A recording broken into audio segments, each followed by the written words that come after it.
4h-Racing Digital Nürburgring Langstrecken-Serie. Hammer down, it's hammer time. It's going to be very, very tight. Side, but they touch. Daneben setzen, geht der Flat-Out daneben, das macht dann vorne, wird das Auto leicht. Kleines Kausel, doch mal reintauchen. Fährt der da den Diffusor ran? Dann springen die Autos wieder raus, schön zu sehen. Here's the muscle from Munich. What a drive. Sehr, sehr spannendes Rennen.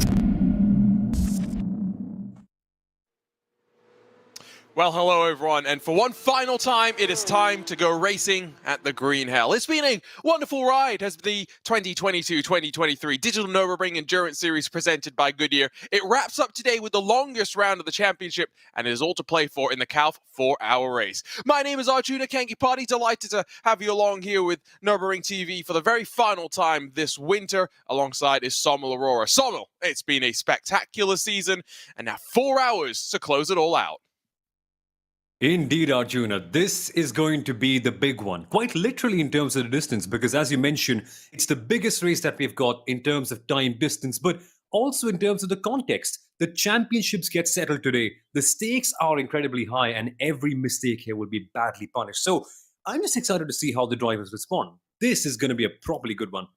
It's going to be a lot of fun, and of course, for these drivers, championships so important. Qualifying underway right now, as always. Two-part qualifying, Cup 2s, SP10 and SP3Ts out on track right now, and we'll get the SP9s out for their solo qualifying session effectively in about 10 or so minutes time. Qualifying here, of course, such a long lap with 3 classes of traffic. You're never really expecting in this first section of qualifying to really put the lap together. It's about being able to throw something together as best you can, Sommel, because sometimes you will catch some traffic and lose time, and, well, unfortunately, there's not much you can do about it. Yeah, there are so many teams who have done that a couple of times, and there have been actually big teams who have tried to get one bank lap in there, and they've found some traffic, and that's been the end of that. And even in the second lap, they end up making a mistake of their own, and that's very often relegated them to the back of the field. And that's a costly mistake to play. And remember, for the SP9s especially, you've only really got 2 laps to get your banker laps and your proper qualifying lap in there. So if anything goes wrong, things are going to be really tricky for you in the race. And it's not like you can't win from P20, I suppose, but why would you really want to change your own task and make it more difficult? And as Will Buxton would say, if you qualify first, there's 19 cars behind you, so that's better. Yeah, that's true. It's always easier to start at the front. You can see a bit of that multi-class traffic playing itself out as the Cup 2s and various machines work their way through onto the main straightaway. Greico Motorsport yet to punch in a flying lap time, but they'll come across the line with a 9:18.038 to effectively start what will be one of their final attempts in this qualifying session. Let's run you down through all of the various championship standings, and I think we should probably start with the Cup 2 since we are focusing on a couple of their machines. Heading into the last round of the championship, we had a tie in a couple of the points situations. Team 75, Bernard by SimRC, do lead by 4 points over the Phoenix Racing Esport Cup car. It is effectively a 2-horse race. The 290 Urano Esports Data Group machine that did come out on top in the Schu's Messtechnik 3-hour race sits third in points, a little bit too far behind, Sommel. Indeed, yeah, but the order at the top is really, really tricky. I mean, essentially for them, it's just like winner takes all in a way. And we could have an outside battle between the 290 and the 210 for P3 thereabouts. But really, Urano somewhat have it settled in. In fact, if they end up winning, it could really upset the order in that fight between Phoenix 205 and Team 75. Yeah. So I'm intrigued to see how that plays out eventually. Especially important given the fact that Team 75 have a 30-second success penalty, whereas Phoenix Racing Esport only have the 20-second success penalty. Of course, that based on podium results from our last round of the championship. So going to be very interesting to see how both teams approach this race, knowing that this cannot be used as one of the drop rounds of the championship. That only can be tallied to those first 3 races of the season. Then you've got in the SP10 category, which is effectively GT4 machines, It's not as close between the BS Plus Competition 389 and the Urano Esports 390. It is a battle between the BMW and between the Mercedes AMG, but it's an 8-point swing. And so realistically for BS Competition, a team that's been pretty consistent on the podium in every single round of the season so far, if they keep that streak up, Sommel, the championship will be theirs.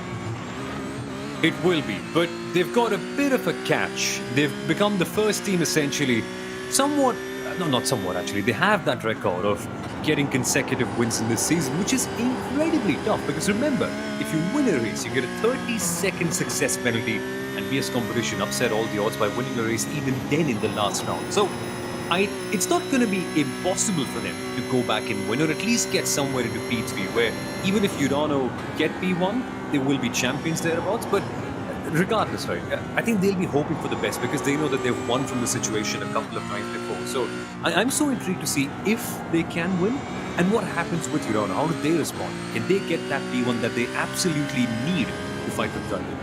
So that's 2 of the 3 classes out on track for qualifying done in terms of the championship equation. Maybe the least interesting of them all is the SP3T, the TCR category, where SimRC has a 9-point advantage over Team Hoisingveld, our defending champions in class. Is very much an outside possibility, but for Kieran Harrison, Nathan Amess, and Corentin Gunas, as well as Felix Luding, the 4 drivers that we've seen in the 476 SimRC machine over the course of the season, they know that if they continue what they've done all winter long, the championship will be theirs. Margins in qualifying, well, tight in some classes, a little less tight in others. SP3T, Nathan Amess for SimRC on pole by 1.2 seconds. SP10 has 3 cars split by just about 0.2 of a second, while in the Cup 2 category, about 2 seconds splits the top 3. So as always, a bit of a back and forth between the classes in terms of how close the various fields are. We do know, of course, that with the split starts that we see here, Sommel, each class starts by itself, that the SP3Ts don't get many laps before the SP9s are already onto the back of them. It's relentless. I would love to be an SP3T driver just for the battles and the line and train racing essentially that they get. But for that feeling on lap number 2, when you've got all the SP9s coming behind you, literally hounding you and internally screaming that get out of the way, peasant, that I wouldn't like to be an SP3T driver for that. It gets relentless. So probably what you're seeing right now, these qualifying laps, they've got to be the most enjoyable for an SP3T driver ever because you get a clean track. And that never happens. More than what you see in front, it's what you see in the back for these folks. And it's always just headlights flashing, aggressive-looking bumpers, drivers that are angry, and it's relentless. It's crazy, actually. Absolutely. Qualifying at this track is also so different to qualifying at any other track because the laps are so long. It's not just the fact that you're going to get limited attempts, right? But again, putting it all together, 170-odd corners, easier said than done. A mess in that SimRC Bumblebee machine has been able to figure it out so far. We'll jump on board with him as he works through the final sector in his Hyundai TCR machine, down through this double right-hander. Run yourself out wide, but not too wide. Track limits plays a factor as you dive in towards Brunschen. The track is always like ice, and then up and over the crest that leads you towards the Flansgarden. One of the few places that you get airtime here at the Nordschleife. The other one being, of course, over at Flugplatz, but it's down through the S's, then to Flansgarden with that little jump before the double right. Such a fun little technical complex around the lap. And these drivers find themselves winding down. This may be the final attempt that we see out of SimRC. SP9's already ready to go. They're just waiting for the track to be cleared to let them loose for qualifying, Sommel. And that will be fun. I mean, the SP9s, they're the fastest category out here. The lap times are just amazing as well. And what we're going to get to see with SP9 qualifying is going to be relentless because there are so many teams under pressure. I mean, especially AMG Team HRT by UOL. I know that's a bit of a mouthful, but for them, they've got this big fat 30-second time penalty, and to be somewhere or anywhere near the championship point, they've got to put it at the top. And watching them in their desperacy is going to be interesting because these teams, Arjun, have done such an amazing job with qualifying in the races all the way through. But do they crack under pressure? Do they do anything different? Do they brake? Do they change their methods? that can really be evident in that 2-lap qualifying that we're going to get to see. So that really excites me over the course of the next. The SP9 class has been one where it feels like no one has actually wanted to stand up and win the championship. It's been an interesting one. And I'm sure as we get to talking about them a little bit more, we'll dive into the story of their season just that little bit more. Remember, we've got race control stuff that is being a little bit of a factor. So just keep that in mind. A handful of teams, 3 teams in particular, have 30-second stop and hold penalties to serve at the start of the race because of penalty points accumulated over the course of the season. There are some penalties as well for some qualifying infringements, but just drive-through penalties so far. SimRC, can Nathan MS improve from the 842 rather? Sets an 841, 482, and now brings the margin at the front of the SP3T class to just under 2 full seconds. And even though Impulse slide their way up to second, not really bringing that margin down. SimRC are not here to play. What are Phoenix Racing Esport here to do? Currently second, 4/10 off of Urano Esports Data Group, but in front of that 275 Team 75 burner by SimRC entry. It's no improvement for Phoenix Racing Esport. They've got one more attempt as Hoisingveld currently runs in 4th on their qualifying lap.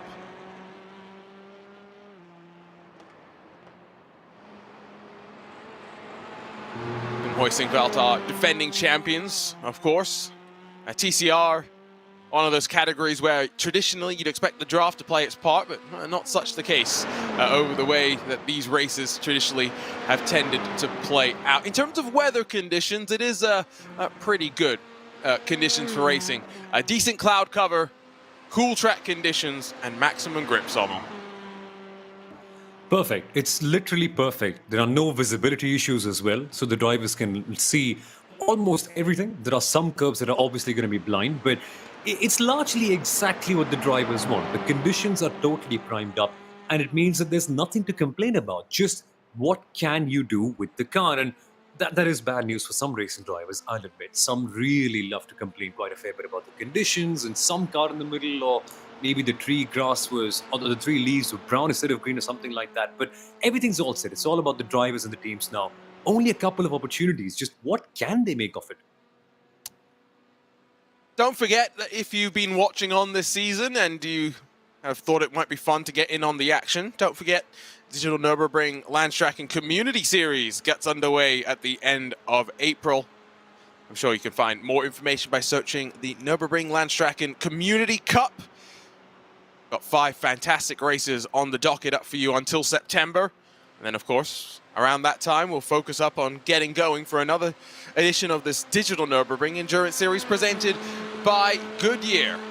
Oh, and what a season it has been. And season is not over. Longest race of the 5 to come today for the KALFF 4-hour race. And, of course, still waiting for SP9s to go out for qualifying.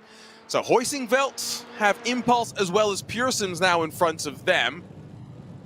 They're about 2.5 seconds back from Nathan MS, at least for the time being. They will find a slight improvement, but it's not going to see them jump up the board. Still 4th for Hoisingveld.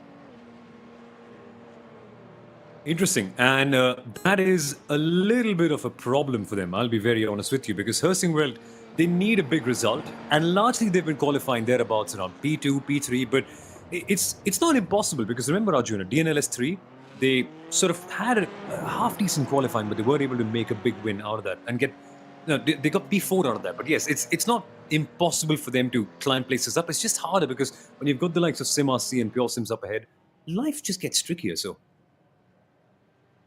yeah, I think, well, and the fact as well, as always, is that that SP3T class tends to be a bit of a 4-car breakaway at the front, and we'll see how it goes from there. IBAC Sim Racing team have incurred some damage to the right front of their 992 Cup car.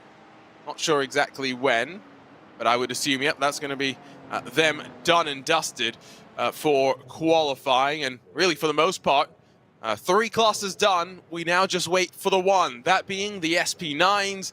The GT3 cars are getting ready to rumble, and the defending champions are stationed at the end of pit lane, getting ready to roll and ready to see how quick they can lap around the Nordschleife. Don't go anywhere here on Nürburgring TV.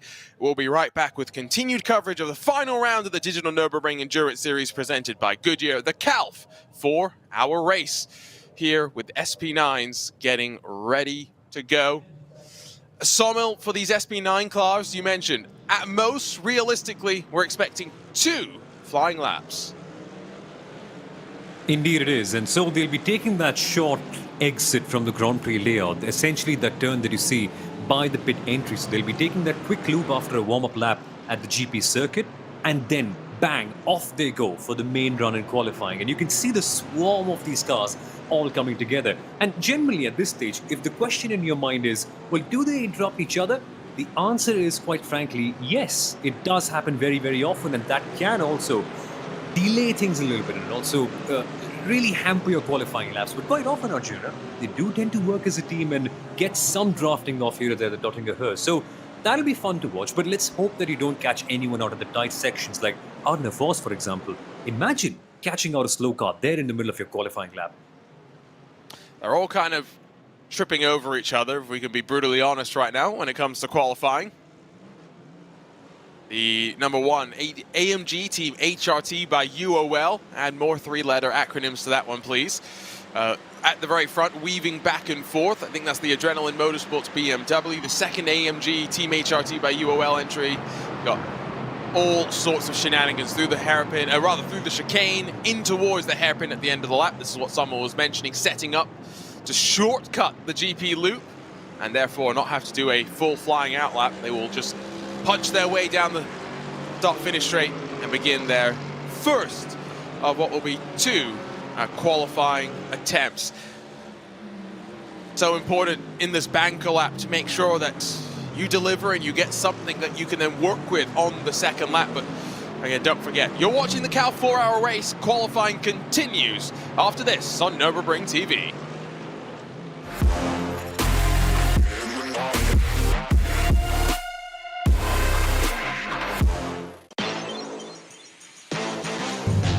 Bist du auch bereit für Action? Möchtest du mal in einem virtuellen Studio arbeiten? Oder das Live-Programm in der Regie aktiv mitgestalten. Oder mit der Kamera die schönsten Momente in der Boxengasse und an der Strecke aufnehmen. Möchtest auch du Interviews bei der NLS mit den Fahrern führen? Oder im Schnitt kreative Videos erstellen? Dann bewirb dich jetzt bei Nürburgring TV. Und starte durch mit einer Ausbildung oder einer Festanstellung Im Bereich Medienproduktion.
Liebe Fans, Besucht unsere Social-Media-Kanäle Von Facebook, Instagram, YouTube, Twitter und TikTok. willkommen zu NLS.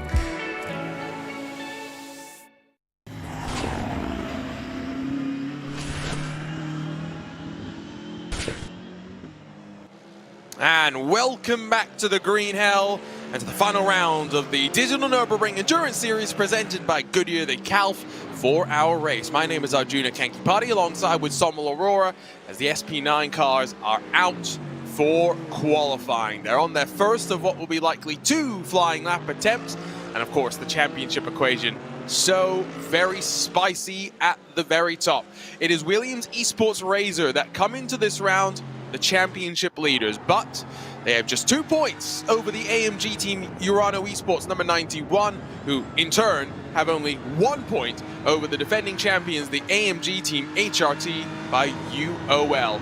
In terms of momentum, in terms of form, well, AMG team HRT by UOL, they won the last round. They have a 30-second success penalty as a result of that. The number 15, the Williams Esports Razor machine, that has a 20-second success penalty because they finished second last time out. Nothing for the 91, who will know they can push as hard as they can. And realistically, Sommel, it is winner takes all. And that is the best part. It really is winner takes all. And this is what it's come down to essentially, where, as you mentioned, the Williams team Razor have a 20-second success penalty, and we could see HRT also somewhat in the mix, but is it going to be way too much? Because they have a 30-second success penalty relative to Urano 91, who are actually without one. And we know how good Urano are. They just have to avoid the sort of administrative mistakes that they made last time. And if they are best position to get somewhat on the podium and the other teams don't, they are going to be winning this title. So I just hope that they go mistake-free for them. But really, in a 4-hour race, there are lots of things that can go wrong. And I don't want to wish them that, but realistically, they've got to be aware of so many things like internet disconnections or your roommate walking in, or sometimes even a fire nearby or something like that. So just prepare everything in the best way you can. Nothing can get in the way today. Now do remember that in this SP9 category, 1 driver in the team must be a real-world driver. What does that mean? Well, they must have an FIA driver categorization, 5 real Nürburgring Langstrecken-Serie starts, or 1 24-hour of the Nürburgring race starts. One of those conditions must be fulfilled. They must do the qualifying, they must do the race start, and they must do at least 8 race laps in a 4-hour race here. That minimum drive time not really to be a factor. It's all going to be about just getting both drivers through the race, if we're being real. Leipert Esports, the number 10 Lamborghini, no real world driver today, so instead I think they're going to have a slight penalty with I think it's going to be a 60-second stop and hold penalty, or an 85-second time penalty, depending on exactly how it's served. But just keep that in mind moving forward. There are 4 teams that are also not participating in this SP9 category for the final round of the season. That is the number 11 GTEC competition, number 75 team 75 burdened by SimRC, and the number 90 AMG team Urano Esports car. Full focus on the 91 and its championship fight, and the 142 Deutsche Payment Körper machine. Cars working their way up towards Galgenkopf at the end of the lap, so we're going to start to see the first lap times across the board, Sommel, and we'll get a good indication on how these bank laps really went down. Yep, that's right. It's been a long while since they started qualifying, but that's just the nature of the Nürburgring.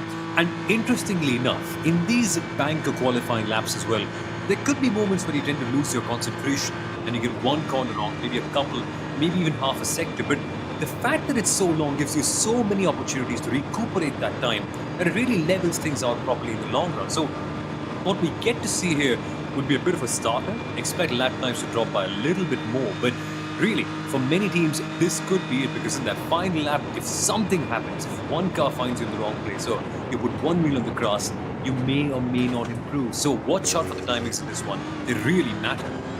Absolutely, and this is one of those tracks as well where it's so easy to actually push wide and invalidate a lap time that you need to make sure you've got something to work with. Across the line, where are we going to place ourselves out? The number one, straight to the top, but pipped immediately by Adrenaline Motorsport. Where will the contenders play out? It's BMW Bank that have now found themselves on top, but still waiting for more than 5 cars to put themselves onto the board. So BCMC Motorsports, not really a representative time for them. It's Sami Matti Trogan who returns to Walker North and returns to the top provisionally. Number 53, AMG Team Williams Esports car powering down the Dottinger Hoa. Has a target of a 7:47.251. Door Esports up to 7th, Leipert up to 8th. The time's starting to trickle on in, and a handful struggling, but 3 within half a second so far.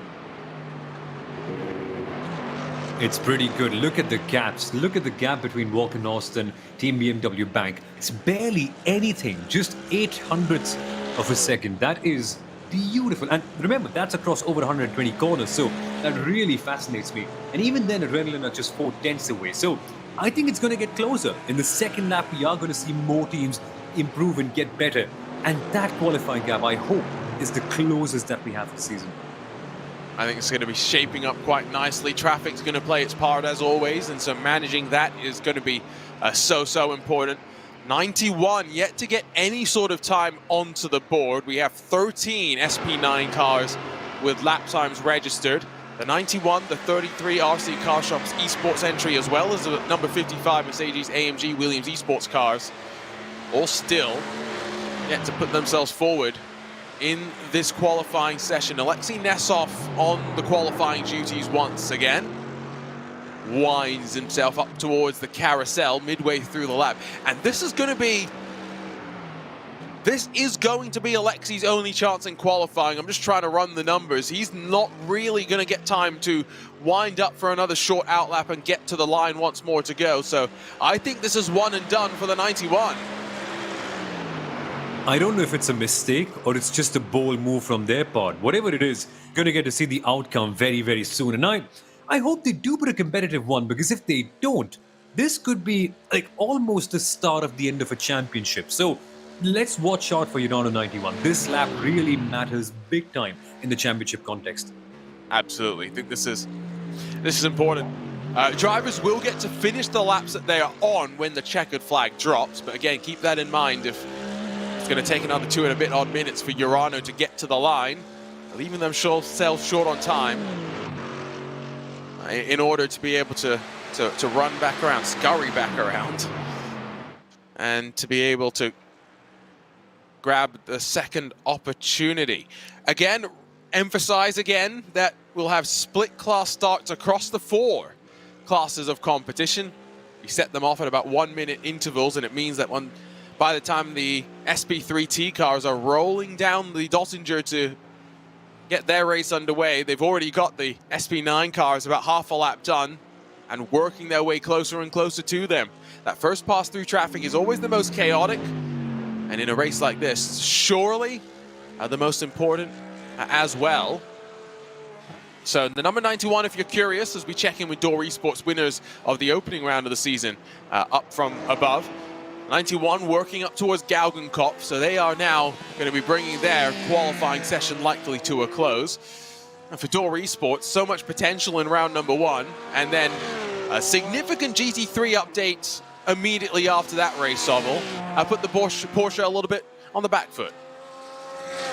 It did. But to be fair to Door as well, they also saw a bit of a change in driver lineup here and there as well. So they didn't really have Moritz Lerner and Lucas Muller for every round. And the other drivers are good as well, but Moritz and Lucas set the standard up so high that it became very hard to follow, especially with the update to the car. So, I mean, realistically, Arjun, they still are in the fight for P3. If we see a big upset, we could end up seeing them up ahead instead of the number 1 Mercedes HRT car. But it's all tapered down and gone downhill since that first round. And I wonder if they've got it in them to get back, especially with this update to the Porsche, because at this moment in time, after the first lap, the best Porsche is indeed Dur, and they are 8th. That's not encouraging. Yeah, no, not necessarily the most shaping up to be the best. You know what's shaping up nicely? The fact that the 91 AMG Team Urano esports car didn't necessarily need to even worry about a second lap because Alexei Nesov has gone to the top with a 7:46.778, but it's only by half a second, and he's given Sami Matti-Trogan a second opportunity to go. I guess hypothetically Alexei Nesov could also just continue on his lap, but I'm curious what the time would be after having already completed effectively a full lap around the Nordschleife, so I guess we'll get a better sense when the qualifying session is officially drawn to a close. The clock ticks down, we'll hit 0. The lap we're on is the final one of qualifying this season for the drivers, and the pressure is truly on. And it's amazing, in all that pressure, Alexei Nesov, I love the lap time that he's done. He's gone ahead and he's made the lap time faster. In only his first attempt, he is roughly half a second quicker than Sami Matti-Trogan in the Walkenhorst Motorsport car. And have you seen how the fortunes have changed, Arjuna? Remember at the start of the year, we were talking about all the Mercedes teams wanting to be just the best of the rest, and now the top 3 in the championship are all Mercedes. Yeah, again, it was that GT3 update really mixed things up. It's going to be interesting to see.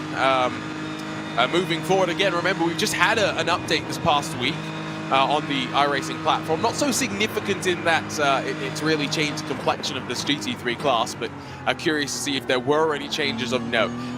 Of note, Alexei Nesov done in qualifying. He's returned to the pit lane, so clearly he doesn't think that he's going to be able to work his way on worn tires to improve the lap time. Sean Campbell, someone who's got plenty of experience in these cars, jumps into the Nürburgring TV YouTube chat to say that, yeah, the Porsche is maybe not the fastest anymore.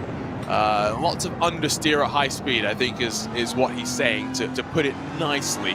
Norby Kish winds his way through Adnar Forest, and despite someone that's more accustomed to bigger machines in the real world, truck driving legend, I think maybe some would say, has enjoyed plenty of success here in the DNLS over the years, Samuel.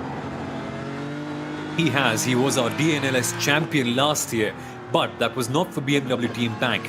That was for the AMG HRT team at that stage. No, they didn't have the UOL partnership at that stage, but Norby Kish was an essential component of that team. Being the real-world driver, he offers such great flexibility because he's probably as fast as any sim driver out there, which means that you can get, again, another really fast sim driver. You don't have to get a real-world driver who then has to learn how to drive on the sim. So he really gives you that flexibility, and that's the best part about hybrid drivers, the way you can manage a team around them. And Norby Kish is one of the really rare and incredibly fast ones, both on and off the sim. So I just love what he does, be it trucks, be it small touring cars, or even this, the M4 GT3 on the sim.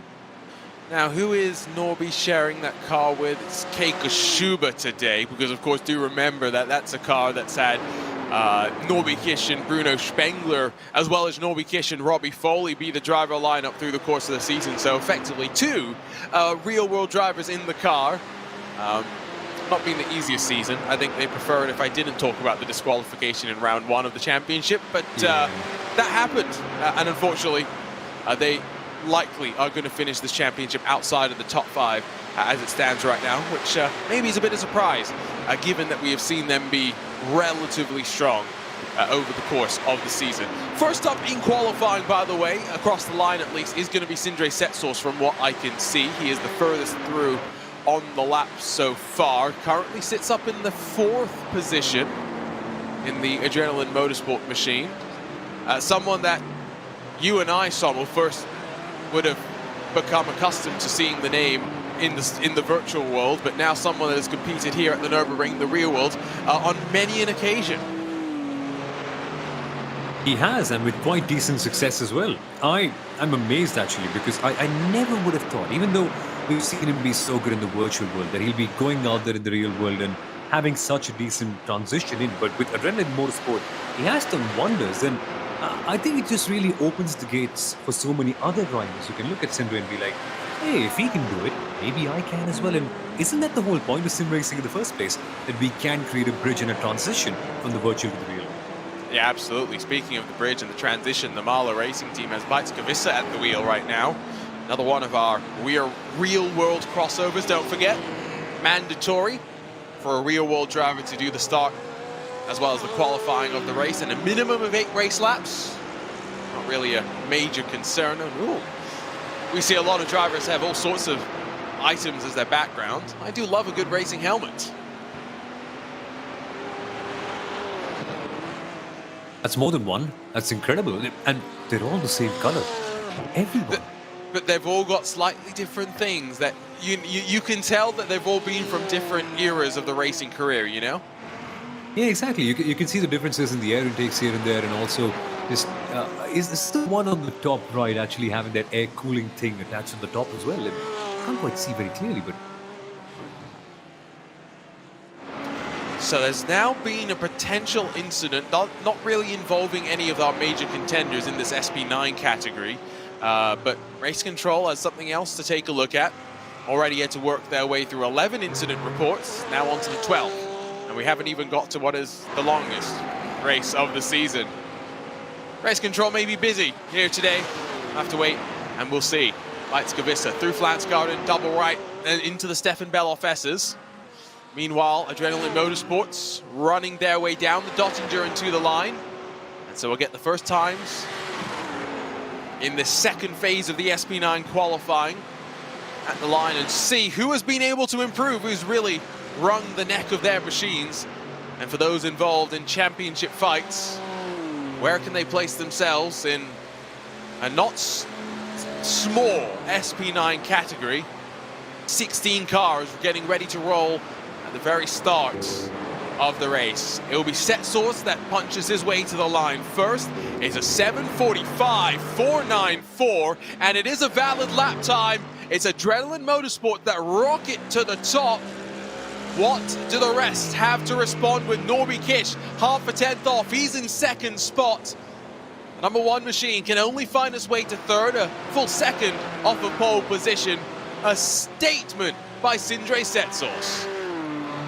that is such a good one. And imagine if your team BMW Bank at this stage, the second time in a row that they're just this close, and the margins are outstanding. We are seeing more lap times come in, and at this moment in time, Urano had been relegated to P5, and what a great lineup that they've got in front of them. I mean, think about it. Walk-in-Off, Adrenaline, BMW, HRT, everyone in front. That's a challenge. Speaking of Walk-in-Horse, they're now sitting on top because Sami Matti Trogan has said, remember me? I'm back. 7:45.068. It's half a second clear, effectively, of Adrenaline Motorsports. A statement laid down by Trogan, who's going to be sharing his machine, that Walk-in-Horse entry, once again with Alexia Loma. We'll see if they can close the season off out on top. Definitely one of those cars that we know has got the potential. Finished second in the opening round after having an issue on the final lap of the race. Alexia Loma cracking under the pressure. That's what allowed Door Esports the victory. I'll get the final cars finished up in qualifying. Valkyrie will be one of the next ones up to the line, although don't think that's going to be a valid lap time. They're going to start 16th and last in class. And with that, qualifying is officially in the books, and so now it just leaves 4 hours between us, Sommel, and 4 worthy champions. But there's a lot of things that could change in those 4 hours. We've seen big dramatic incidents where the favorites of the race have found their way wavering about in the middle, and we've seen so many teams that didn't really look like they would have a decent result end up even getting podiums. So these 4 hours, in fact, it's going to be the longest race so far this season. They're going to be critical. Lots of things can change, and I can assure you with the DNLS, lots of things will change. Let's take a look at the starting grid, starting with the SP3T class, where Sim RC are going to take us to the green flag in their search for the championship. What a season it's been for them. They're trying to stop the likes of Pure Sims, Impulse, and Hoisingveld from latching onto the back of them and making life difficult. But look at the margin in qualifying. By no means is it small. Rest of the cars, Parabet, Carlar, Undici, Alemania, PPM Racing, and then the Garage Schmidt Motorsports team, once again, 10 cars strong in SP3T. I'm sure we'll have some fun to talk about. SP10 has maybe been the focus of a lot of the action so far this season. It's going to be Walker-North's X-Racer that are on top with Tatu Sipula finishing up in qualifying, I do believe. just a tenth and a half back from them. Ruben Bonga, the Bonga drums for BS competition, knowing that they've done it once with a large success penalty. They've got to do it again. Championship here to be won. Dory Sports have looked strong. Urano, Simsa, Core Sim Racing's 350 before the Deutsche Payment Sim Racing, and then the Core Sim Racing 340. Sapphire Sim Sports in that 392 alongside with WS Racing Esports in the 324, and of course the Nürburgring Esports team, the 309, rounds out the 11 cars in SP10.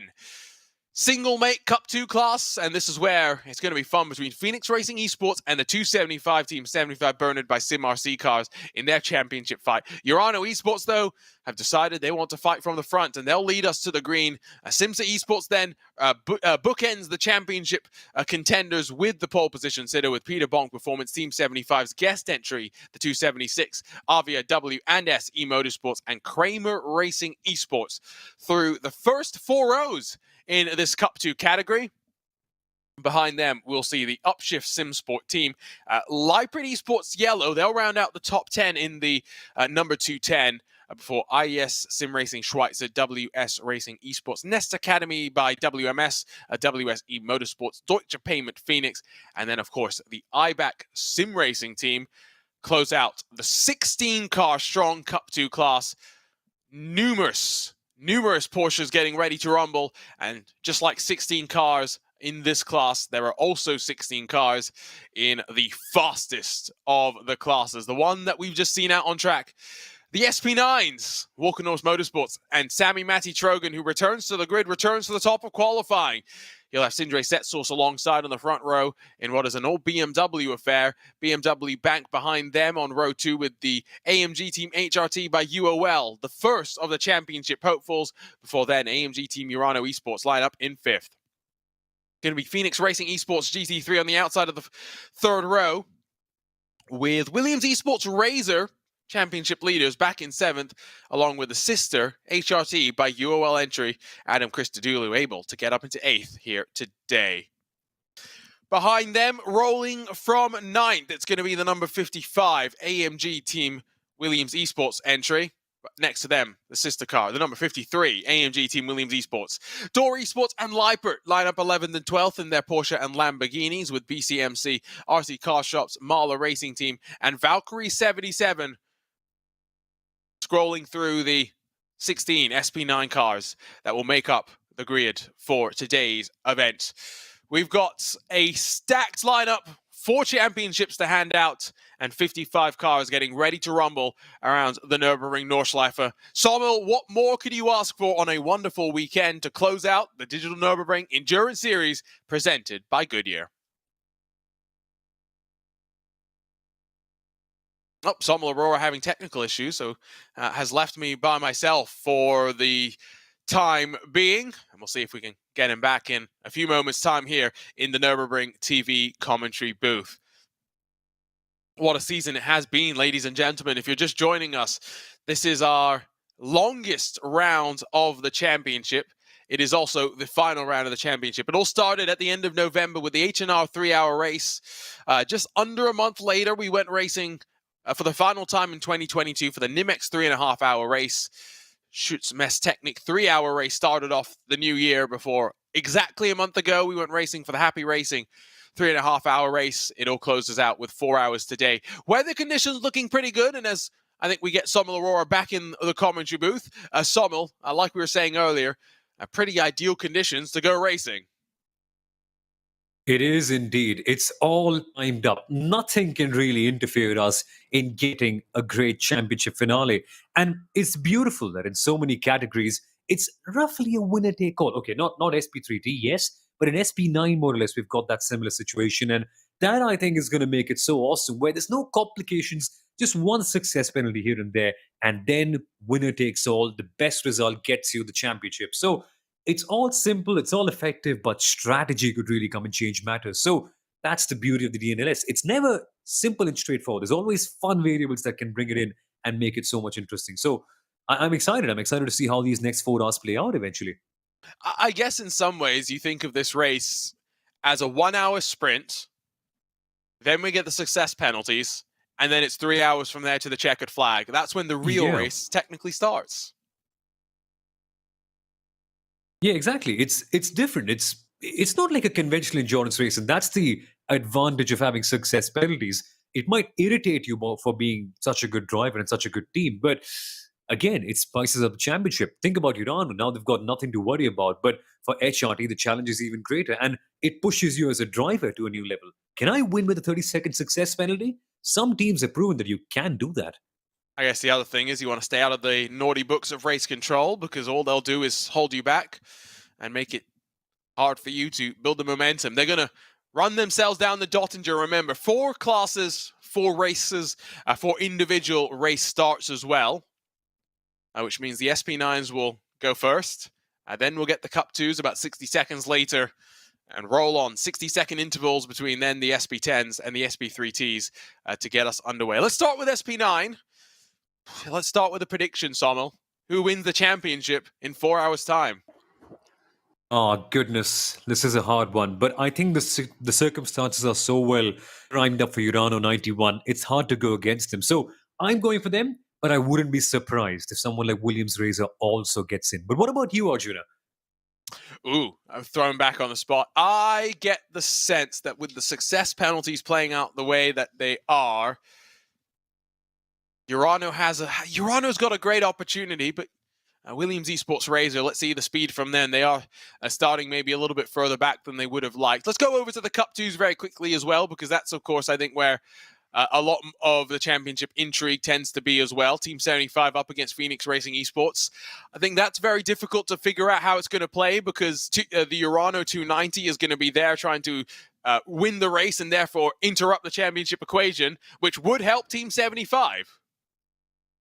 It can really do that. But again, the 205 has been so good so far in the season that I think it's really hard to do so. It's amazing. 290 versus 210. It's clear, one-way fight. And hopefully you do get to see some outside contenders, but hopefully we don't get to go to a tiebreaker, because that'll be a disappointing way to end the championship.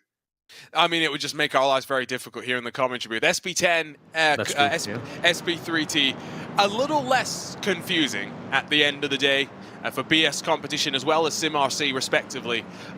Task at hand, finish the race, do as well as you can, championship likely to be yours. But this is the end of the road for the 2022-2023 Digital Nürburgring Endurance Series presented by Goodyear. It's been a roller coaster for so many of these teams. Ups and downs, the swings and roundabouts of motorsports, and it comes to an end with the KALFF 4-hour race with 4 championships on the line. Sami Matti Trojan marks his return to the series with yet another pole position.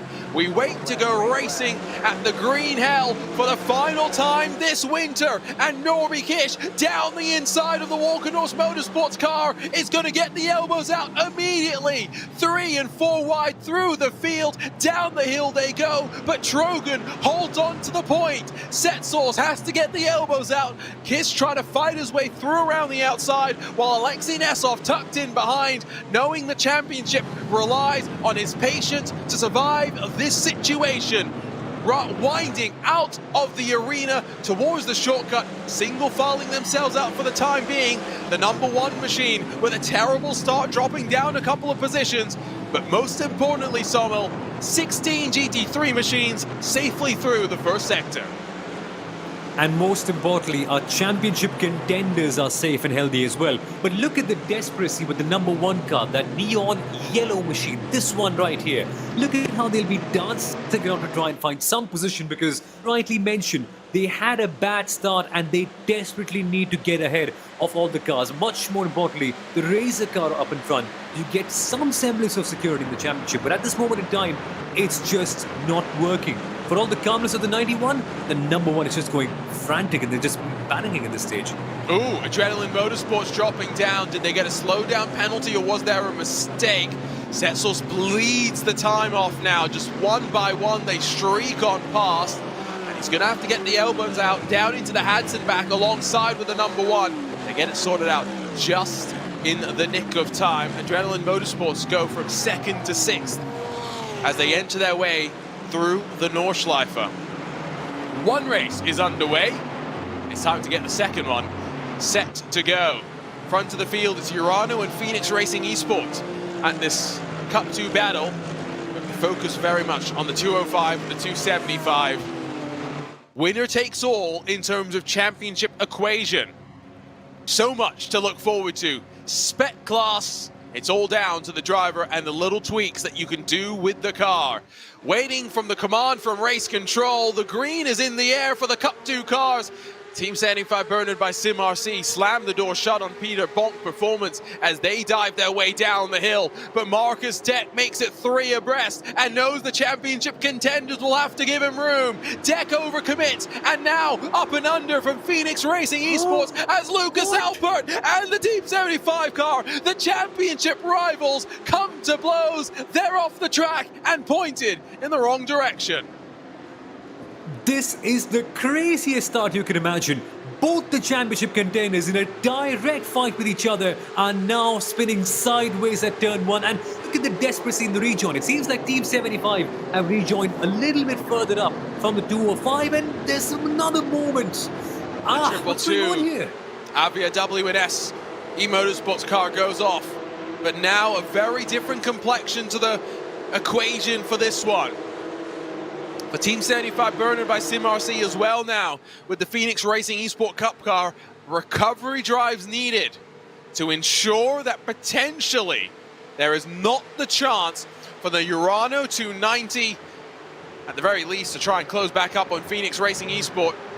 2 races started, 1 calm, 1 chaotic. What do the SP10s have in store for us? Well, based on the rest of the season, plenty in store for us, that is for sure. It's going to be Tatu Sipala as well as Ruben Bonga, a pair of BMW M4s at the front, getting ready to go in this 11-car SP10 category. BS Competition have the championship basically to lose, and what a season they've had. One more opportunity for 3 wins in a row. SP10s are racing for the KALFF 4-hour race. Urano immediately down the inside, making it 3 wide. Backing out of it's the Walker Norse X-Racer machine, as Konstantin Scharf takes the point and leads them into the arena section. Bonga slots in for the time being around the outside. Pascal Stix works his way forward up to 4th position with a great start initially. Bit of a challenge from Ruben Bonga, and now a little bit wide by Konstantin Scharf. Bonga tries to sweep his momentum around the outside, and the Zebras are up to the lead, coming to the shortcut. That is good. That is smart driving by Ruben Bonga, waiting for his opportunity and striking at the right moment. But look at Pascal Stix. He's getting a little nervous there. He's rubbing the back of that Walker Norse car, and in that he's lost time. Look! They're all definitely trying this early in the race. You cannot claim it's a lack of effort. SP9's got it figured out a little bit earlier than these other 2 classes, but at least for the SP10s, relatively clean start. And now they all play in the draft and try and work with one another to set up this first stint of the race. Great shot through the chicane. One of the few places that track limits really can be very difficult to be consistent with lap after lap after lap. SP10s dive through the Sabine Schmidt curve in towards the Hadsenbach to start their first loop of the Nordschleife. We're ready for the final of our classes to get underway, and look at the clock. Already 6 minutes effectively burned off for the SP3Ts as they get ready to rumble. Sim RC have had a remarkable season so far. Championship looks to be all but theirs. What do the SP3Ts, though, have in terms of surprises? Pure Sims, Hoising Velt, as well as Impulse. They all want a win to close the book on the campaign.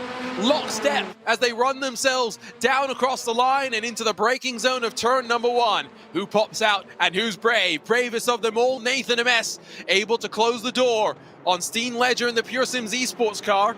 Jan Boll's not going to be able to sweep around the outside in the Impulse machine. And meanwhile, Fabian Siegman under fire potentially as Chris Bartel in the Parabit Sim Racing car down the inside tries to challenge through this arena section. Already some penalties to remind you of as well. Like we said, penalty point infringements had built up for a handful of teams.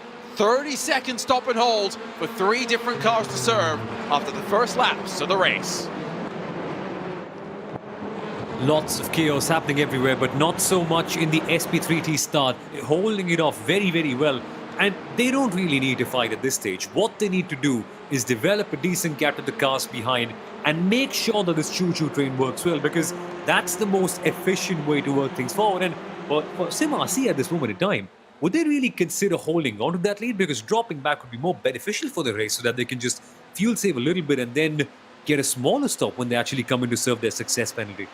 Remember that even though Sim RC have not been able to grab consecutive victories so far this season, they find themselves in the situation where even after the 30-second success penalty that they had after round 1, they still finished second in round 2, took the 20 seconds of success penalty, finished second again after that, and took 20 seconds of success penalty in the last round, went on to win the race. They just have this level of speed, this relentlessness.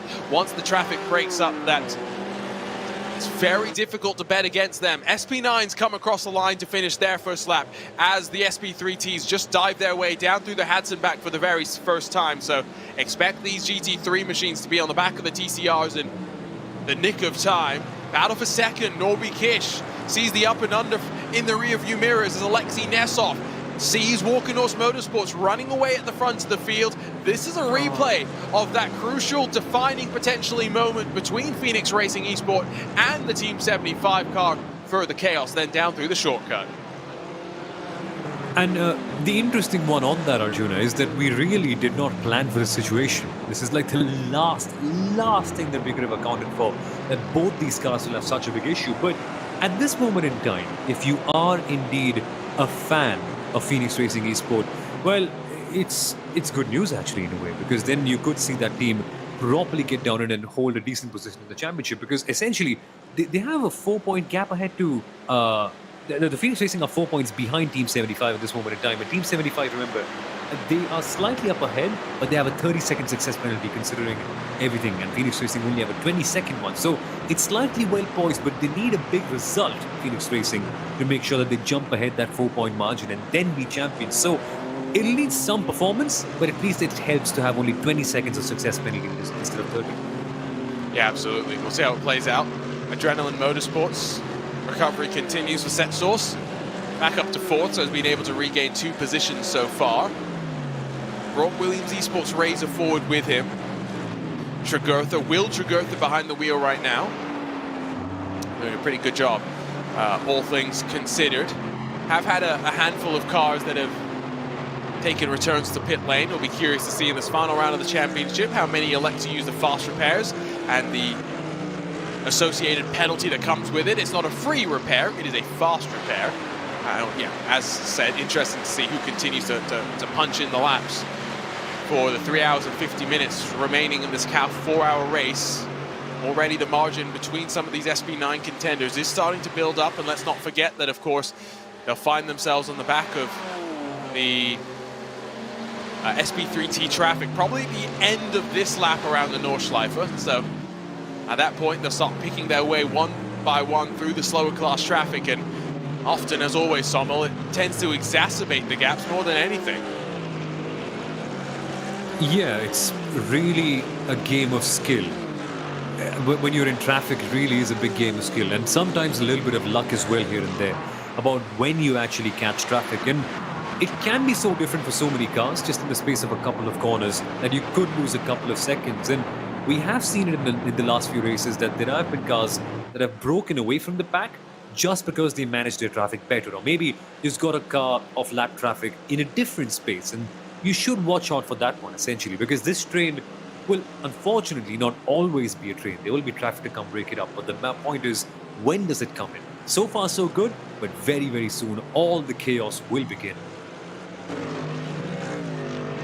One other thing to remember, of course, is the fact that with 4 classes of varying speeds, when we get to the pit stop cycles, it's not that you're guaranteed a lot of dirty air where you're guaranteed to lose seconds on seconds on seconds, but it's a lot harder to plan out getting into clean air in the same way, just because traffic is so much more dynamic at a track like this compared to others. And so curious to see how teams and drivers, of course, approach that juncture, especially knowing in this SP9 category that you could hypothetically do an 8-lap stint at the start, get your real-world drivers' laps out of the way, and then get a sim racing driver in for the next 3 hours of the race, effectively. Yeah. Not necessarily the case if you are Urano Esports, to bring up an example, because Alexei Nesov, yes, is the real-world driver in that car, but he's also the faster driver in that car. So likely you're trying to maximize your Nesov time behind the wheel. Nesov time, yeah, that I could know. be a good phrase at the end of the year if they win the championship. So, but yeah, I get the point actually. Even for Walkenhorst Motorsport as well, because they've got Damn it, Massey. Alexei Loba. Not that Alexei is slow, he's just not been having as great a year. Sami Matti, by the way, look at this. Elias Sepano heading into Mutkurva. This is good, Arjuna. Not the wisest and has to back out of it. See the margin up the road to that Williams Esports Razor car. I wonder what's going through the mind of Elias Sepinen in the number 1 machine. Had a new teammate for the last round of the championship in the form of Alejandro Sanchez, who returns to the car this year, this race rather. So no Johan Hoff to close the book on the season. Mercedes, I think that may have hoped for some better luck in the opening couple of rounds of the championship. As speaking of luck, I don't think it's the second AMG Team HRT by UOL cars having much luck, because Adam Christodoulou, who'd had, I think, his best qualifying of the season, has spun himself around and finds himself just out of the carousel, dropping down outside of the top 10. And that is so tricky to recover. Yes, I know you'll come back saying that Sommel, it's a 4-hour race, longest we've got, and theoretically we have the most time to recover, but just the quality of this SP9 category is such that if you make one mistake, it is so tricky to get all that time back, because essentially you're looking at some of the very best GT3 drivers out there, and so every mistake matters. For the number 4 though, it's just another bad feather added to their rather tricky season. But I know they will come back with a strong fight next year, but this is going to be a tricky one to recuperate with. Hey, in some ways it's a good thing. If you've not had the best season, it's good. Final race of the season, you know it's done. You know you can forget about this and try and forget about this for the next months through the summer. But then after that, of course, I think full focus will be on redemption, revenge, whatever the term tends to be. Double toe for the Impulse Racing machine, and it's going to slide on past not just the Pure Sims machine in SP3T. I was going to say past your race leader as well, but gets onto the brakes, and Jan Ball says, I don't want to lead this choo-choo train. And Nathan MS, you can be the conductor. It's good. It's kind of reverse psychology in a way, because if you're new to endurance racing, you might be saying, why doesn't he want to go up top? Won't he want to be the leader? Isn't that basically the psychological advantage that you have over the others? And it's true, it is a psychological advantage, but not a technical one. Because again, if you are in front, you don't get to sit behind in someone's draft and consume less fuel by taking your foot off the throttle. And so that is what Impulse Racing want to do, and they're doing it very well. I wonder though, it's kind of like a disadvantage of being in pole position in a way, because for the entire first stint, it's sort of guaranteed that you will be at the top of the trade unless you make an error. Yeah, no, you're right. Juking and ducking and diving is a little bit further back, as number 1 machine is now past the number 5. Goglock in the 55 AMG Williams Esports car thought about trying to follow in towards Tiergarten, but had to slide back into line for the time being. These cars now separated from those in front by about 1.9 seconds, so out of drafting range, as Nesov still works on the back of Norby Kish down the hill. It's a little bit feisty in SP9 right now. It's a little bit antsy, you get the sense. The driver's just maybe not content with position. Goglock will, I think, be able to bully his way past the Phoenix Racing Esport BMW this time through turn 1, and indeed the white, blue, and I guess purple machine slides its way on forward. About 15 minutes done in this race, working onto lap 3 for the SP9 cars. The back of the SP3Ts, if you were wondering where they are, rounding its way through the GP loop. So we are going to get SP3T traffic, excuse me, Sommel, starting on this lap. And all hell is about to break loose. Things are going to get chaotic, and you will see the gaps open up. And you might be saying that's a bad thing, but then again, that's where you get to see the quality of all the drivers. How can they deal with traffic in the most efficient way possible? And I'm not just talking about the faster cars, the slower cars as well, because sometimes you can use a faster car passing you as a bit of a tool in a way to break out a gap with the other team. So Yep. let's wait and see how that happens eventually. Managing the traffic is a skill at the end of the is. day. SP10 battle. I mean, look at this. BS Plus, Urano, Walker North Door, Core. I mean, it goes back and back and back and back and back. Remember, BS competition have 30 seconds of success penalties to serve. Urano have 20 seconds. So they're going to filter back in the group as a result of all of this. With such a long race, so many more opportunities for the success penalty, the teams with success penalties to fight back from them, Sommel. So I think this is one round of the championship where I think the success penalties might have the least impact. Dylan Shriven's looking quite focused in as he works in that 390 machine. It says Konstantin Scharf behind the wheel, but I can... that looked like Dylan Shriven's to me. Ah, well... I'm confused now. That's not meant to happen now, is it? This is where I get on the phone to the Urano esports guys and say, excuse me guys, what's going on? Yeah, and remember, they don't have any... well, they don't have a real-world driver problem like in the SP9 thing as well. Right? So No. you can potentially get confused big time as well. Especially when you know all the drivers from what they do on the track, but not so much from their faces, which can happen quite a fair bit, because again, you only see the virtually so much. But, Yes, that is the thing. Maybe it's just the angle or something. Or maybe Konstantin and Dylan are long-lost twins and they look quite similar. It's also hypothetically very, very possible. Now, this would be 275 as it tries to work its way back up forward. Look at the damage on the 205, though, Som. I'm pretty sure there's rear wing damage on that. 275 down the inside and now gets a block. A big, over-aggressive, reactionary block from the 221. Not really sure what the WS Racing esports car was thinking there, but 275 wise to it, and Marvin Shrell recognized that he needed to back out of it. that was scary. I wouldn't want to be in the 275 right now. The championship is on rails, and even their car is right now, because look at the way they're just sharper into every corner. There's more urgency. They know that the Team 75 car, the Phoenix Racing car is just right up ahead, and they need to do something, and they are doing right now by going down the inside of the IES simulations twice a team, but they're not letting them go so easily, Arjuna. This is going to be a plucky fight in the end. Yeah, it's fun to watch, but I'm just looking at the clock right now and seeing how much time they're bleeding to those in front of them. They do have to be a little bit mindful, I would think, of some of the gaps that they've got around them, even at this early juncture of the race. Dylan Shriven's already messaged me to say that he is not driving. So now I am on the case. Arjuna, Detective Arjuna is reporting for duty to try and figure out what's going on as all of these guys continue to try and trip up over themselves. It almost seems like it, doesn't it? They just want to create some degree of chaos here and there. But if you want to talk about chaos, well, there's the exact opposite of it right here. The SP10s.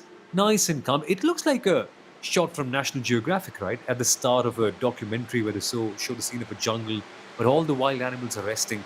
It's just like that. There's just no chaos at all. It's the early morning period. But in just a few minutes' time, especially after the first pit stop, this will go wild. So far, I think they've been very smart. They know that they have to build a race before destroying it. Yes, no, they do. I was not going crazy, by the way. We did look at Dylan Shrivens on the webcam, who is not driving right now. Konstantin Scharf is on driving duties, just to reiterate, because I got myself very, very confused and worked up into a tizzy. Looking realwards, though, from your SP10 leaders as Ruben Bonga continues to just keep the beat going, as it were, maintaining the lap time, almost getting a shove to the rear last time by through turn one. Just commitment down through the complex. Gaps are sort of stabilizing, I think, at this point through the field. Traffic not really playing a major factor. Even though the SP9 machines are carving through the SP3Ts, it's still holding relatively steady between Sami Matti-Trogan and Norby Kish. 2.5 seconds, the gap in SP9. It's good. It's not too bad, to be very honest with you. It could be really worse. But interestingly enough, we are getting to see Alexei Nasov in the Urano also in that 3-second margin And that is important if you want to see a good race. You need a third car to challenge the likes. And look, Arjuna, there we are. The traffic has arrived. And so, I think those gaps will open up. The chaos is here.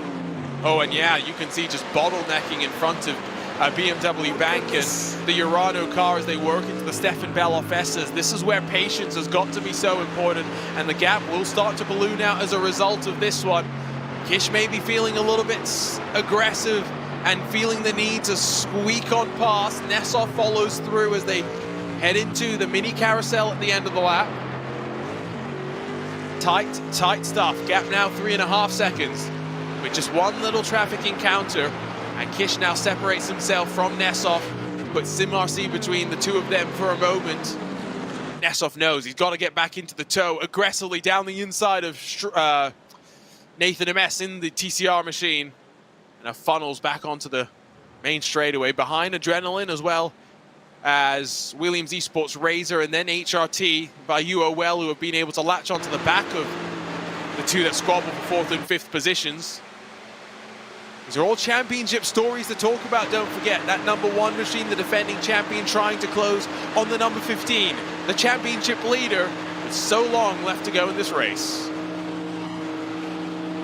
Wow, that is risky. Look at the bump drafting. They already are here. And who would have thought that we will get to see bump drafting at the Dottlinger Her with SP9 cars? The first time I saw it this season, I was shell-shocked, actually. I just wonder what it feels like when you're driving. But it's good for everyone. It's good that both the teams are recognizing that they can work together to create a good race later on. But remember, the gaps are opening up at the top. Urano and BMW Bank are running away a little bit. They're just slowly chipping away here and there. Have had most of the penalties already served that we've had so far. Peter Bonk Performance did get a stop and hold 5-second penalty for the incident through turn 2 that involved the 275 and 205 championship contending cars in the Cup 2 category. Race control right on the money and keeping on top of the incidents as best as they can. SB3T had opened up for a bit, but Sim RC now getting clawed back in with Impulse into the drafting range once again. Here Sim's Hoistingfeld latched on behind them. To illustrate the season that Sim RC have had, Sommel, they finished 1st, 2nd, and 1st in the 4 previous races. Yes, and that's also with a strike round counted in that, or rather not counted in that. So it's amazing. Everything is just so well poised for them to go out and be the champions if they can keep it clean. And that's been one of their main strengths, actually. They've been able to keep it clean so well. Their qualifyings have been incredible. They've just shown amazing race awareness. They've just got amazing driving lineups. And I don't think they've got the same driving lineup for a very, very long time. I think they had a different one for race 1. Kieran Harrison and Gordon Gunias for DNLS 2, 3, and then they changed to Kieran Harrison and Nathan MS, and that's the lineup they've got right now. But they've seen chopping and changing of drivers, but the quality has still remained the same, which is what you can see about so many teams competing over here. So I really am amazed by the quality of the entire operation and how efficient they are, everything considered. Yeah, it helps when you've got two of the best TCR drivers in all of iRacing, but then it also helps when you've got the backup to support you through what is a long championship season as well. Because it does tend to grind on you in a lot of ways, so it's definitely not an easy sort of an experience for the teams and the drivers to manage and to plan it all out. The number 55 Mercedes AMG Team Williams Esports car, Philip Gogolok, has run himself off the road, and that's why as we check back in this fight for 4th position, you'll see the AMG Team HRT by UOL, yellow and blue machine at the back. But note that you don't see the Williams Esports car anymore, Sommel. They've dropped back to 8th position. And that is exactly what happens when lap traffic comes along.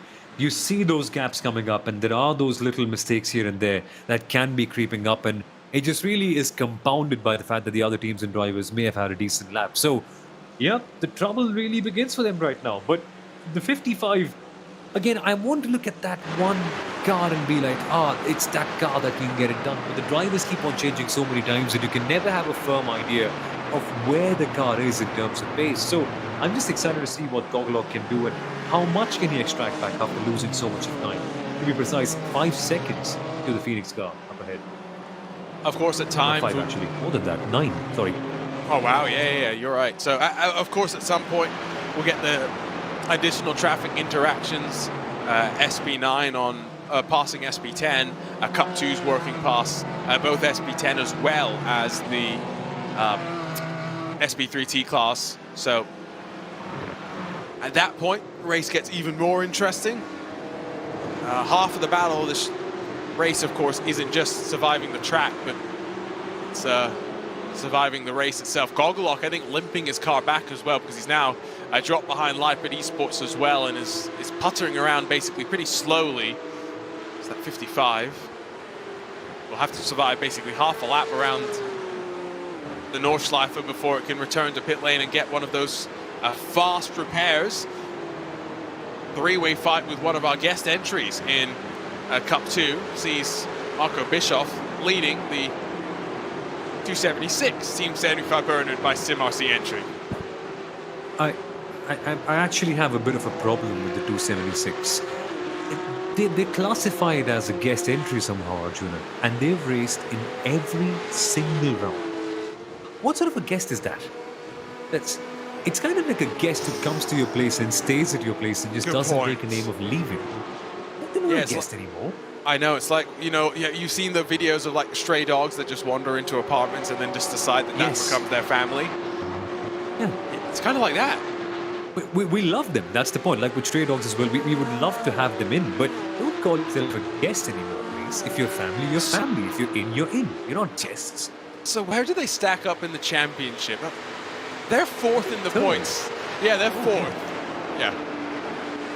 Not been a bad season for them. Gogglock, by the way, so much damage that he decided no more please and has taken the tow back to the pit lane. Significant damage to his car, was really struggling to get it around safely as well. So that is now one by one another car claimed victim. Everyone's still running so far, except now, of course, the 55 that waits in pit lane. Everyone who's had an issue has returned out to the racing surface. SB10s are going to cross the line to finish off the 3rd lap of their race with about 30 minutes in the books. Still no changes at the very front as they work their way down to the line. Yeah, on the Williams 55, it's crazy how their season has tapered off. They got an initial P4 and then they had the season best result of P2 in the second race, and you thought, wow, with Alessandro Bico, Marcel Maschewitz, there is a team here. There is a team who can extract a lot, but suddenly in the next one, with success penalties, it just couldn't hold on, went to P9, and you always feel that with Williams, there is something in there. There is some semblance of pace that can be extracted at that moment in time, but since DNLS 3, it's just fallen off a crest. That's a terrible way to end a championship, and I think drivers change, attentions of the teams change as well, because remember, we've had so many different other championships also going on in the same period, right? So you've got to change your attention here and there, but this big of a drop, I know they won't be happy with that one.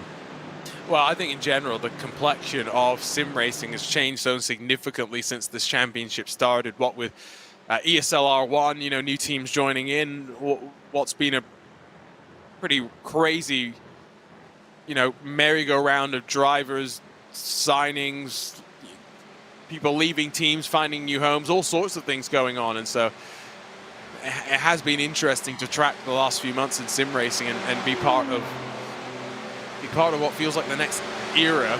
But it feels quite weird saying that, if we could be totally honest. SB9 cars are going to come to the line with a not insignificant margin now starting to build between them all. 3.5 seconds between Walkenhorst and BMW Bank.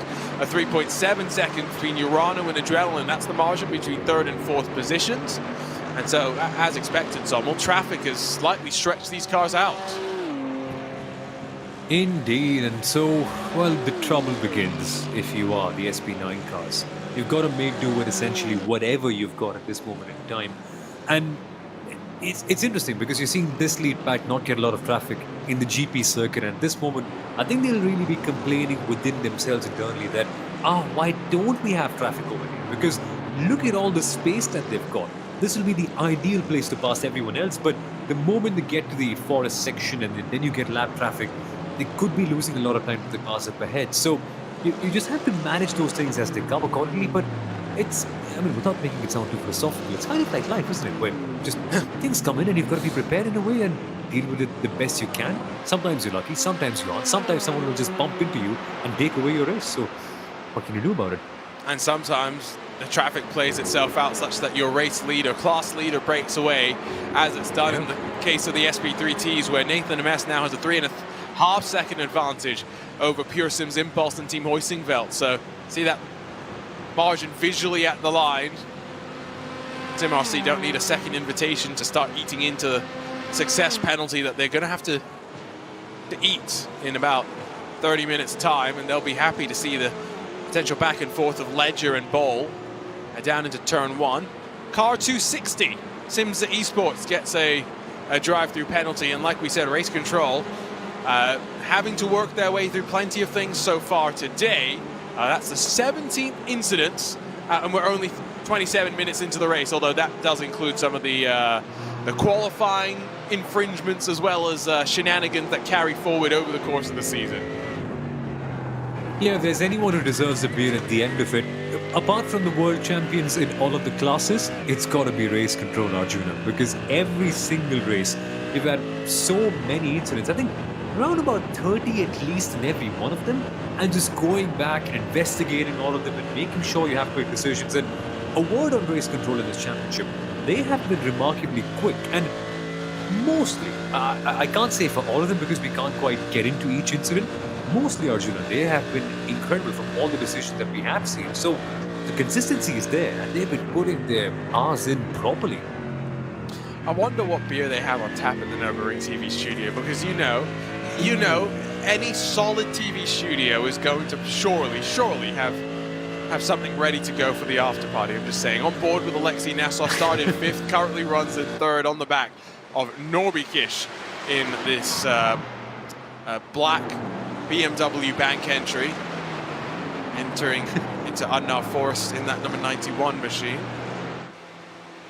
Getting onto the power. They're squabbling now for what would be 4th position, in the Cup 2 category. Team 75 Bernard by Sim RC, that's a 276 in front of Greica Motorsports, Kramer Racing Esports, and Marco Bischoff now slide back to 6th, but at least get the double toe and the fuel saving benefits at this point in the race. And of course, we're about halfway through the fuel window. We're about 20 minutes away from getting to the point when we'll likely see cars starting to dive their way down to the safety of the pit lane. Indeed, yeah. We've still got quite a few laps left. I think at least 3 more for the SP9s before we see something happening. So still a bit of a while until we start to consider strategy as a bit of an element. But look at the 276 car. They've got a decent wide line. The cutback hasn't quite worked out. So this is getting close, Arjuna. Now they are fighting. And again, they don't need to fight at this moment in time. I know I sound like a boffin when I say that, and we should be encouraging more racing. But in the grand scheme of things, what they're doing is just losing time to all the cars up ahead. The Liber Esports yellow car is around about a couple of seconds ahead of them, so they don't want to be doing this. It's just fun for us, I guess. Yeah, I'm in this interesting place now as a commentator where I like to get excited about fights, but I also realize that it's never smart to fight. I've started commentating on this Rallycross Championship, Sommel, and the worst part is, right, because you've got 5-lap races. If you fight side by side for a lap and you lose 3 seconds, well, that's it. You're never getting past the guy that you let run away from you. So it's like, it's one of those things where as a commentator, I'm like, I want to shout, I want to get excited, but please don't race so that maybe we can have a fight for the lead instead of a sixth position. I think you've nailed it bang on, and eventually just makes it worse, right? And I know there's lots of motorsport fans who probably look at the end of the race and look at a wheel-to-wheel battle for 6th place and be like, hey, a battle for 6th place, that's incredible. And it is incredible. It's better than watching nothing. Good racing is obviously valued, but the moment it is for P1, P2, P3, it just feels so much more valued, so much more weighted at that moment in time. And so you just want those fights. Now, it's all fun and games having a door-to-door battle for P7 or P11 or something quite like that. But if you have a strategic fight that's even passive for P1, suddenly that is a lot more entertaining, and I hope we get to see that. But in all honesty, it doesn't really look good across all the classes. Everyone's just breaking away now, Julie. I know. I feel so. I feel like I'm getting old. You know, I'm like the meme of a someone shouting at the clouds. Yeah, that's kind of what it feels like at times. But at least in the SP10 and the clouds class, don't even change here. Yep, clouds aren't changing. SP10 class has been content to basically run in single file for the time being. Expect it to get a bit wilder with the success penalties to be served in about 20 minutes time. Of course, that always mixes and shakes things up just that little bit more.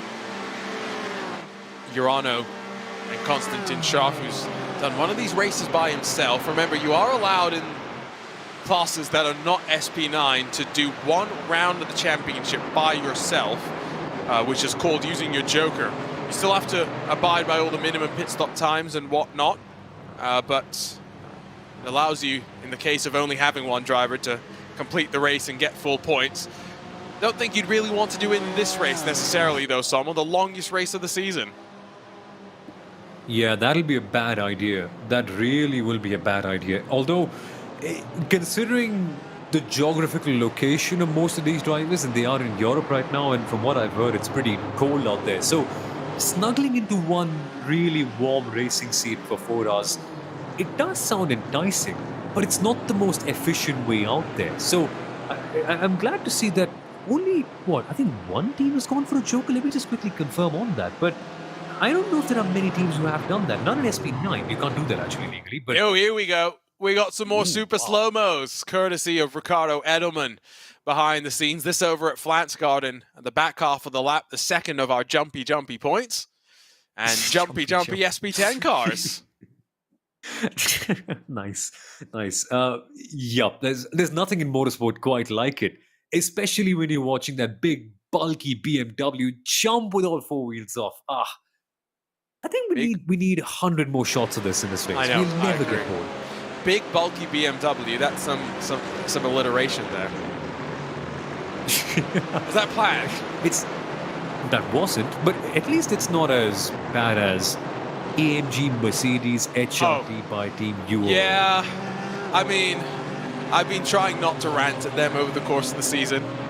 But yeah, just add try that's not working very well. Yeah, just add more three-letter acronyms to that one, please. I mean, makes it so easy. Makes it so easy. Team AMG, Team HRT by UOL. And imagine giving it its full name, right? Mercedes AMG Team Unicorns of Love. Wait, which way? I'm getting myself confused. it would be the AMG Team Haupt Racing Team by Unicorns of Love. Yeah, it's too long.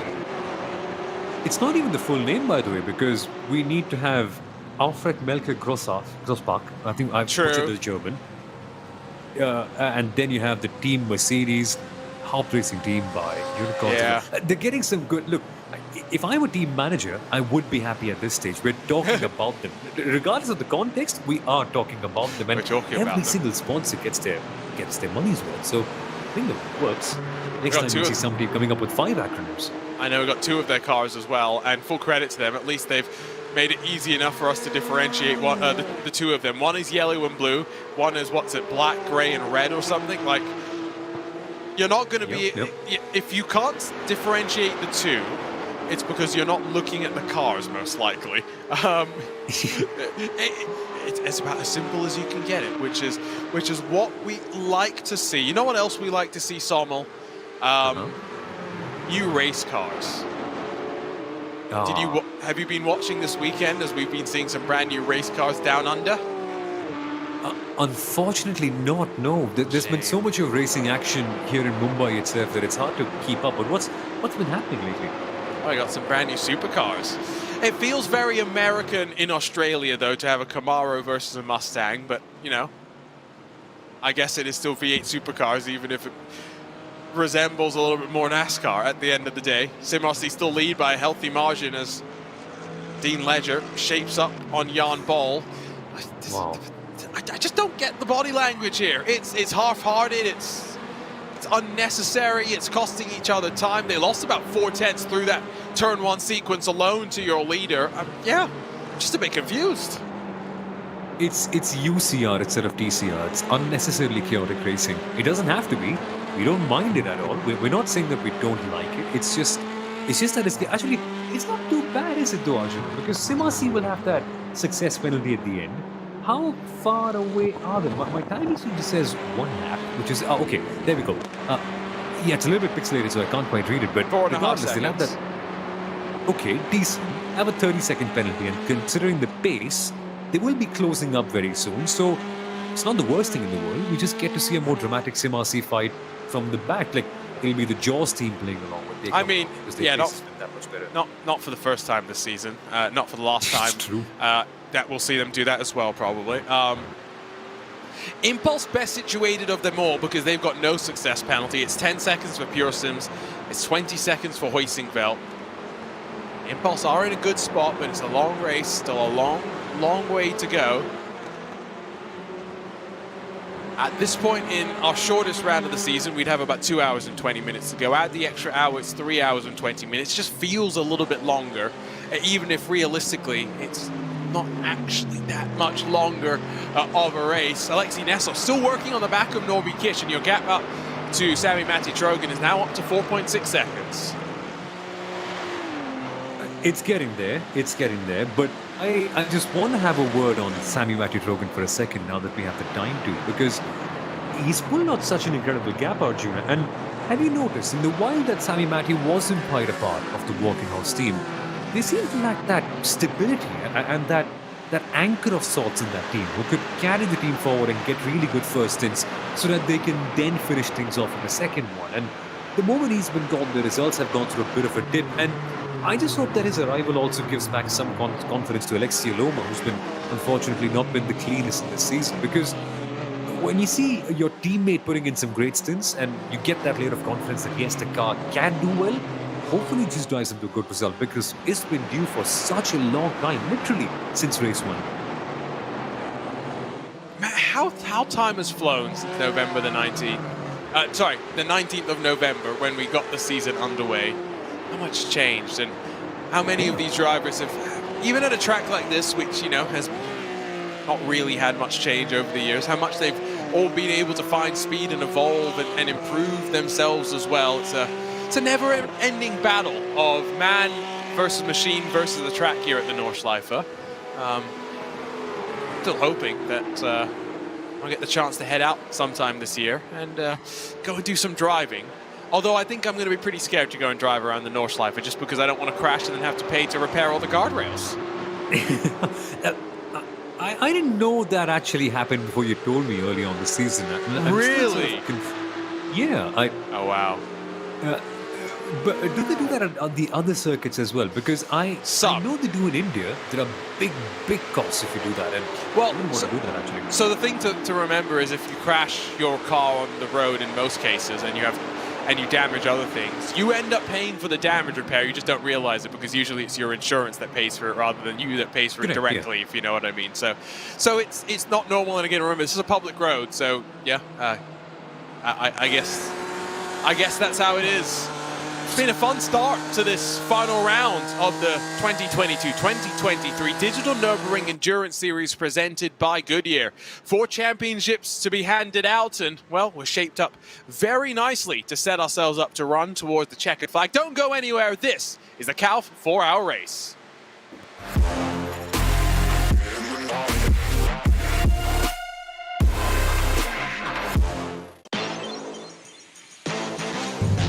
Bist du auch bereit für Action? Möchtest du mal in einem virtuellen Studio arbeiten? Oder das Live-Programm in der Regie aktiv mitgestalten? Oder mit der Kamera die schönsten Momente in der Boxengasse und an der Strecke aufnehmen? Möchtest auch du Interviews bei der NLS mit den Fahrern führen? Oder im Schnitt kreative Videos erstellen? Dann bewirb dich jetzt bei Nürburgring TV. Und starte durch mit einer Ausbildung oder einer Festanstellung Im Bereich Medienproduktion.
Liebe Fans, Besucht unsere Social-Media-Kanäle Von Facebook, Instagram, YouTube, Twitter und TikTok. willkommen zu NLS.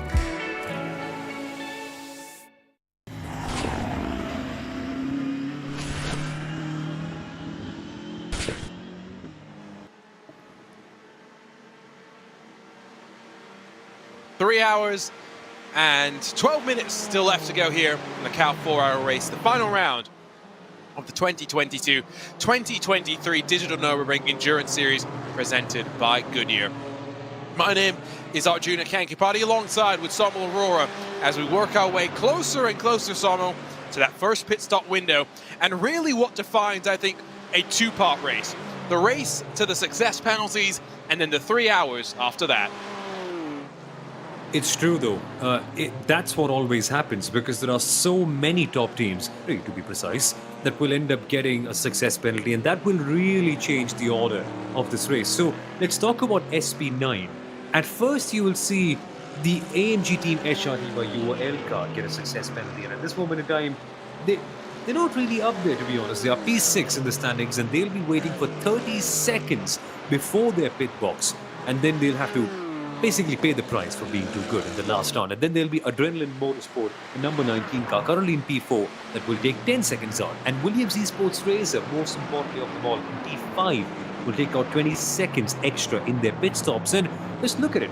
In essentially the top 8, we've got so many of these cars having this penalty, and that'll completely change up the order, because then you'll see the likes of Dur Esports, the number 53 Williams car, and the Liper Esports car get slightly up ahead here and there. And then it's just trickier for all the teams with the success penalties to climb their way back up. So it's going to upset it, but the real race, as you rightly mentioned, Arjuna, starts after that. Importantly, though, it's better for them if you've got a success penalty, that it's the longest race of the season, so you've got more time to sort of get back to the status quo, if that makes sense. So let's run down SP9 and the current standings. It's Walkenhorst Motorsports that are at the very front of the field. They lead now by only 3.7 seconds over Norby Kish and Team BMW Bank, who are trying to reel in the gap but are being pressured by the number 91 AMG Team Urano Esports car, that knows that the championship will come down to how hard they can push. Behind them, 6 seconds back effectively to Sindre Setsource in the Adrenaline Motorsport number 19 machine after a slightly slow start, maybe a slowdown penalty. Setsource back up to 4th. Tregurtha for Williams Esports Razor, he's in 5th position, knowing that for the car with 20 seconds of success penalty, championship, it's going to be quite difficult for them. They will fight all they can. Elias Sepinen, the AMG Team HRT by UOL number 1. That's the car, of course, with 30 seconds. They are the one with the most difficult of the championship outlooks. Phoenix Racing Esports, Leipzig Esports, and then Mercedes, AMG, Williams, and Dor round out your top 10. It's Marla, AMG, HRT by UOL, and Adam Christodoulou, who has taken one of his fast repairs and subsequently served a drive-through penalty as a result, because it's not a free repair, it is a fast repair. They run themselves down in 12th position. There is the red, gray, and white machine. I guess the 3 colors on that car. You got Valkyries, number 77, running down in 13th as well. Number 33, RC Car Shops. Esports entry is in 14th. And then the final running machine is BCMC Motorsports, who's 177. They find themselves quite considerably down and behind most of the Cup 2 field as well, but at least in front of the one retiree, the number 55, Williams Esports AMG entered car. Philip Gogoloff, taking significant damage, and Daniel Lafuente not going to be able to jump behind the wheel of that car at any point soon. Over to the Cup 2s, and, well, a championship fight that was turned on its head on lap number 1 through turn number 2. Urano Esports Data Group, yes, they put it on pole position and they continue to lead at the front. However, it was all about the 275 and the 205. The Team 75 burdened by SimRC and the Phoenix Racing Esports Cup car that came together courtesy of some assistance by the Peter Bonk performance car, maybe living up to the name there. Bit of damage potentially on the 205. The Team 75 car got away with it from what we could tell. But they are both on a recovery drive, 6th and 8th respectively. Now Leipzig taking advantage of all of the chaos. They run in 2nd behind Urano with Greiko rounding out the podium. They're in front of the Kramer Racing Esports car. who are in front of the 276 guest entered to Team 75 entry. Not far in front of 275 though, and then the upshift 299, the 205 Phoenix Racing Esport Cup car.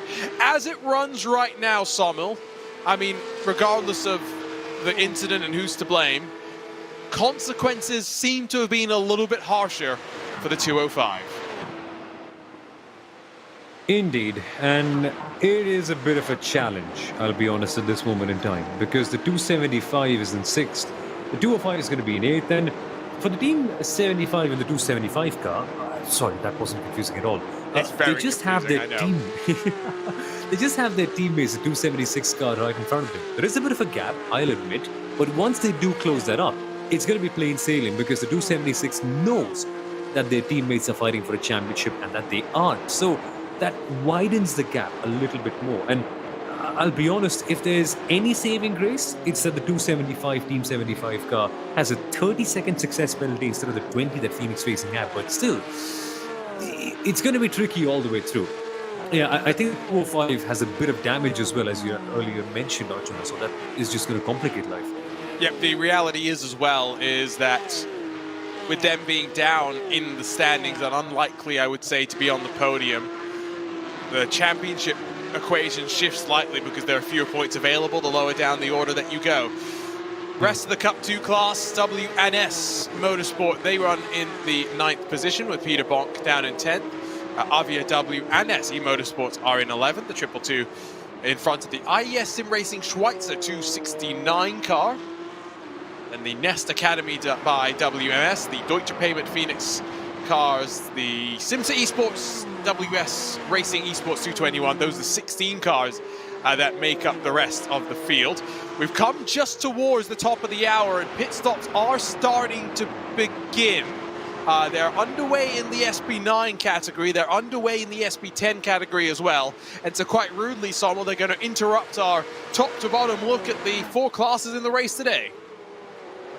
And that's all going to change, that's right. So, yeah, that is going to happen in the middle. What you see right now is precisely what is not going to be the final order in the end of the race. So don't take this very, very seriously, because there are lots of things that are going to be changed around here and there, not least the pit stops. And in the GT3 or the SP9 category, I'll be honest, lots of cars are coming in. I don't see anyone who hasn't quite gone into the box, but we shall figure it out. There are some teams who would want to go for 8 laps. This fuel save a lot in the first stint and get the real world drivers 8 laps out of the way so that the sim driver can do a longer stint later on. But we shall find out very soon. Not all of them are, of course, on the ideal strategy. No, and I think that's a good point, right? Because in the case of Nessov, Trogan, and Kish, for example, they all look great. Set Source as well. If they've got no logistical conflicts, they look perfectly rapid to be able to push to the end of the race, even compared to their sim racing counterparts. Maybe there's other drivers that are in a slightly different situation, so think about that. SP10 will try and give you a rundown, but again, do remember we are in a very different sort of a spot where 2 cars are yet to pit. That's Walkenhorst X-Racer and Uranos 390. Everyone else has come down the pit lane. Cycling to the front of all of that is Simsa Esports in the 347, and then Deutsche Payment Dolphin in the 342, 324 for the WS Racing Esports car. They're in 5th position. The Nürburgring Esports team in 6th in front of Door Esports, as in the 320, Michael Rochelle had a bit of an issue last lap and has lost a whole bunch of time, but still out there on track. And BS Competition, after their mega success penalty, are now down all the way in 8th. But of course, we know they'll be looking to try and fight their way back up forward. Core Sim Racing 9th and 10th respectively, with Sapphire Simsport Alpha in 11th. And that is the entirety of your SP10 field. Just 2 cars electing to go the extra lap, Sommel.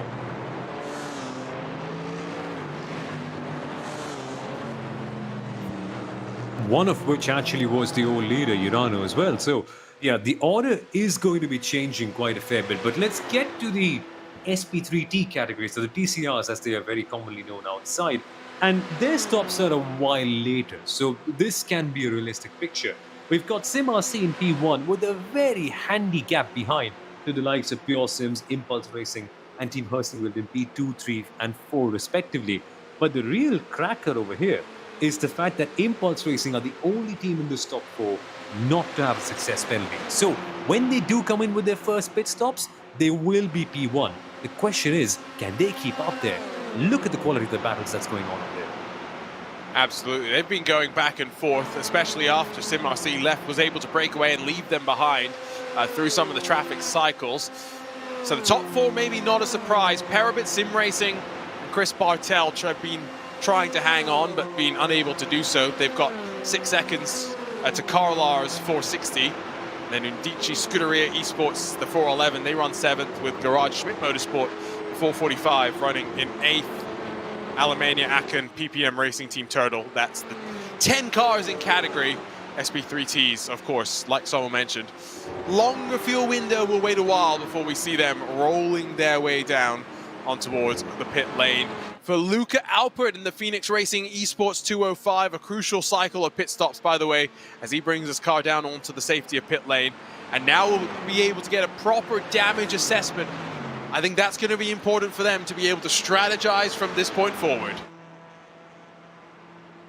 That is true, and we are going to get a decent idea of where they really are, because at this moment in time, they are yet to make all their pit stops, all of them, in the Cup 2 category. So very soon we will find out just what that order looks like and how does the championship battle actually seem like with the success penalty coming in. But now what you will see is a classic move, right? The 275 has gone ahead of their teammates, and that is a team on. That is a Valtteri James moment. So we'll properly get to see that fight settle in Cup 2 categories. But HRT, they are going longer. They want Elias Sabarin to get their 8 laps out of the way, Arjuna. Weird. Well, I wonder if this is also just trying to have shorter pit cycles at some point in the race. Remember that you do tires and fuel at the same time now, so that is a factor to consider in how you are planning out the strategy. But wait and see how Sepinen and Sanchez. Yeah, exactly. It also helps that they've got Sanchez in that other car. Well, so that's the point I was going to actually just make. Sanchez has done 1 DNLS round and 1 DNLS round, and that's it. He had a very strong drive last time. I'm not trying to undermine that by any means, but it's a track where experience is so important. We'll see how it all plays out and how that factors on in. Side-by-side battle between Door Esports and the Nürburgring Esports team, just in front of BS Competition as well, who are going to be mindful that they don't want to lose too much time. They don't want to be involved in anything. They slide on past the Nürburgring Esports 309. Now Mikel Rochelle will be next up, and then only a 1.8 second gap to WS Racing Esports 324. So BS Competition has some draft to basically slingshot themselves forward a little bit here and try and work on minimizing the impact of their success penalty. And the earlier they get past, the easier it's going to be. And so that's what they're going to be targeting. Where can I find a place to just go ahead of that car that looks 40% similar to my car? We'll get there eventually. I think that's the thing, because PS Competition have shown greatly faster pace in comparison to Dur Esports. But remember, Dur have also won a race this season, so they're not pushovers really. I hope for both these teams that they put up an entertaining fight. For BS, if they won the title, they've got to get past fast. Yeah, Still's in a great spot overall. You do have to say, though, remember, race control continues to look. Will be a drive-through penalty now for Door Esports Junior. They were involved in something with BMW Bank and the Core Sim Racing 2 machines. Yikes. So you'll see them dropping back down. Not going to be an issue then for... it is Ruben Bong is still at the wheel of the BS Competition car. Not going to be an issue for him too much longer. In terms of SP9, bit of a shake-up as well, by the way. Alexei Nesov has jumped in front of Sami Matti Trogan, courtesy of a slightly shorter pit stop than the Walker Norse Motorsport car. And maybe Urano just trying to keep themselves to the top of the hour. Remember, we'll get Seb Schmalen back in that car for probably just the 1 stint. And I think we'll see Alexei Nesov doing 3 hours of the race. And so while Elias Sepinen brings the number 1 down onto pit lane, and remember that will include the 30 seconds of success penalty that they've got owed to them basically after the win last time out. It sets up what we were talking about earlier, the 2-part race. The race to the success penalties and then the 3 hours after that. And so far, it's looking pretty good for Urano Esports, as it was meant to be. The only one of the championship contenders who didn't really have a success penalty. And so, things are looking bright. They are up ahead of that Walker Norse Motorsport car. And you rightly mentioned, Arjuna, they might have taken slightly less fuel in that car, which will eventually pay back to them in one of the pit stops. So it's all about how much of a gap can they build relative to Walkenhorst Motorsport so that they don't kind of end up losing time in their next pit stop. But even still, they're not fighting Walkenhorst, I'll be very honest. They can even finish second and it'll be fine so long as they are beating Williams Esports Racer, which they will do, because Williams Esports are currently 7th. Yeah, there's plenty of championship equations to still figure out. And at a track like the Green Hell, you never know which way things are going to shake out, so it's hard to really try and predict things this early on. Do watch some interesting fights. The WES Motorsport 223 in front of the Upshift SimSport team, Mads Gravson on the back of David Wasserman. Too far off of Peter Bonk's Marcus Deck, who has served the penalty that he got for his part in the lap 1 incident already. But now finds himself down in 7th position overall. Alejandro Sanchez does replace Elias Sepinen. They rejoin the track 7th and behind Williams Esports Razor. So some work to do. 50 seconds off of Nessoff, but again, very different strategies. Success penalties are shaking things up as well. And meanwhile in SP3T, if you were wondering as to the dominance of SimRC, that margin now close to 6 seconds. So that roughly shrinks their success penalty to only 24 seconds. And considering how SimRC have built up a 6-second margin in NR, let me do the math very quickly. Which is going to be bad, I know. It's 18 seconds in the next 3 hours if they can maintain it. Not bad, to be honest. It's not bad. Brings them back into touching distance, yeah? Wow. Who would have thought? This is probably one of the most dominant performances I've seen in my 2 seasons of doing DNLS, because I've seen some great results, but to consistently do it over the year, I know it's not over and done with yet, to be honest, but still, just the thought of it, that they could well be doing that is just frightening if I'm any other people. I say it a lot, and sometimes I feel like it's unfair when I say it, but SimRC have the 2 best drivers in the touring car world in Kieran Harrison and Corrington Gunes. It's not I'm not trying to say that anyone else doesn't have a great lineup, but I just think those 2, when they work together, are the best, and they consistently show it in their performances as well. But they've showed this season with the likes of Felix Luding and Nathan Ames being able to step in and just basically fill the roles as effectively as if it was just those 2 drivers. SimRC have a very, very dangerous touring car program, and moving forward, they are the presumptive favorites in this category. I think they just won the 24-hour series esports championship in this category as well. So, yeah, that's a tough one to win. Exactly. It's one where, you know, you just kind of expect them now to have success in this car, and it seems to be working in that way. 4 seconds the margin at the front in SP9, by the way, between Urano and Walkenhorst. Here's how it shakes up in SP10 with all the pit stop cycles finished. It's Simsa from Walkenhorst, a 1 second the margin there. Then Deutsche Payment, then BS Competition, curiously, only 23 seconds off. Then the 324 WS Racing Esports car, Nürburgring Esports team, Urano and Door Esports Junior after serving their penalty down to 8th position. Interesting little cycle here in the SP10s. If I was BS Competition, I'd be starting the victory dance at this moment in time. I don't want to jinx it. That commentator's curse. They do have an 8-point gap to the 390. An 8-point gap. That is huge. That's humongous. And in comparison to the time as well, they've got such a big margin. BS are in 4th, Urano are in 7th. Just how are they going to close up 8 more points, Urano, with this situation at this moment in time? I know 3 hours is a long time. A lot can happen, but it'll take seriously a lot to go wrong for BS Competition. So, yeah, this is just amazing. This is dominance unlike anything else. And I'm just intrigued to see if they can do what SimRC did last time out, which is win again, get another win in the bag. I feel like it's a possibility. The problem is the Walkenhorst car. I think that's going to be the difference maker, in my opinion. Yeah. But we'll wait and see. Still got 2 hours and 51 minutes to go. One of our presenting partners for this season of the Digital Nürburgring Endurance Series presented by Goodyear is, of course, our good friends over at LEGO, specifically at Lego Technic. Sawmill 11 days ago was one of the best days in any month. It was Lego Day, when all the new Lego sets are dropped to the world. I went and picked up the brand new Lego Technic 4 GT. Haven't started building that yet. Picks up the brand new, I think it's Lego Technic NASCAR Next Gen. I picked up the Lego Speed Champions Porsche 963, which I've already built and I've got sitting behind me. I'm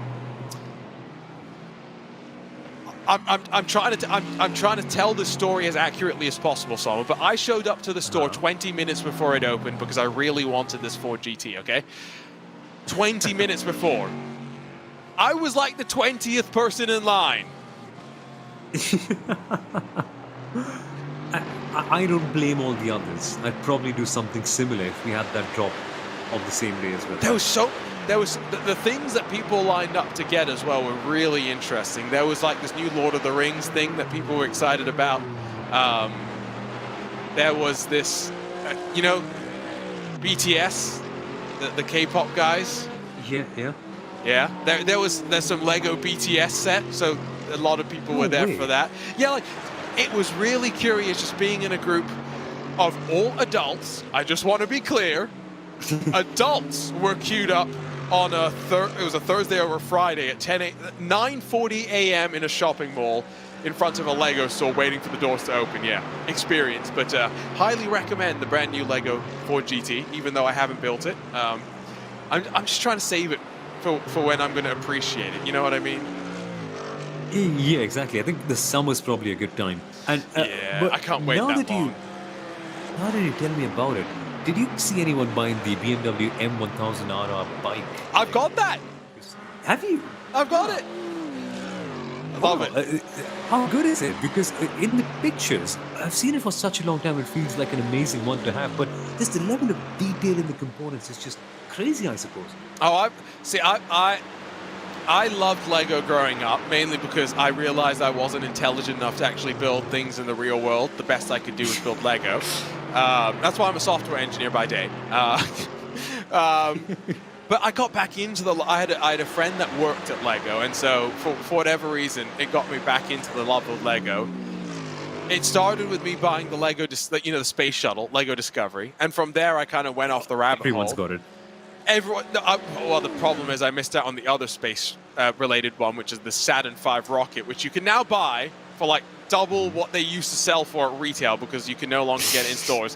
Williams Esports Razor are going to sail on past Phoenix Racing Esports. And no real fight put up there by the number 5 for 5th position. Williams Esports Razor, crucial championship position for Vasilius Belletiotis. But yeah, our colleagues over at Nürburgring TV and the German coverage for the Digital Nürburgring Endurance Series were showing off some of the other Lego sets as part of their pre-show summit, including the Ferrari Daytona. Yes. It is humongous. And when I say humongous, the box that you get it in is large enough. It's larger than most people's gaming PCs. So, yeah. How do you carry it back home? Is it meant to be that you build it and drive it? No. It's not. Yeah, fortunately, it's not that big. Fortunately, I can fit my PCs in the back of my car. It depends on what car you drive, to be fair. I don't think there's much luggage room in a Mercedes AMG GT4, for example. I think if you're rich enough to own a Mercedes AMG GT4, you'd be rich enough to get someone to buy to the drive Lego behind you. For you. Yes, to drive behind you with whatever you've just bought, you know? Exactly, yeah. So that isn't much of a problem for them. Simon, what's the most significant penalty that we've seen so far this season? Do you remember off the top of your head? I think a 10-second stop go? I think we see outside of the 30-second that we saw earlier today for the penalty point infringements that have carried forward. Yeah, we've got a stop and on 60 seconds for Leipzig Esports. Again, don't forget that was expected. That is for no real driver. That was expected. Live championship points as it runs right now. Long way to go. So many variables unaccounted for. Urano Esports have a pretty dominant margin at the very front. And it goes to show that for Williams Esports Razor, even if they were able to close up to the podium spots, it brings them into touching distance. For the number one, they need a lot more help to be brought back into the mix. Effectively, they're hoping that the 91 is not your race winner. They're hoping Sami Matti Trogan and Walker Norse Motorsports is there to spoil the party. Indeed, and it's Remember, all... that's 4 championship points. Sorry to cut you off, Sam. That's 4 championship points between first and second. Yeah, exactly. But the problem, it's all in that hopes and dreams kind of phase at this moment in time. And the moment you've pinned up your championship battle on someone else, you know you're in the wrong place, right? Those next 2.5 hours, it'll be long. It really will be. They've got to drive at their best and be ready for whatever comes to them, because genuinely, if you can have the leading car at Le Mans stop on the last lap, anything can happen. So anything can and could potentially happen, but it's going to be a long, long 2.5 hours. We're just going to keep on driving and driving and driving and just hope that something happens. But well, you need hope. It's such a... You do, but such a bad mental position to be in, where you're just like, I wish... It's like looking at the sky and being like, I wish I could go to the moon someday, but you need a miracle for that. I'm going to quote Ted Lasso. It's not the hope that kills you. It's the lack of hope that kills you. I genuinely do believe that as well. Lack of hope is much more brutal than hope itself and then being crushed. Yeah. SP10, as it runs right now, I mean, maybe it's not a surprise that BS Competition are on top. Currently sitting 4th on track, don't forget, after all the success penalties have played out. I think this one was always not that much to be questioned. SimRC, I think we'll get a look at the point situation likely for them next in SP3T. That was also one that realistically no one was really questioning. It was more about SP9, Cup 2, how they were going to play out at the end of the day. Yeah, no doubts at all at this moment in time. But I don't even know if it's a success penalty at all for BS Competition. It's like scenario mode at this stage. Just with every single race BS Competition are just told, hey BS, can you start like second and go 30 seconds back? Yeah, sure, we do it. Can you start first and go 35 seconds back? Yeah, sure, we do it. It's just something like that. It just seems that nothing bothers them. Maybe the organizers should look a little bit further to strengthen the success penalty of sorts, because it's not working in the Cup 2 and... No, not the Cup 2, sorry, the SP10s and the SP3Ts. It's just going wrong. Well, so here's the thing. Do you then have specific... Oh, as SP3Ts come onto the pit lane about 1 hour and 15 minutes into the race. So, as you see... actually. So quickly, SimRC 16 points clear. No real doubt when it comes to this one. So the problem with Sommel, I get what you're saying. I get the reasoning behind it. But how would you justify that in the rules, having success penalties for one class being different for the success penalties of another class, and then having to account for the fact that maybe you need to change that through the season if one team is doing better than you expected, as we see Hoisingfeld roll after serving the success penalties, of course, before SimRC. No, I don't intend him to change any... So, not disbalance the rule. It's just mild complaining that is so good. Gotcha. Sometimes it gets to you that a team is just so good, and you just like have to sit back and be like, wow, you are so good, but I don't like that you're so good, because you're not putting up a show. It's that kind of stuff where at the end of the day, when you're going to bed and you close your eyes and you're thinking about them, you'll be like, yeah, man, they're incredible. But it's just for the show, and I think it just goes to show that if we're not talking about you enough for what you're doing right on track, you're probably doing something very, very right. So SimRC and BS Competition are just acing it so far this year. So man, come on. With the way it's played out, courtesy of the lap 1 incident, what was shaping up to be really fascinating in Cup 2, maybe less fascinating. Team 75 burdened by SimRC looking good. Maybe now more fascinating as to whether Urano Esports are going to be able to get up in front of Phoenix Racing Esport. They need Phoenix Racing Esports basically to slide backwards, because they are sat in Phoenix Racing, that is, the 205 in 9th position in class. The 290, of course, is leading, has the 276 that's on a slightly different pit stop cycle, went short in the last cycle behind them, but 275, Team 75 car just now is to hold on and grab what would be another championship. If it holds on like this, I think it's the second weekend in a row that Team 75/Sim RC will win championships in these cars in the same championship on the same weekend, if you know what I mean. Yeah, it's crazy. Plus 6 test months for them. It's Christmas come late, actually. But yeah, as early as it can, actually, to be honest with them. It's imminent. It's amazing what they're doing right now. And in the meantime, they're putting up a show as well. So good for us all the way through. No, they absolutely are, that's for sure. Would have been would have been a lot more fun to have seen how it would have played out without the lap 1 incident, but it's the way racing goes sometimes. You get yourself psyched up, you do all that preparation for a 4-hour race, and then unfortunately, in the Phoenix Racing Esports case, you don't really need any of it. Yeah, truth bomb. That's a truth bomb if there ever was one. It's the last thing we expected, didn't we? I was preparing for so many permutations and combinations of what'll happen if one car has a good race, the other one doesn't. If X happens, Y. If one has a 10-second longer stop, and then suddenly both of them are spinning out at turn 1. Yeah, well, that was a bit more chaotic than I think either of us were necessarily expecting at the start of the race. Trying to just track lap times at the front between Nessov, Trogan and Kish in the SP9 category, by the way. I'm curious as to whether Walkenhorst are going to close. Nessov, of course, will have slightly less in terms of fuel, so maybe is going to have a slight advantage in terms of how much he can push. Side by side out of Adnar Forest, it's going to be a swap for Phoenix Racing Esport that sees them get in front of the Peter Bonk performance car. Luca Alpert now up to 8th.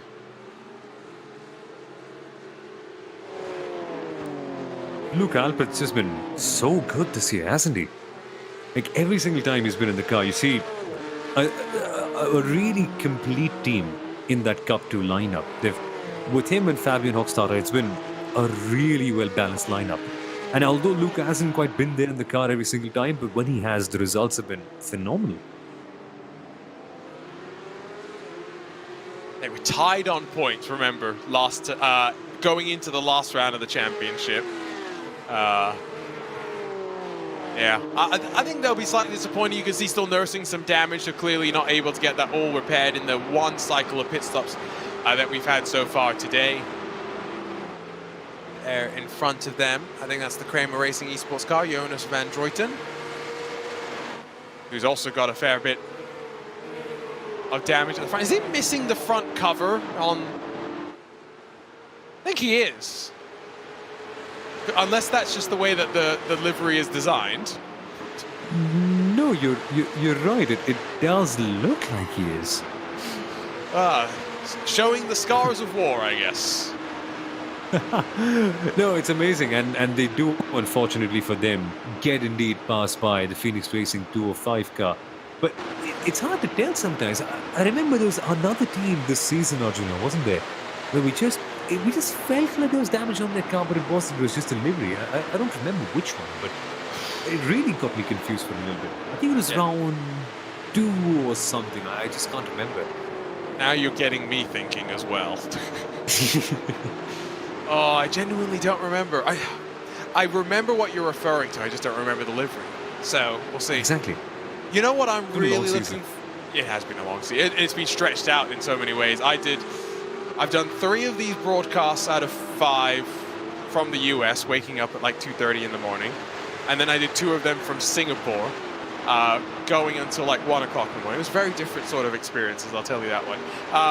You know what I am excited for, though, is the fact that even though today's the last round of the championship, yes, again, don't forget, DNLS Community Cup, you can learn more about that. It kicks off at the end of April, 5 races that take you through to September that you can be a part of. But I'm not done with the Nordschleife, not just because, of course, we've got the iRacing 24 Hours of the Nürburgring on the horizon, but the Porsche Tag Heuer Esports Super Cup is coming here. Ah, yes. And so, I think every time I've seen a Super Cup race at the Nordschleife, it's been pandemonium.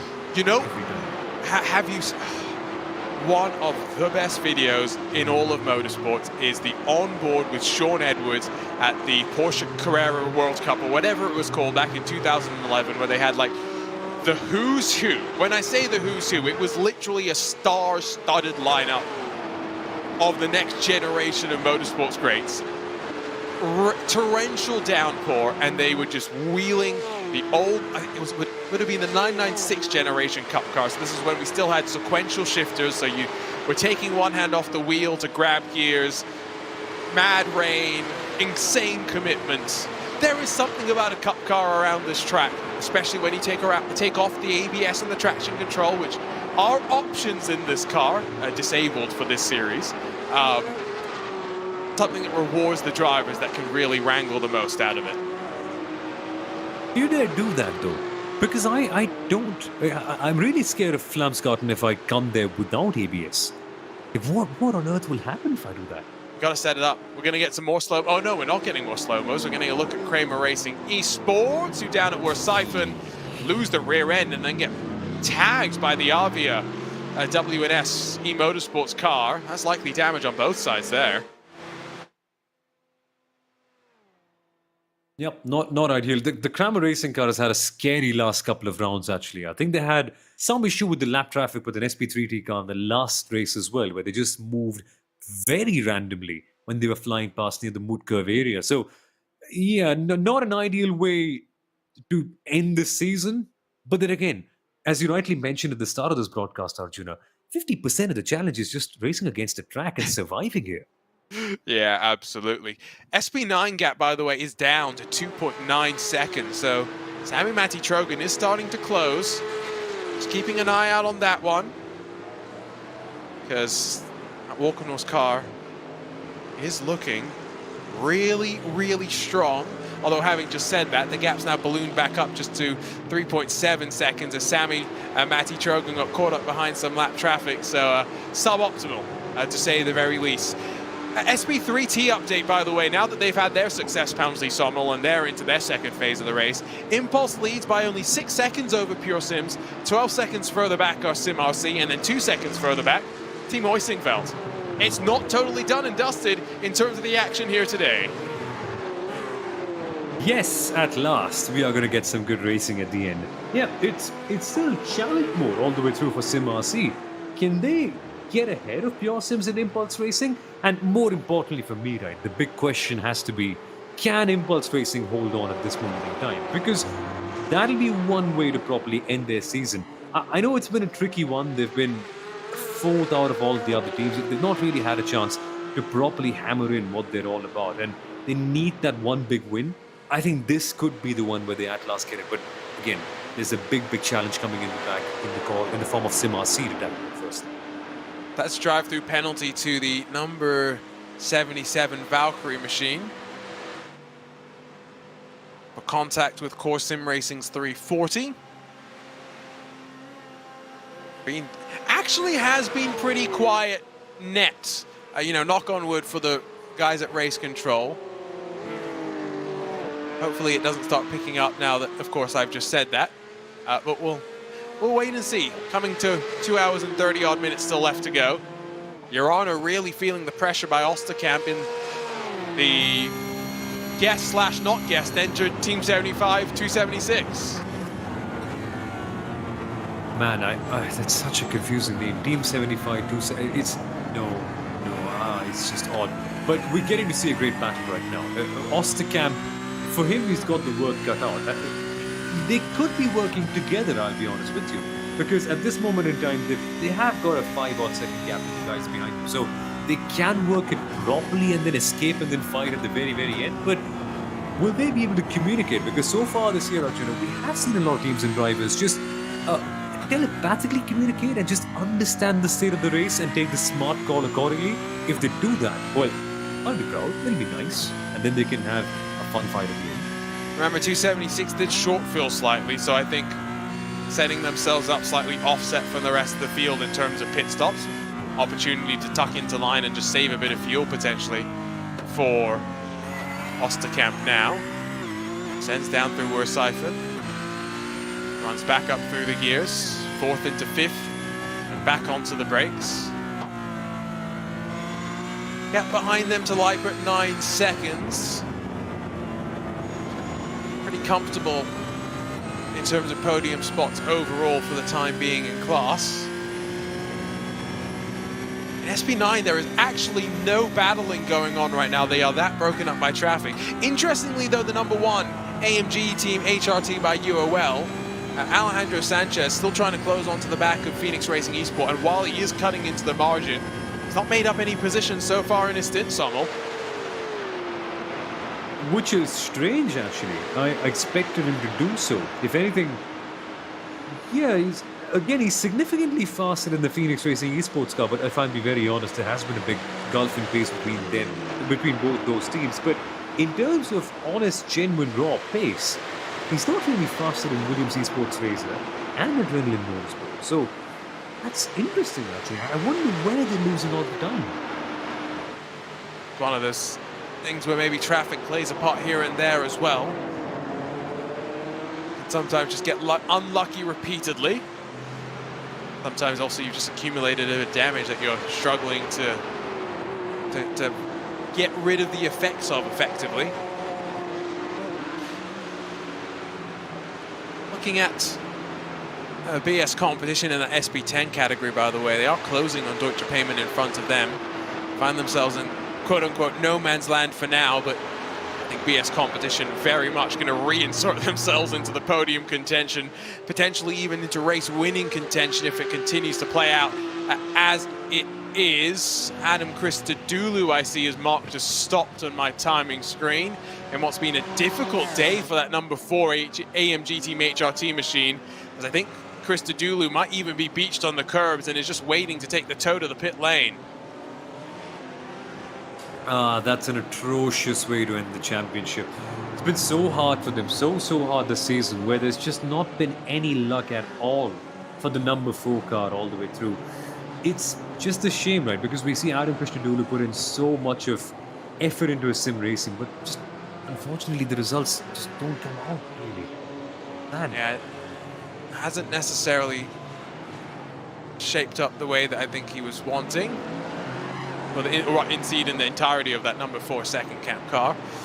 They're not the only ones that just took a tow back to pit lane. The Upshift Motorsport SimSport team, the 299, so in the Cup 2 category, they've also just had a bash with the walls and a request to return to pit lane. So the Nordschleife are biting a handful of teams, not even halfway through this one. That's what was always going to happen. That's the challenge of the Nürburgring, where there's just so much that can go wrong. Just half a moment of you losing concentration and bang, there is race over, quite simply. And it's not just driver errors sometimes, Arjun. It can be internet errors as well. It can be just your service provider having an off day, not giving you a notice about your internet going off, and kaboom, your I think Porsche Cup Series race also could go for a toss. I think that's happened once, hasn't it? Yeah, there's been a few little things like that. Always need to hope that the iRacing gods are on your side when it comes to a handful of these things. 4.6 the margin now between Nessoff and Trogan. Urano doing a good job to build that buffer back up. Wonder if we're going to see the driver swaps taking place in the next cycle of pit stops in both cases. If Nessoff gets Schmallen back into the car next time, if Trogan gets Aloma into the car next time. And I think it's not an unfair comment, Samuel, to say that in both those cases, that would be the weaker driver in the car getting in. Yeah, I don't like that word, but yes, it does make sense. It's harsh, but at this level, sometimes you've got to be honest and say one teammate is still faster than the other. It's true, yeah. At the moment you have that realization in the team, it'll be better. Because then you can at least be honest and frame your strategies. There's no ego coming in the middle, and then you realize that, okay, our work is just to make sure that the team has the most efficient, fastest strategy. And so the moment you do that, it's just better for the team on the whole. And I'll be very honest, there have been some real-world racing drivers who've done that really well. Robbie Foley in the last round, he recognized what his role was and did a fairly decent job until they had that incident when they eventually tumbled back down. But if you do that, it's just better for you. It's more efficient, actually. Why wouldn't you? Yeah, no, absolutely. Was intrigued at the way Foley approached the race last time. Of course, first time we've seen him this season. And indeed, maybe the first time I think he's raced the DNLS. I've definitely seen Robbie doing laps here before. Don't know how many laps he's done before. Is that a second drive-through penalty for the number 77, or is that just letting us know of this? Is it a repeat? That's surely it can't be an additional one. This one's a stop and hold 60-second one because they've got 10 penalty points over the course of the season. It goes back to what we had at the start summer, where 3 cars had this same stop and hold penalty because of the penalty point rule. And they are in that little tricky slot again. Yeah, but rules.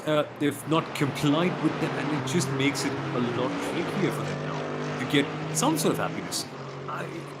Every time you get a penalty in a race, it just sucks the life out of you. You just feel such a big drop in momentum, and you feel as if, again, there's not much reason to be in the race for. And that's probably the reason why I'm just commentating and not driving in the first place. But if you can maintain your motivation once a penalty comes in, that's some level of passion. Yeah, absolutely. It is also just the spirit of endurance racing at times. You know, when you have an issue out on track, you go back out, and even if you're a couple of laps down, which is not an issue necessarily at the Nordschleife, but more an issue at other tracks, you continue just getting the laps in and doing what you need to do. So, yeah, this is where, in the real world, you have sponsor obligations. Your car has the logos on it. You better get it out there as much as possible so the sponsors are happy. Doesn't always transfer over to the virtual world, unfortunately. On board with Sanchez, though, he's right on the back of the Phoenix Racing Esport car. And look at the confidence with which he's able to get past with all the lap traffic. He's using the draft here and there before we come to Antonius Booker, that bridge that's going to come up. And he glides past with the draft because that's always the way it is going to be. But has he really got him, though? He has, yeah. It's funny, actually, about Antonius Booker. He used to be where people kind of made wishes. It used to be the wishing tree of sorts of some sort of priest or saint or something called Antonio. Kind of funny. This is where you get most of your moves done as well and hope for the best. Because heading into Tiergarten, if you're close enough, things really could go wild. Race control now up to 23 into this, by the way. So they are starting to, one by one, trickle on in. Getting a bit more contentious out on track. Number 1 past the number 5, and now Sanchez will work on closing up to the back of Beliziotis. That's the 9-second margin, though. It's going to take him a while to close. And those are 2 of the very best in sim racing. 1, of course, the Williams Esports driver. 1 typically represents the Apex Racing team. Live points as they run right now, and gaps come back down between Nassauff and Trogan and the Urano and Walkenhorst cars, but Urano's still on top. It's Williams trying to get back into podium contention. Same in the case of the number 1, but still advantage, you'd have to say, in the 91 camp. Very much so. 3.3 seconds. They've got a great driver lineup. But I think when you might see that advantage changing a little bit, it'll be when Sebastian Schmallenberg comes in. And I think Sebastian will be fine if I say that, but he's the slow one in this team. And there's a reason for that. He's actually managing the company. And Urano, and if Google's right, they have a $1 to $5 million revenue every year. And so he's properly running a business. And he's taking out time to compete in sim racing. Oh! And look at that! Core sim racing, Ronald Grossman off at Mutkurva. I only saw the end, the aftermath, the car in the grass. How did it get there? That's going to be the question. Such a terrible place to have an off as well, because you're so committed. There's no time to really bring it back into control. There's grass immediately on the outside that takes you straight into the wall. Yeah, I think it's what the tennis players would call a game set match. That's over and done with. They're going to have huge damage, and luckily they do have a fast repair, but then they have to take that drive-through penalty as a result of that. So, yeah, course sim racing, well, I can unapologetically say that they will be shaken at the core with that one. Well, nice. Ronald Grossman on the outside, no real contact, just not really where you want to be hung out. Difficult in those GT4s to get the car turned in. Grossman was already running last in class. Not really an issue, was 2 laps down. So, I guess a bad day goes a little bit worse for the white and orange course sim racing machine. Yeah, exactly. Yeah, bad one. That's a really bad one. But again, that's the challenge with lap traffic, where sometimes there is no space at all for you. What are you going to do? And you tend to create a new line, the rally cross line, and that's the result of that. That's a big, big damage. But again, they've got a success penalty, not a success penalty, I'm sorry. The fast repair penalty, and that'll suck the life even more out. Absolutely. Remember, this is a drive-through penalty for taking the fast repair. So adds basically about 23 extra seconds for them while they serve that. But at least for the time being, 2 hours and 20 minutes to go. We're 4 laps into the stint for the SP9, so probably 3 laps away for some of them.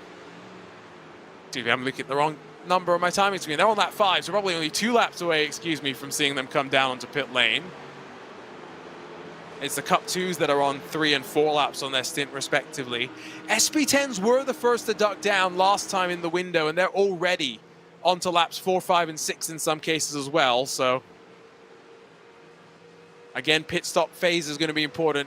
And not many teams did driver changes after the first hour. In a 4-hour race, I always think it's pretty logical if you're pretty equal between 2 drivers in terms of pace. Just split it down the middle. One driver does 2 hours, the other does 2 hours.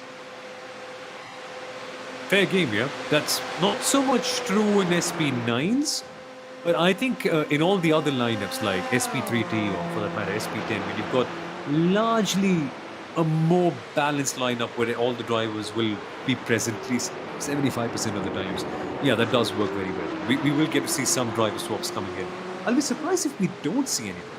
That's going to be interesting. That will be interesting if someone gets left out for 3 hours at the start of this race and you get the 1 hour pushed in from second driver maybe at the end.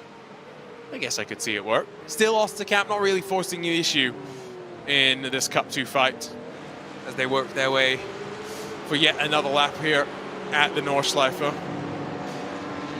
Of course, in this new iRacing build, Sommel, that's just dropped this past week, there's one car that I think a lot of people will wonder about whether we can include it in future editions of the DNLS, and that's that Renault Clio Cup car that I know a lot of people are very excited about. I just want to drive it once. Just once. It'll be fantastic. It's not really a TCR in there, so we won't really have it. But if we do get in the DNLS next season, it'll be perfect, right? Because that's the spirit of the Nürburgring Endurance Series that we have in real life. We've got, I think, 100 different categories. Just kidding, I'm exaggerating, but yes. But so many different categories, small and big, fast and slow cars. And having that extremely slow one at the Nordschleife is going to A, make up for great racing, and B, even more chaotic lap traffic work. And I think we need that a little bit more because I think you mentioned it in one of the broadcasts that the SP9 drivers have it slightly easier than they do in the real world. And I think we should ramp up that challenge, make it even harder to lap. Yes. Oh, no, they have it a lot easier than they do in the real world. Because remember, there's only 55 cars at most out on track at the same time in the series, which means the traffic is just so much sparser, less dense. You don't encounter as much of it. You don't have as much variance of it, right? Because we have the defined classes, whereas you've got all sorts of weird things that go on in the real NLS. So yeah, I fervently believe that SP9, the drivers in terms of traffic management, have it so much easier in the sim than they do in the real world, which just means if iRacing is listening, you know what really needs to be the next step? Let's get 180 cars onto the Nordschleife. Yes, yes. I just thought about that like a couple of days ago. I was just thinking, the server pressure to get that done. Just imagine getting everyone onto one race.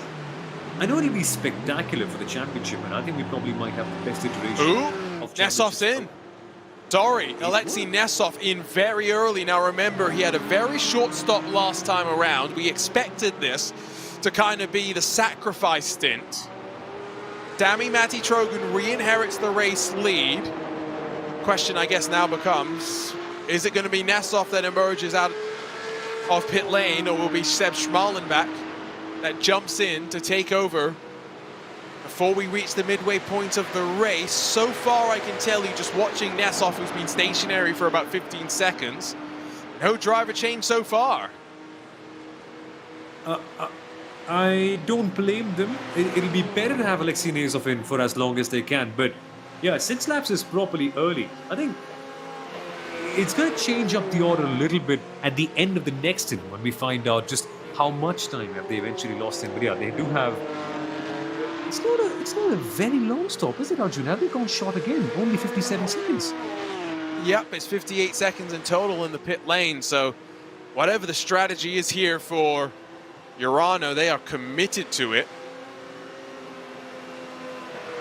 Trying to just figure out short consistently. Yeah, now they're going consistently. They've got their minimum drive time, of course, well and truly out of the way. We'll see if we get any messages about this, and we'll figure out what's going on.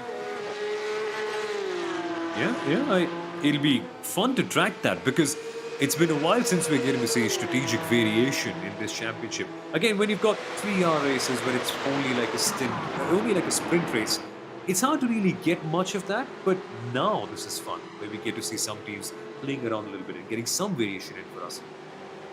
Yeah, absolutely. Peter Bonk has Marcus Deck out.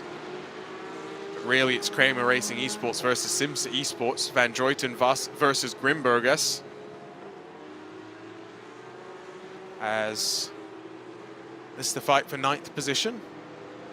14 of the Cup cars still running. This is the class where we've seen 3 retirements.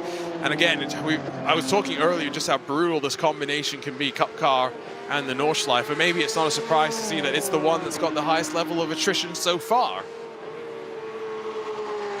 Yeah, but it's been surprisingly calm. We've seen a couple of incidents here and there, but I still expected it to be slightly more hardcore than what we've gotten so far. Or maybe it's just that we're holding off the drama for the very end. Maybe.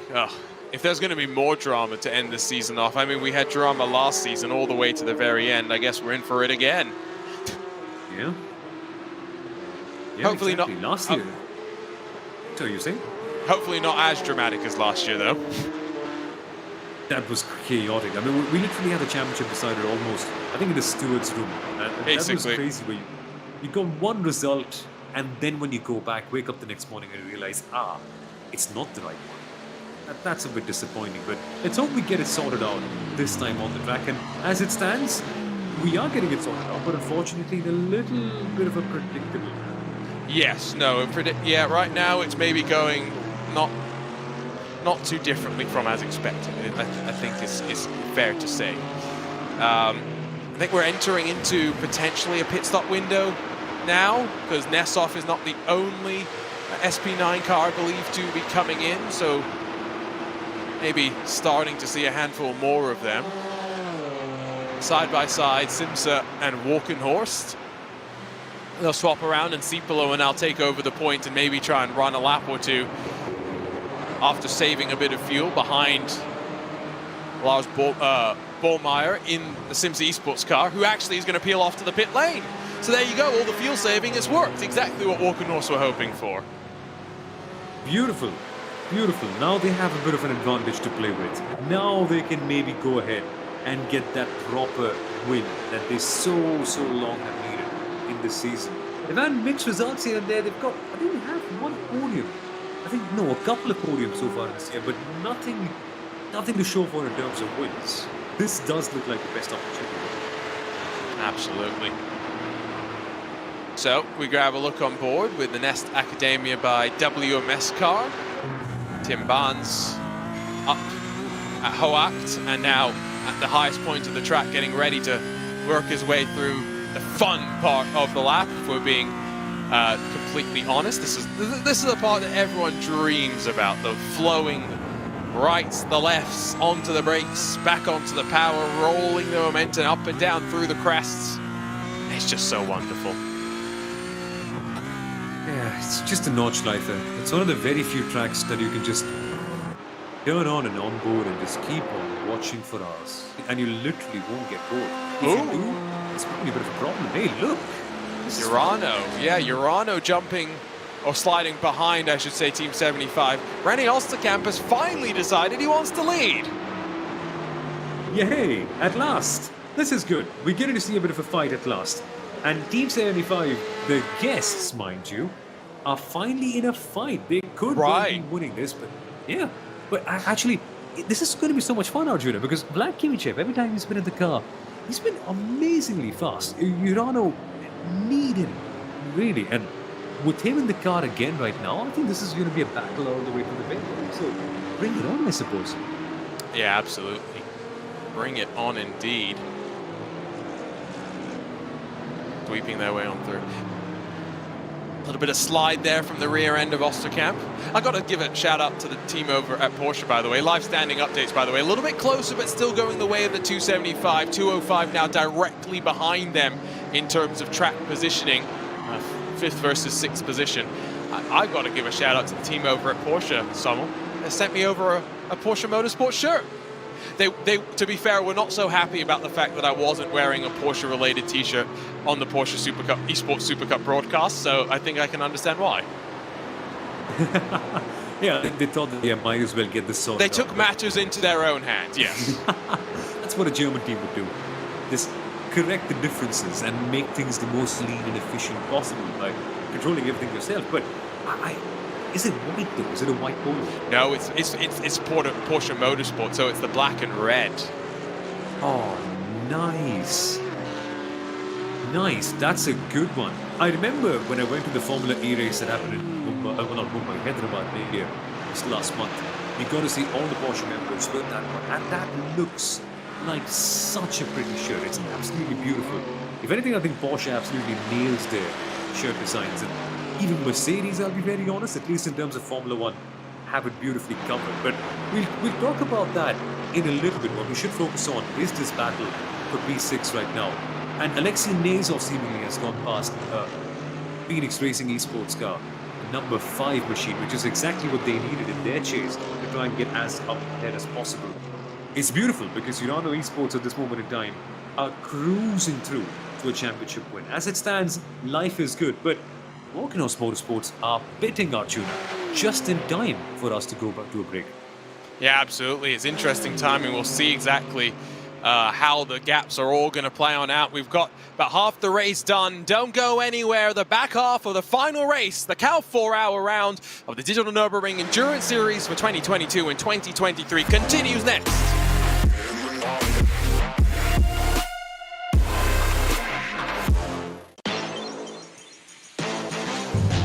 Bist du auch bereit für Action?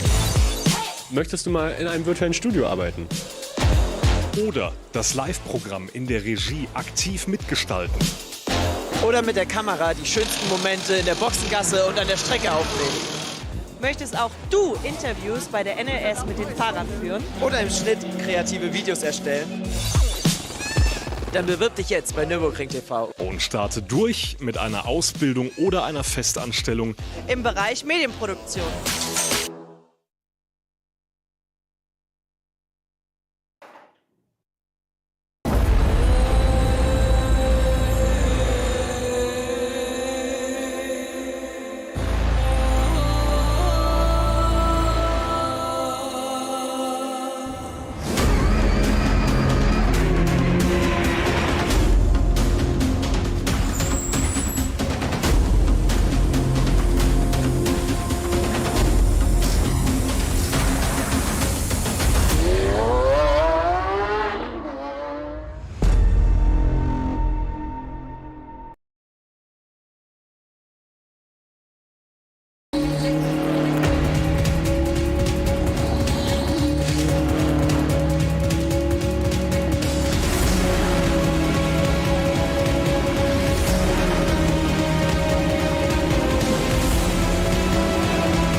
Liebe Fans, Besucht unsere Social Media Kanäle Auf Facebook, Instagram, YouTube, Twitter und TikTok.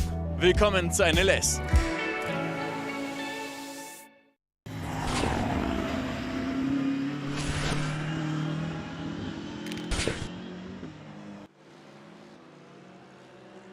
Heading into the final 2 hours of the season for the 2022-2023 Digital Nürburgring Endurance Series presented by Goodyear. We're here for the KALFF 4-hour race. My name is Arjuna Kangipati, alongside with Somel Aurora. And Somel, just wrapping up I say wrapping up, it's more working our way through a pit stop cycle. Alejandro Sanchez still yet to pit. Sami Matti Trogan with a rather short pit stop, 42 seconds, 43 seconds in the lane, so closer to 30 seconds in the box itself. Finds himself right behind the number one machine, but of course, so much still left to run. That's true. So we are getting to see a fun fight for the lead of this race, and it has cycled out in a way. Volkanovs Motorsport are crucially 5 seconds ahead of Alexei Nazov in the Urano number 91 car, who could be cruising their way through a championship win at this moment in time. But the important part for us in terms of the race is that Urano are 1 lap ahead of Walkenhorst, and that in terms of the pit stop, they've taken a pit stop a lap before Walkenhorst. So we'll have that confusion at the end where we'll see that difference and that time gap coming up again all the way through. But essentially, both of them have short stopped in this one. Walkenhorst more than Urano, that's why they're now 5 seconds ahead. But also remember, Urano have to save a bit because they've had 2 consecutive stops with short stops. So there will be the time where they'll have to go and fill a little bit more fuel, and that will kind of complicate matters. But it's good for us actually. More variables means better racing all the way through. Yeah, absolutely. Means we get a lot more excitement all the way through to the end of the race. See if Sanchez ducks in. Probably not the end of this lap, maybe the end of next lap. I would think he's on lap 6, I think, on his stint. So has that opportunity to go maybe that little bit longer. SP10 is also working its way through a pit stop cycle. BS Competition and Deutsche Payment Dolphin, 2 machines, 2 BMWs in particular, that are both already cycled through the lane. Felix Kornbach has taken over for Ruben Bonga. He's going to get in front of Daniel Muth. They now wait for Urano Esports and the Walkenhorst machines to pit. Simsa Esports, about 11 seconds up the road from these two, ran by themselves for a full lap. They just wait to see where Walkenhorst and Urano will shake out relative to them, but those two seem to be going an additional lap longer than what they likely would have thought, as Urano Esports Data Group have now dropped back down to 6th position in that 290 machine. What has happened to Vlad Kimichev? Good question. It's sudden. Not all is well in the camp for Urano Esports. That is something I can tell you for free. That's a car. I'm just taking a look on my side. That's a heavily damaged car, and it happened early in the lap. It looks like as well. There's when I say significant steering damage, the wheel is turned over more than 90 degrees to the right. Oh no, that's terrible for them. And remember that this also changes how the championship plays out, with now 3 positions being gained. So it happened up at Ardnarf Forest, and I think it likely happened without any other cars being involved, but it happened as Urano was trying to work through some traffic. And I don't want to be the one questioning some of the drivers' decisions in traffic. Outside, entering Ardnarf Forest is a very bold place to try and get the pass done. Urano have returned to the pit lane, I see, and they did it without taking the tow, most importantly. However, you would have assumed that they would have taken a fast repair. I'm not sure if that seems to be the case just yet. That's bad. That's bad for them. What that essentially does in the championship is give the opportunity for the guests, Team 75 to 76, to go ahead and claim P3 in the title. our guests are going to be claiming P3 as it stands. Crazy. Which Yeah. means that we need a new word for them because we can't call them guests if they finish P3. The friends that stay over, what do you call them? The Friends that stay over, yeah. Yeah, something like that. I mean, I'm It's very not happy guests. very happy that we had them, to be clear. I mean, very happy. Yeah. But we Indeed. just we want them to we want to make it a bit more permanent. Is I guess what Housemates? we're trying to say. Yeah, something like that. Make it exclusive. That's what we'll do. We're coming to the halfway mark of this one then. And in typical Nordschleife fashion, don't forget that typically the race will extend for at least 15 minutes beyond the 4-hour clock because your leader has to cross the line and then we wait for everyone else to cross the line as well. So probably still plenty of time left to go in this one. That's the Door Esports Porsche running 10th with Jonas Warner behind the wheel for the time being. Porsche's not looking great, but BOP is always a hot button topic, especially in the real world. Daytona this year, Samuel. I mean, brand new Porsche 911 GT3R.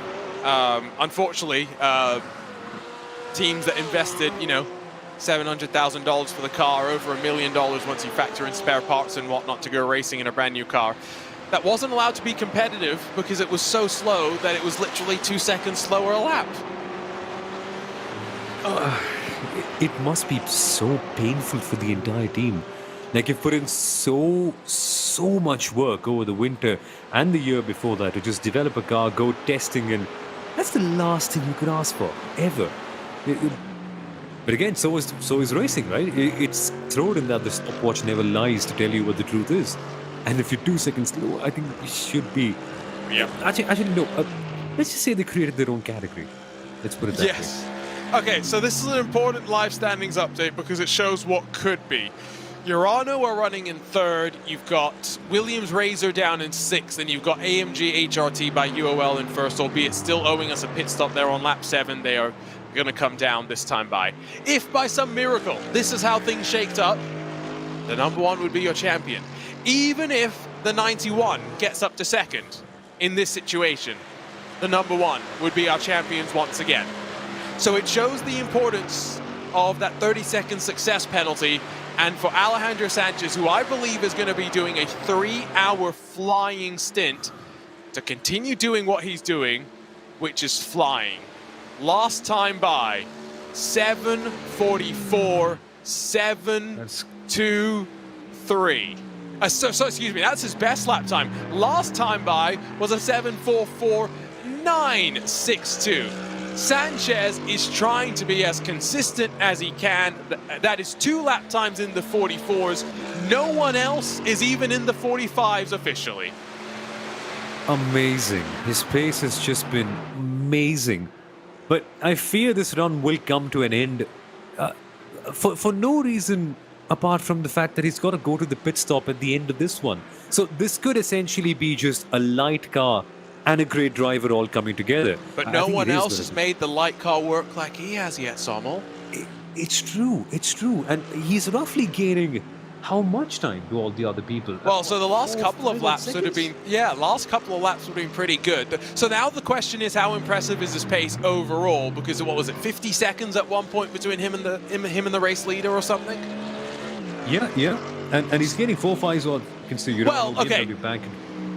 So the problem was I said 50 seconds, but that was also slightly offset, right? Because Nessov had the shorts fill. So everyone is offset right now, which does make it quite difficult to be able to say what's going on. But say what you want. I think if there's one thing you can really confirm, it's just that the pace is just fantastic from Alejandro Sanchez. It's exactly what we expected him to come in and do. But it's just a matter of, will the success penalty hit them so hard? Because they won't be here for sure. They have to go back down with their next pit stop coming soon. So that'll change things up. But if they can stay on that same pace, oh man, we're in for a good race. Yeah, it's one of those things where now I'm just trying to figure out the complexities of it, and we're really getting into the weeds of it. In TCR, Impulse were the only one of the top 4 to not have a success penalty, but the way the traffic sometimes plays itself out, Pearsons have now latched onto the back of them, are into the drafting range. If you aren't wondering where Sim RC is, They're only about 9 seconds further back, and they're not really bringing Team Hoisingveld with them. It may be a 3-car fight for the win here. And remember, we are effectively just fighting for the win. The championships is Hoisingveld's to lose. Or rather, it's SimRC's to lose. They've had such a firm grip. I that anything can really go wrong at this stage. But yes, one might say that P3 isn't the best place in the world for them to be in, but their pace has been remarkably better than the leaders. They're lapping roughly around a second faster than Impulse Racing were leading at the top. Not faster, crucially, than Pure Sims, but they'll be getting there eventually. And so it's just smart for these two, your top two, to be working together in the long run and then see what they can work out with. And it's again the time for that telepathic communication where you look at the race situation and be like, yes, I'll not fight, I'll do the smart thing. See how smart they're going to be. It's a long way to go in this one. I think we're going to start seeing more Cup 2 pit stops, by the way, because Team 75, Bernard by SimRC's 276, has just dived in. I think this may trigger a wave of pit stops as well. Vlad Kimichev, after bringing that car back in, handed over to Luka Kita. The 290 is down in 12th position. Heartbreak. So they're going to be so frustrated. One small mistake out wide at Arnar Forests, and now a race victory that looked likely going their way. Done and dusted for the time being. Dean Ledger, Jan Bol, two experienced hands. I think they're just going to be content to ride as they are for the time being. Yeah, the championship's coming your way. No, no, it isn't, yeah. Sorry, I got confused for a second, but it's happening to all of us with how the race is playing out right now and us trying to figure out what's going on. Yeah, no, I just got their teams mixed up for a second, which is a very rookie error. You're not meant to do that, but I think it's not bad, actually. For Pure Sims right now, they wouldn't mind being in the situation if they can just close in a little bit, maybe a couple of seconds here and there. And then they're in that good position because then they prime themselves up to be close by towards the end.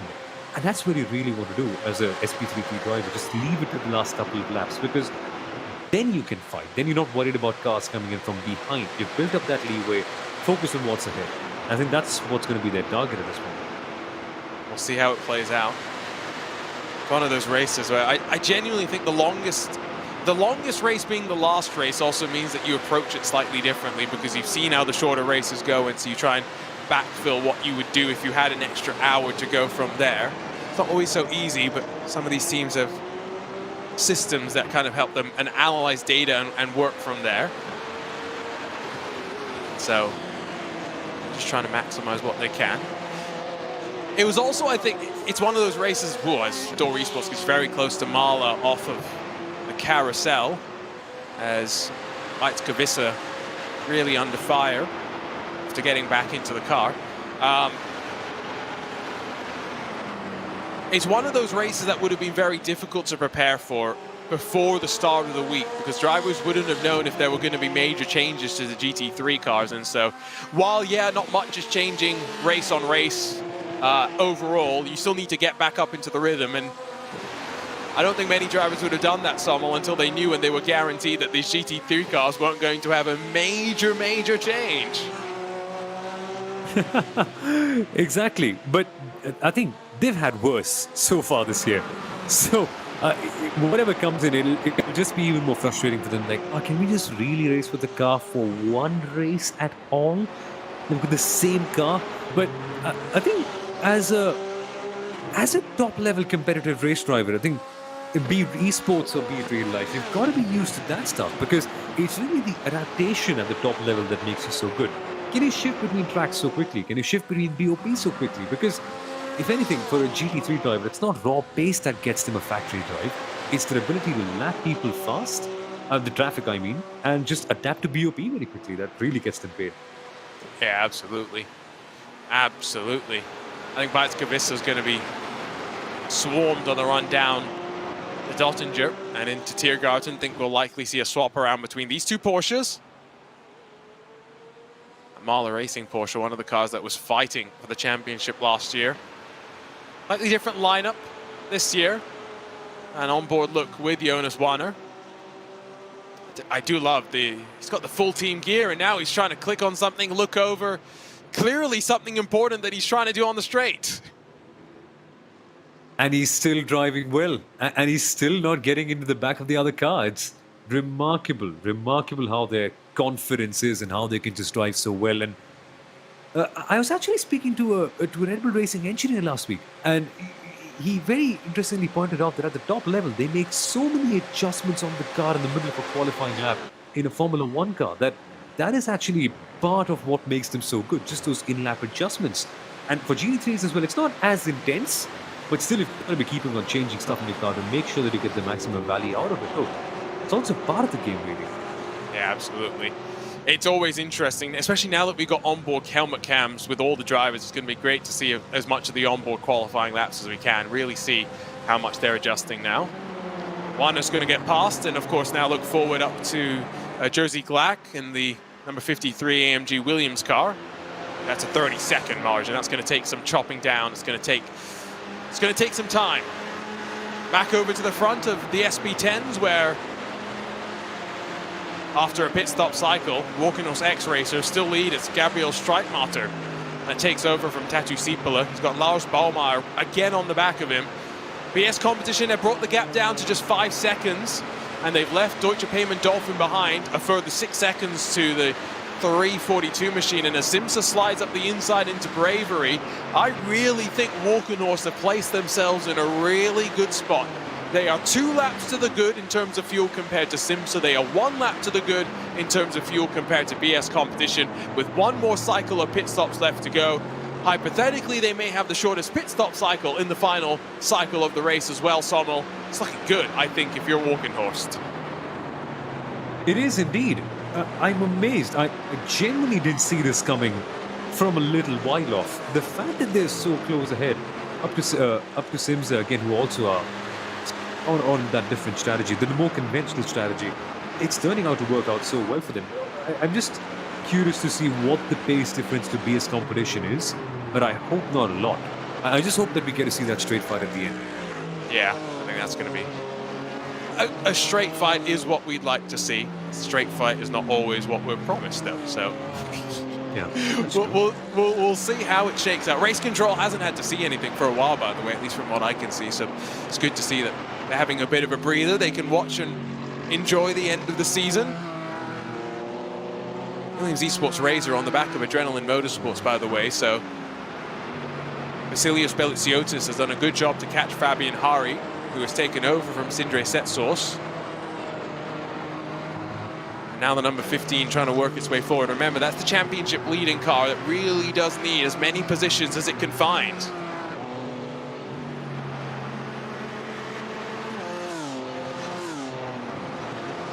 Sims are already building a bit of a gap here. Walkenhorst with maybe colder tires and a new driver, full of fuel. Going to be important to stay within drafting range, although I'm not sure what happened. BS Competition is already right on the back of them. My God. Yeah, Jaws music playing. You can see... Oh, actually, isn't BS Competition represented by... Oh, no, the zebras, yeah, not the sharks. Carnivorous zebras coming in the middle of the song. So clearly what we need is BS Competition theme music. You know what? I've been thinking about this for years now. We need racing drivers and teams to have their own theme music. I know it'll be silly. Some people might say you're dramatizing it a bit too much, but think about what pro wrestling does right. It really sticks with you for years and comes back because the music has a very good psychological reference to the characters.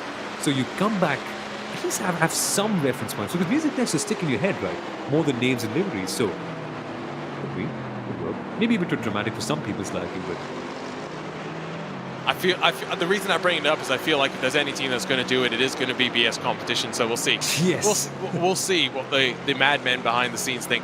Championship situation as it plays right now with Walkenhorst on top, and remember, they still have an advantage, net advantage 91 in terms of strategy. So looks good for Walkenhorst to grab the victory. That's going to grab them third in points. Realistically now, it's all about what the 15 can do to try and close up one more position and put some more pressure onto the 91. Although, I forget off the top of my head I'm going to have to go look at how the point systems plays out. I don't think Williams getting up to third would be enough for them to grab the championship. Let me get back to you. Yeah, I'm going to go and double check as well, because I felt confident, and now I don't feel so confident when I actually have to say it. I know the podium points very well. It's kind of what it takes on, isn't it, in that class? It's But not really, because I think the problem is Walkenhorst, I think, are looking good to be the winners. So the question is it really whoever finishes in front of the other, if it's second and third, is that relevant? So this is where we actually have to talk about the points. It's going to be 11 points as it stands for Europe. So fourth place would give 6 points and third gives 8 points. So it's just 2 points. So yeah, it's not enough for Williams Esports Razor if they do get in front of BMW Bank to grab the championship. So Nessoff knows that second is enough. Well, I hope he knows that second is enough. Yeah, I'm sure they'll have, I think, more mathematically competent people than us sitting right there at the desk just to Not calculate. a high bar. Well, you're the software engineer here. I'm the marketing student, so... Yeah, I mean, software engineers aren't known for being good at math at the end of the day. Anyway, live standings in SP10. No surprise here. Again, remember, BS competition looking good. They don't need to win this race. They do need to finish the race, though, so they need to stay out of trouble. I think that's a look on board with Gabriel Streitmatter, who would have just jumped into the car. He's got some karting photos, he's got some trophies behind him. He's looking calm, cool, and collected. I love it. I love when we get to see a small glimpse into their life through these video cameras about just how do they like their rig setup, how do they like their home setup as well. You just get a little bit of an insight into the personalities of the drivers, because there are so many of them in one championship and they keep on changing that it's hard to track everyone at the same time and share all of their stories and understand their character and personality, like, say, for instance, you could do for a Formula 1 or MotoGP. So with these little insights, even just a rig gives you so much about the driver. I always enjoy seeing how sometimes unsophisticated the rigs are, just to remind everyone that equipment is no equal measure for talent at the end of the day, and hard work and practice. It all kind of, goes together. Smiling is Felix Kornbach as he plunges down through the foxhole into the compression up towards Arnaud Forest. I mean, I'd be smiling too if I had a 30-second success penalty and I was still fighting for the lead of the race. It doesn't matter for them at all. They're just good. They remind me of Mercedes from Formula 1 in this last decade. It's just nothing can stop them. Or probably Red Bull this year. Yes. Yeah. There's that. Probably. Hopefully not. We'll see. We'll see. Kornbach, We'll see. I think we'll want to get past Streitmatter, who is starting to drop behind Ballmeyer. Tattoo Siepler maybe a little bit quicker, and Kornbach's forcing the issue through Kallenhar, down the hill, in towards miss, hit, miss. A little bit of contact. Streitmatter is courted wide for a moment. Kornbach lets him slide back on in. A little bit over-optimistic, you'd have to say.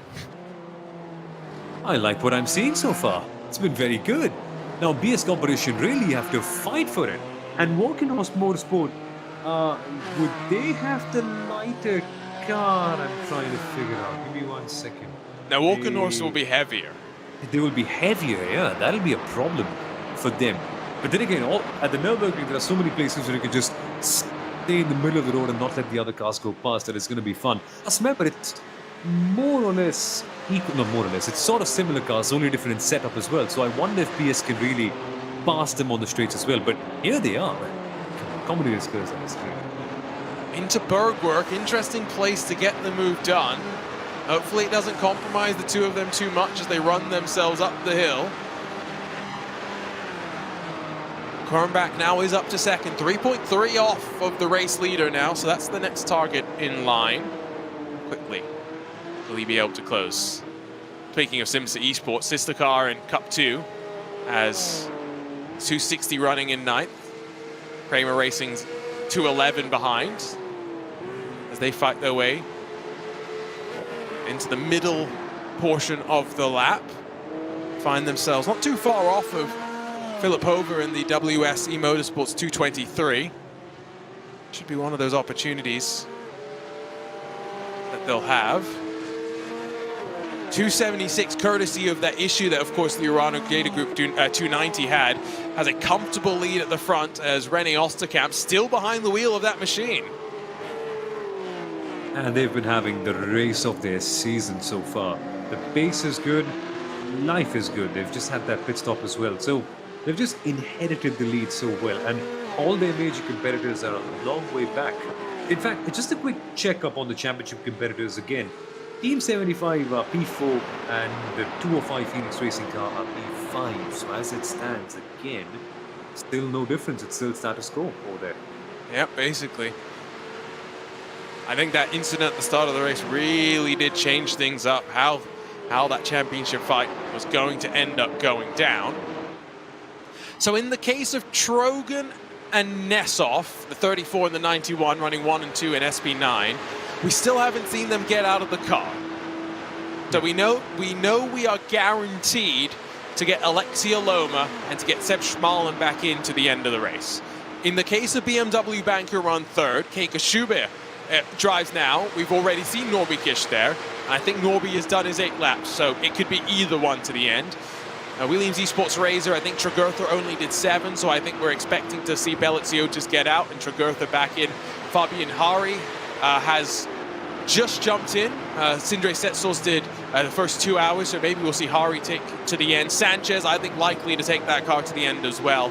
So it's an interesting mix and match at the top 6 of the field about who's got, quote-unquote, the faster driver in, and teams that still have yet to put maybe the slightly slower driver in, but someone who they know will be able to get them to the end. Indeed, so lots of variation still will be coming up there. In terms of drivers, more importantly, because the race might look fine for a few, but again, there are strengths and weaknesses to every driver lineup, right? There are halves of the dream team that are faster than the other one. So I wonder how the other drivers, when they come in, how do they respond, and can they even keep up? And yeah, and then I think that's when a team like Mercedes AMG Team HRT by UL with Alejandro Sanchez behind that car could really come into their game. He was flying during the last round of the championship, as is this man right now, Alexei Nessoff, through the Stefan Beloff S's, passes a bit of traffic, and brings that Mercedes into the final sector on what is the 4th lap of the stint. Championship currently swings in their direction. There's still such a long way to go. Nessoff, someone, of course, that's competing at the World Championship level here on iRacing, part of our Porsche Tag Heuer Esports Super Cup here in 2023. Has not enjoyed the best start to the season, to be completely fair, Sommel, but none have the Urano teammates.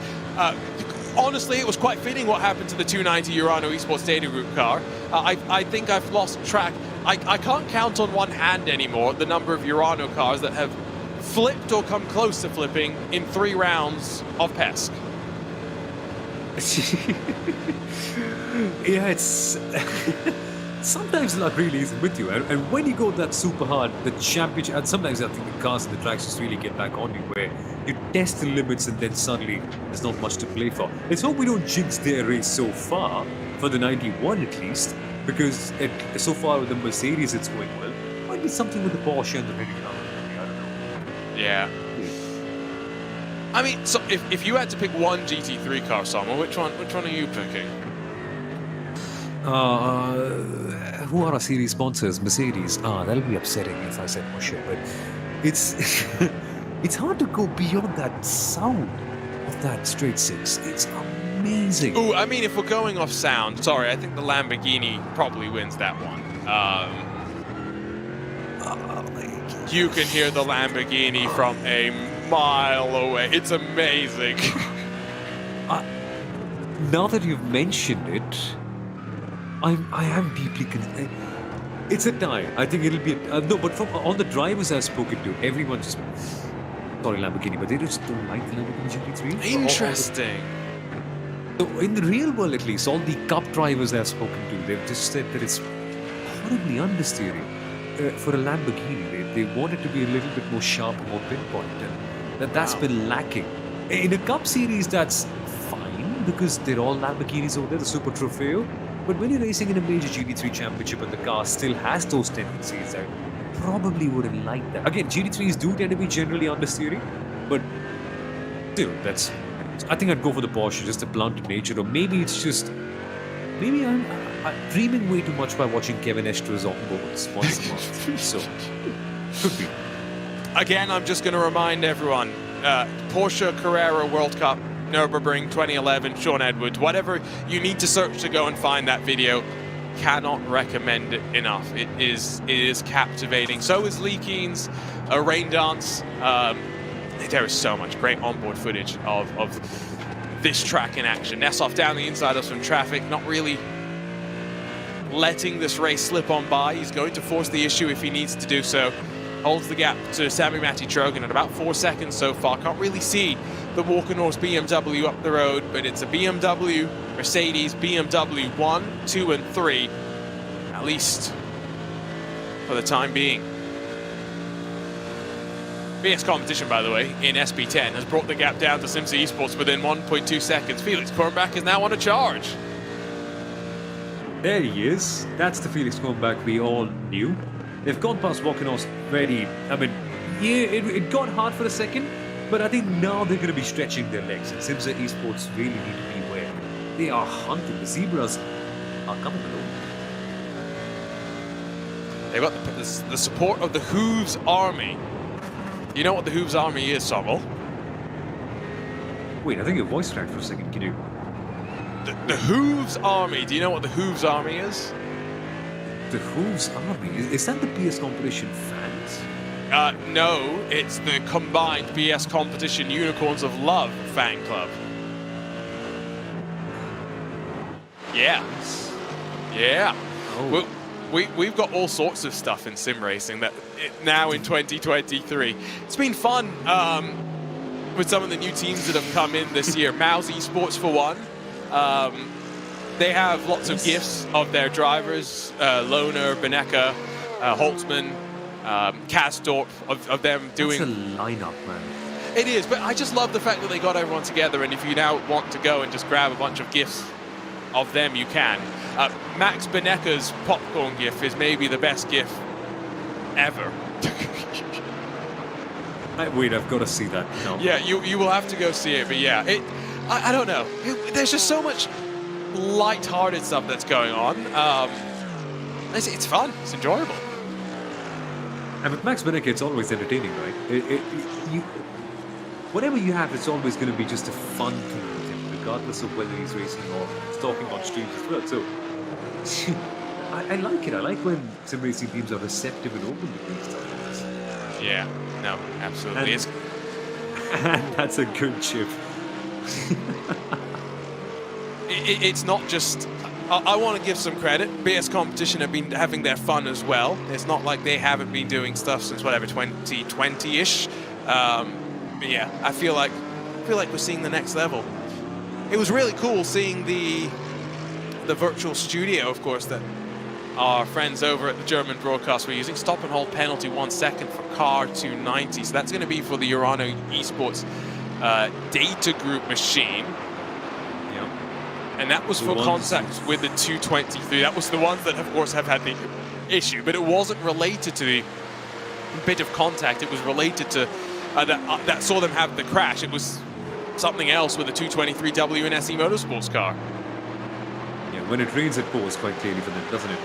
Yeah, it's only gone from bad to worse. But I think when life's already that bad, just a small penalty won't change much. Probably not. To be honest.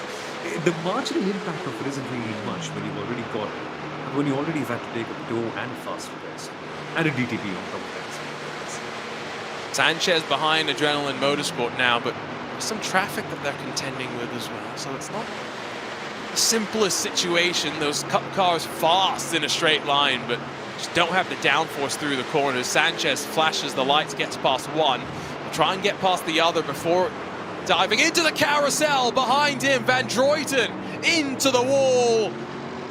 Kramer Racing Esports, not sure exactly how Van Druyten was pushed offline, but the end result was a huge smash.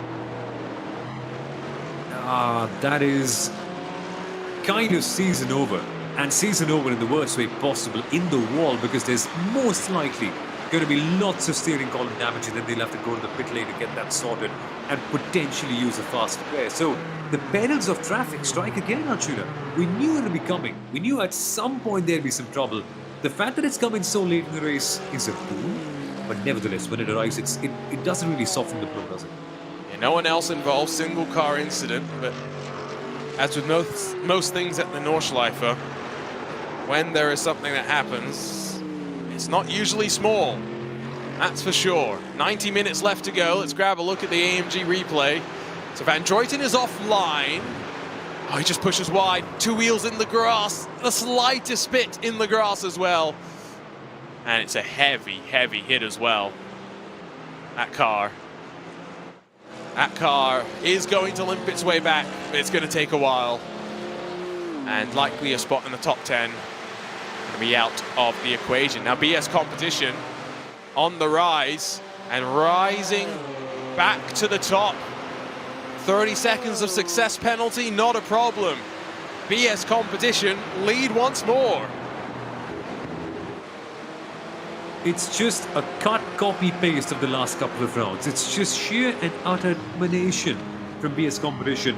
I understand the race is not over and done with, and that Walk-in-Horse Motorsport are on a different strategy, and they will be coming back at some point in this race. But come on, man, this is just beyond anything we've seen so far. They're the fastest car in this category, and by at least 3 seconds, Arjuna. At least 3. Yeah, at least 3. Wow. Oh. It's just a relentlessness that they seem to have. Last time they did an 822, that didn't count because they did push the limits a little bit too much. Nessov and Trogan are in with 90 minutes to go. Nessov out, Schmalenbach's jumping in, Trogan out, Eloma's jumping in. We knew we were being set up for a slightly contrasting strategy between these two machines. But interesting, Sommel, that they blink on the very same lap. And that just eases things off for us. It just makes life a little bit simpler to kind of figure out and understand the way the race is going to be planned. But in the end, though, I think this is going to be the most important battle of the race, Arjuna, because all your top number 1 sim drivers are going to be so similar on pace. What matters is your second drivers, the ones that are, let's say, not as quick as the first ones. How much of a delta do you have between them? And that could be the one thing, because the sim races, the gap might be just a couple of tenths here and there. With the second drivers, it might be bigger. And what a battle we're getting right here. The number 1 car sending one down the inside, and they are making progress and fast. Yeah, not content to wait, and Alejandro Sanchez knows that with Schmalenbach and Aloma at the wheel, he's got to be aggressive now around the outside and pushing the limits of the track. Sanchez charges his way past the 91 machine. Of course, these two offset on cycles, but Schmalenbach trying to fight back with tyres still maybe trying to get into their optimal window. It's Sanchez that finally gets the inside and finally grabs the position. It had to happen eventually because, well, Sanchez is the faster driver, and Sebastian Schmalenbach runs a business side by side. He's not a pro sim racing driver, and so you've got to respect what he's doing in that car with his time constraints as well. So just the fact that he's able to keep up makes it incredible. But I think once we get to the Nordschleife, how much of a gap will the number 1 pull away? That's going to be the big question. See the pace. Sanchez was so fast on low fuel, has been pretty consistently one of the quicker drivers in class, but by no means making inroads at the same rate of knots as he was earlier. Catch some traffic through the Hudson back, one of which decides to try and bail out of his way. Sanchez is going to try and force the issue, and Sanchez, the defending champion, spears out one of our SP3 team machines. The hopes of regaining the championship surely out the window now. Question will be, what damage is there left on the car and on the ego? And Sebastian Schmalenbach, as he jumps over Flugplatz, might be thinking, well, I've hopped over with one hand on the championship. So what if Fabian Hari might be right there just to pass him very, very soon? It does not matter, their major contenders are having a terrible time. And Hari just wants to bounce, and how? Around the outside, and now off onto the grass. You got to be careful if you're the 91, and backing out of it was a wise move because a hellacious hit for Fabian Hari into the Armco. Engine goes boom. 91 says see ya. Drama continues here at the Green Hell. It's chaos, Arjuna. It's chaos. I think we've reached that part of the championship and that part of the race where all the stability has just gone for a toss. It's now time when we get to all the randomness, starting off with Alejandro Sanchez. And the Hansenbach. Just what really went wrong here? He came in too fast, and it's just the wrong place to be going on the outside. Doesn't it remind you of Joshua Rogers' incident last year in the DNS as well, where he was just on a crazy run, went on the grass for one incident, one small one, and absolutely wrecked it right at the Hansenbach. This is where I was saying earlier, Sanchez is rapid, one of the fastest. But we've seen him in one DNLS race. It's a track where you need experience, especially dealing with the traffic. Unfortunate, wanting too much. And unfortunately it has taken out another car through no fault of their own. I've no doubt Race Control will take a look at it. I'm sure more punishment will be inflicted by the stewards as well. About as slam dunk, I think, as you can get. 91, again, Seb Schmalenbach did exactly what he needed to do when Fabian Hari got off into the grass.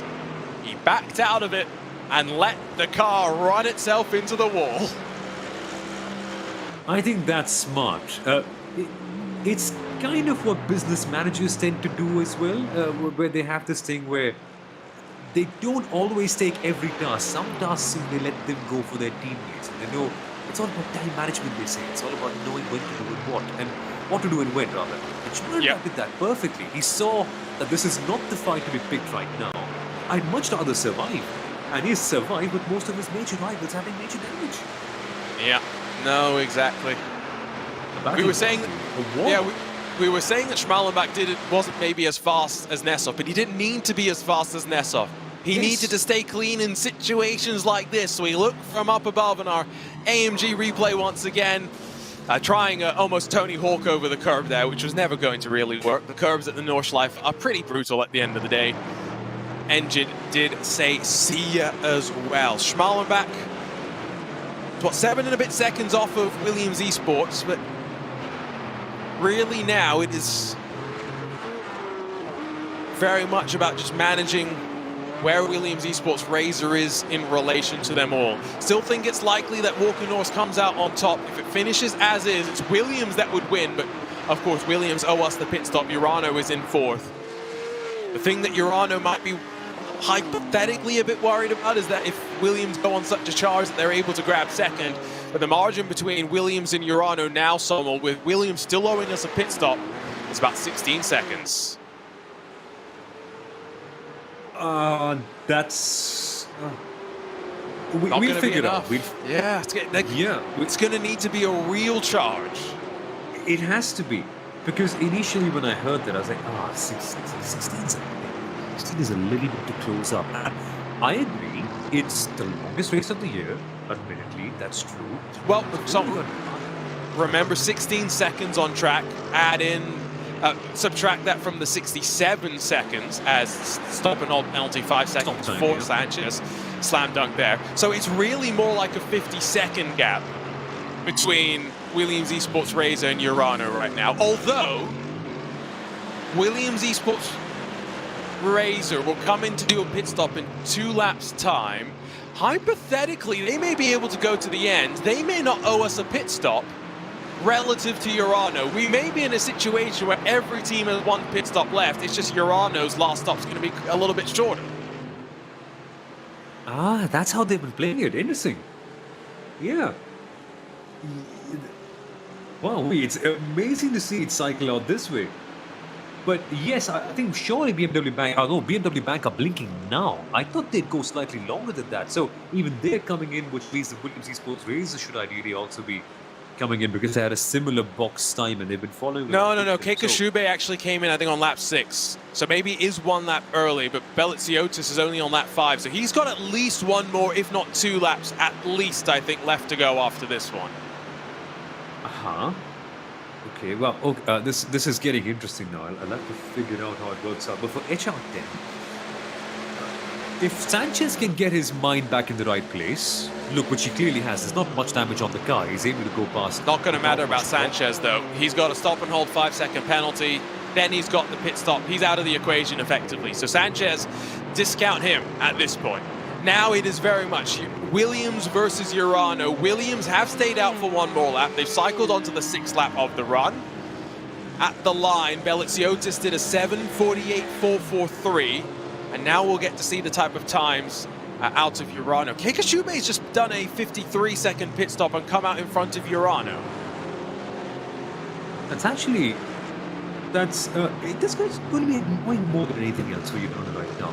But considering how smartly Sebastian Schmalenberg has been driving so far, I don't think it'll be much of a problem because as it stands, they do find themselves in the prime position. Because remember, Williams Esports Racer might be in P1 provisionally, but they have to make that stop eventually and they will cycle their way back down. So as it stands, it's still happy days for Urano. So for Schmalenberg, keep doing what he's doing. The pace is not the best in the world, but it works, I suppose. Yep, absolutely. It's just about being solid and consistent now. Clearly this was the plan for the team. And hypothetically, I'm just trying to see, is there a minimum drive time for Seb? I don't think there is. The minimum drive time in SP9 is dictated by the real world driver, correct? So yeah. Seb hypothetically doesn't even have to go all the way to the very end of the race. It'll be interesting to see how Urano does elect to play this. Will they need another... They might need a splash. They will need another stop with 30 minutes left to go. But I think they'll short stint Schmalenberg. That's what I was thinking. You short stint him, you pit with 45 minutes to go, and maybe you get Nessoff back in. And that's just going to gain you... That's just going to gain you at least 2 seconds per lap. Because I remember Nessoff doing it on the 48s, Schmalenberg's doing it on the 50s at this moment in time. It could be a heavy car, could be all that as well, but there's definitely some gulf between the drivers. And so the more time you can give to Nessoff without just totally putting him in an awkward position, why not? Let's not put him with an 8-lap stint. Then it would be decent. Yeah, so... Interesting. So the 3-hour strategy races, if we can be honest, weren't that interesting, just if we could be perfectly blunt. Because of the 8-lap length minimum drive time for the SP9 drivers, it kind of dictates that you kind of have to do an 8-lap stint and then hopefully get your other driver in for two stints at some point. 3.5-hour races were very different because, of course, half hour is offset, and we enjoyed that. 4 hours seems to be long enough that with the minimum drive time that you still have enough flexibility to do a lot more, and so got 80 minutes to go. So Williams Esports Racer that of course still lead Beliziotis onto what is the 6th lap of his stint can go at least 1 lap longer. I think they'll be aiming to try and do 2 laps more, which puts them in the ballpark of not needing to do another pit stop to the end of the race, which I have no idea if that's the right strategy call, but I think it's the only strategy call that they really have. Yeah, I think that's what they've been working on from the very, very beginning. This will be the moment of truth, actually, the end of this stint. And really, just when is the end of that stint, I'm wondering. Live standings in Cup 2 have Team 75's 275. Winning by 6 points over the 205. They run 4th and 5th respectively. And again, remember, just the fact that they had the lap 1 incident meant that the potential gulf in points between them became smaller. The difference between 4th and 5th on the track, a much smaller difference than 1st and 2nd, of course. It was always going to be difficult for Phoenix Racing Esports. Team 75 Bernard by SimRC doing all they really need to do, which is be in front of the 205 right now. And they're doing that especially well. It helps that they had a 10-second, relatively less success penalty in comparison to their rivals, but I think they've maximized it quite well too, all things considered. They've held on, they've not done anything silly. Yes, there is not the ideal gap between them, but I think this is what they have to keep on doing right now. The pace looks somewhat similar. Just survive, honestly, because if you survive, you end up winning. And that's the best thing they could ask for. Closer in the live standings for SP10 than I remember it being for a while. Urano. Oh, it's only like this because BS Competition has come in and done a pit stop and the rest of the field has not. I think... is BS Competition going to have to owe us a pit stop? I don't think they will. They came in on the same lap as Simsa Esports. That's a curious little thing to track, though. Maybe Urano still have a small chance. No chance in SB3T, though. Yeah, no way, not happening. It's all chill over there, as it has been so far in the season. Yeah, SimRC have this on lockdown. Oh, how are they so good? How it's okay, but maybe I'll not put how they're so good, but what are they doing differently that the others haven't been able to catch up is my main question. And do the others know what's going on? It's a level of consistency as well that they just seem to have, lap on lap on lap. They seem to manage the traffic really well, which I think is an important thing. But yeah. But how does it compound up to such a big gap every race? It's amazing. It's one of the best performances from a sim racing team I've seen for years now. That I am not sure. Yes, that is a good question. BS have done it slightly differently, though. I mean, a lot of the time they've stayed with the pack for large portions of it, you know? And then they kind of make their break late in the race. Look at that lap time data, by the way. Lap on lap on lap. There's a handful of laps where Walker Norse is faster. There's a handful of laps where Williams is faster. On board look with Belitsiotis. We're talking about the different rigs. That is a full wraparound immersive setup, basically as immersive as you're going to get if you're not in virtual reality. Have you ever tried one of those rigs, Arjuna? Because I would be frightened with the amount of information on offer. The thing that is nice about it is that you can kind of look everywhere. I do prefer the 49-inch ultra-wides, but that's also because I drive open-wheel cars, and so therefore I don't really have to worry about these things like A-pillars too much. That's true.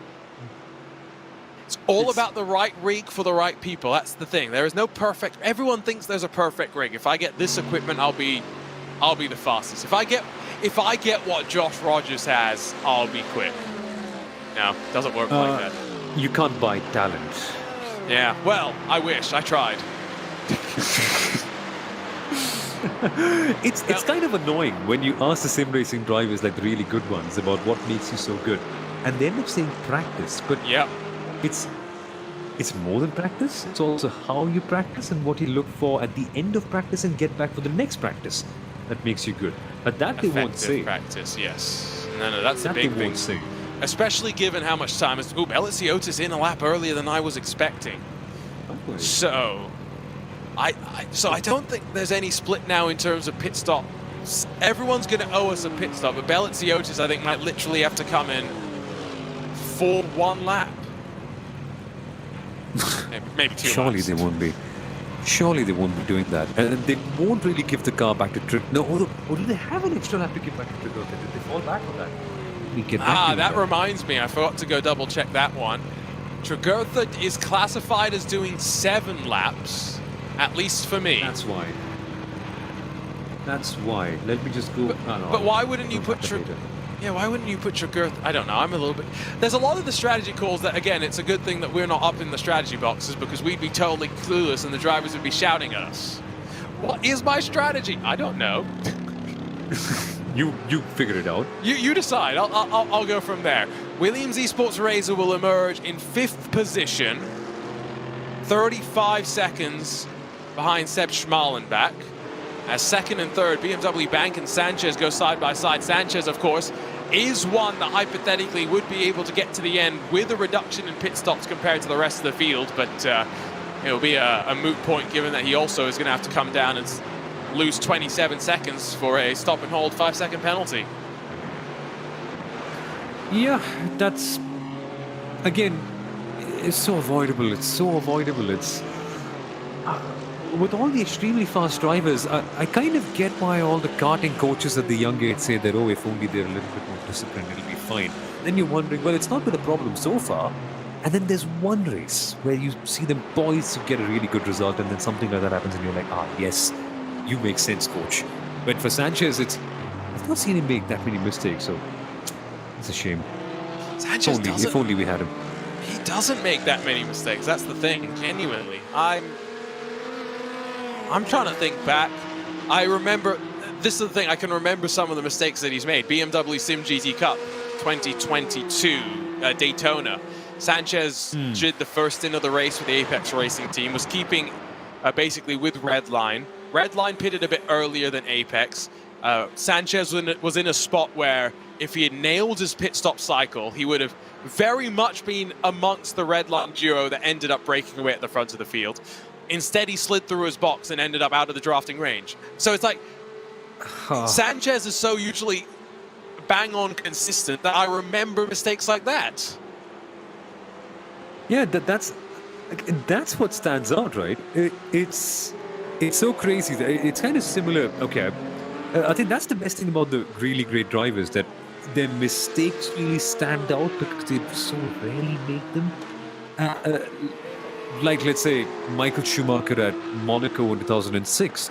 Not a mistake or not, okay, that's a different story altogether. But that we remember that because everywhere else he's just so remarkably consistent. And it never really occurs to your mind that, oh yeah, this guy's controversial, but it's Spa 98, that's why. Because everywhere else, it's just not a problem at all. Yeah, no, absolutely. Absolutely. Coming down to the wire in the season. You can see the points as it stands right now. Again, still owed a pit stop by Sanchez, so these points are somewhat irrelevant. We'll get a better sense of this once Sanchez is into the pit lane. And then we have Urano being in third, and then Williams Esports Razor being in fourth. So it's going to be interesting. That'll be a fight. 36. Well, the question is, Belliciotis, 36 seconds. How much can he carve in this stint? It's a tall order, and honestly, Sanchez might be in a position where he could be in between Urano and Williams, just hurting Williams in the championship situation. Nice. That'll be fun to watch. And by the way, if anything, Belliciotis only has one time to go in and create all those gaps, and it's now, until Urano get that final stop in there. Because at this rate of time, he's creating, what, 5 seconds per lap? He's carving up that amount of Schmalenbach. But again, Schmalenbach's not going to be here forever. He's only going to be for ideally the next 3-4 odd laps. So how much can he get? 5 seconds per lap over 4 laps, it's going to be 20 seconds, but that's still not enough, Arjun. That'll be leaving him 27 seconds behind. So, yeah. Interesting. Yeah. Interesting stuff shaking up right now. It's all poised for... It's all poised for a chaotic finish, I feel. I feel it's not going to go according to our predictions at all, because we're yet to see that drama arc coming in. And every race has that one. It's just that this one is lacking again. It is going to come for sure. It's not a DNF race if we don't have it. Sanchez is really on the back of Aloma, up in towards Hoacht. And for Aloma, we've seen him crack under the pressure once this season. That was in our very first race, leading on the final lap. Made a mistake, and taking advantage was Door Esports. Cruise their way to victory. The mistake came somewhere through the back half of the lap as well, so a bit of history, but I feel like it's a different situation. Aloma will be getting that message in his ears. Sanchez probably be coming to pit, if not this lap, the next lap. He's not one of those cars we're fighting necessarily. BS competition in the SP10 category, by the way, I do think might end up owing a pit stop relative to the rest of the fields. They're in a slightly precarious spot. Sanchez has decided the run into Flansgaard is a great place to make a pass. And it's great that Aloma was willing to play ball there, because Sanchez finds a way on through. What a lad. What an absolute lad. That is confidence at its peak. I wouldn't dare. It's good race awareness from both the drivers involved. Alexi Aloma especially, knowing that it's not a fight worth fighting considering the huge different stints. But still, that's some confidence. Yeah. Through the mini carousel.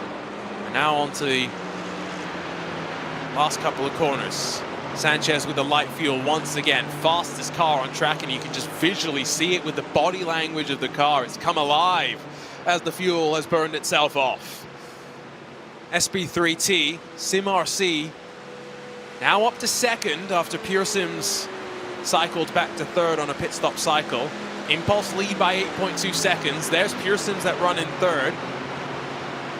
Jan Bol has got 65 minutes to try and hold off Kieran Harrison and that Sim RC gang, and if traffic helps him out, never say never. This could change out. This could change out big time. And Sim RC are closing in fast, actually. So, oh well. Well, they're trying, that's for sure. We saw the Gulf in qualifying. Last time it was 2 seconds a lap faster. Again, what does traffic want to do? Sanchez will stay out, which I does think will guarantee us that he can make it to the end, but with his pit stop, rather with his penalty that will have to be served, surely that is then going to slightly impact how everything goes. So just looking at race control, wondering if there was going to be a potential penalty that's going to come on through, but doesn't seem as though there is. Race control keeping a keen eye out on the track for various infringements as we wind to the closing hour of what unfortunately is the final race of the DNLS season for the winter. What a ride it's been. We started in November. 4 champions are 64 minutes away from being crowned here on Nürburgring TV. Don't go anywhere.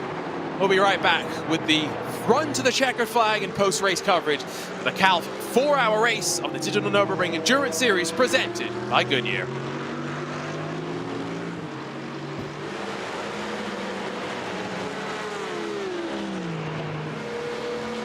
Still watching the fight in the Cup 2 class for the time being as they carve their way through the Hudson back. Big slide there for the Leipzig Esports 210 machine. Max Monterman gets the back end stepping out on him.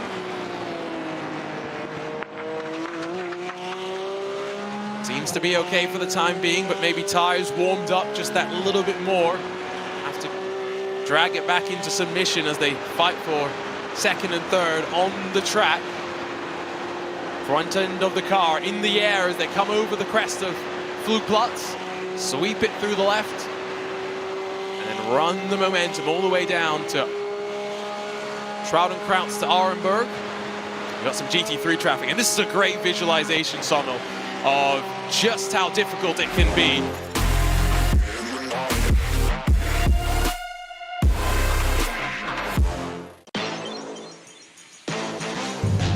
Bist du auch bereit für Action? Möchtest du mal in einem virtuellen Studio arbeiten? Oder das Live-Programm in der Regie aktiv mitgestalten? Oder mit der Kamera die schönsten Momente in der Boxengasse und an der Strecke aufnehmen?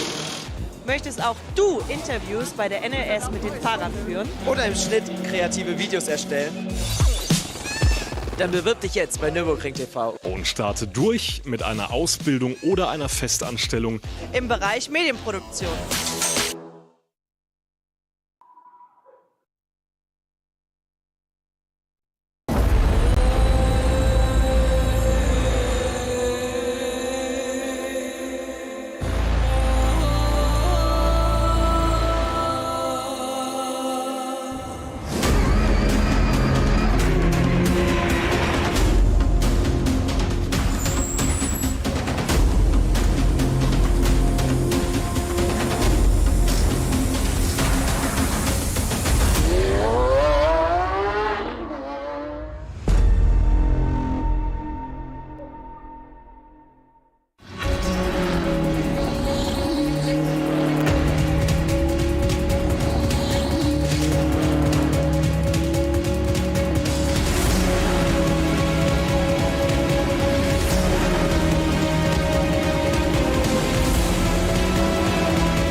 Liebe Fans, Besucht unsere Social Media Kanäle Von Facebook, Instagram, YouTube, Twitter und TikTok. willkommen zu NLS.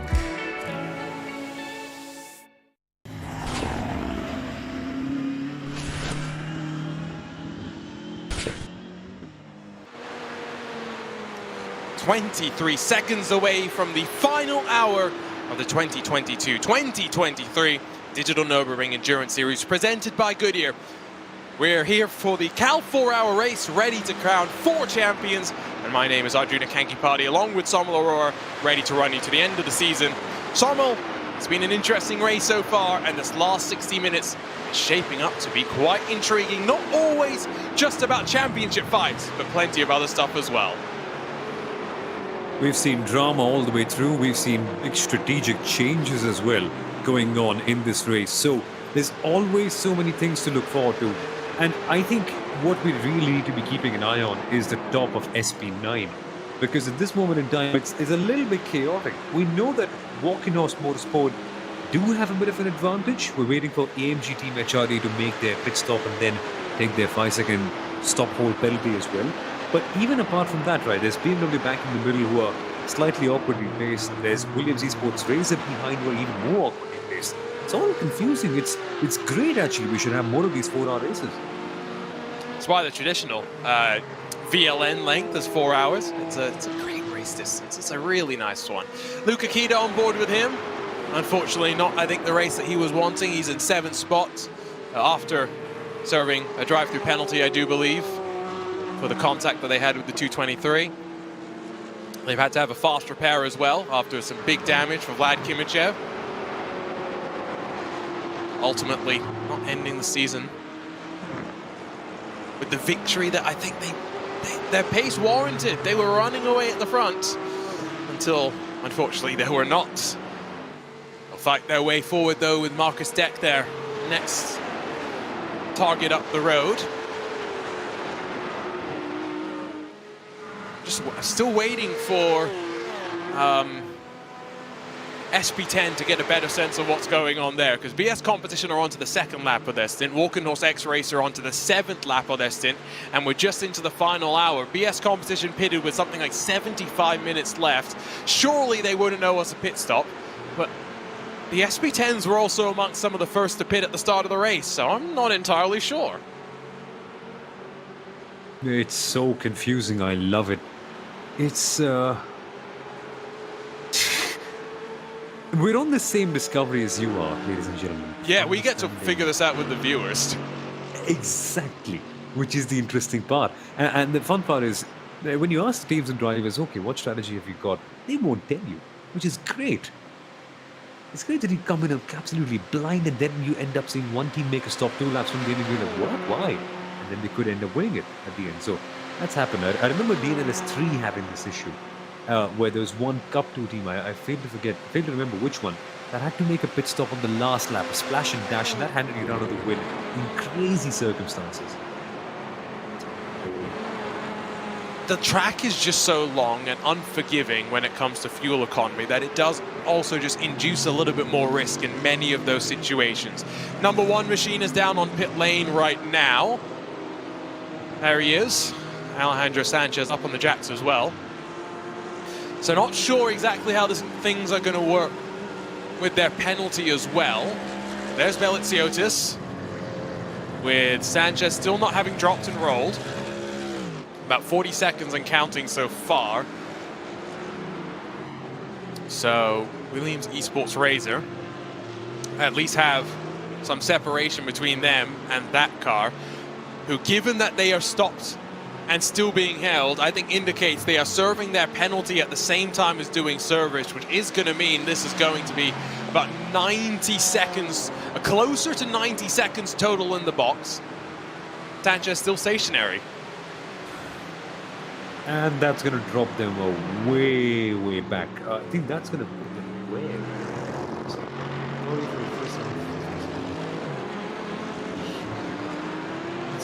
I need to do some proper math. It ended up being 70 seconds, so they've emerged out on track, still in 5th, 36 seconds back from Belitsiotis.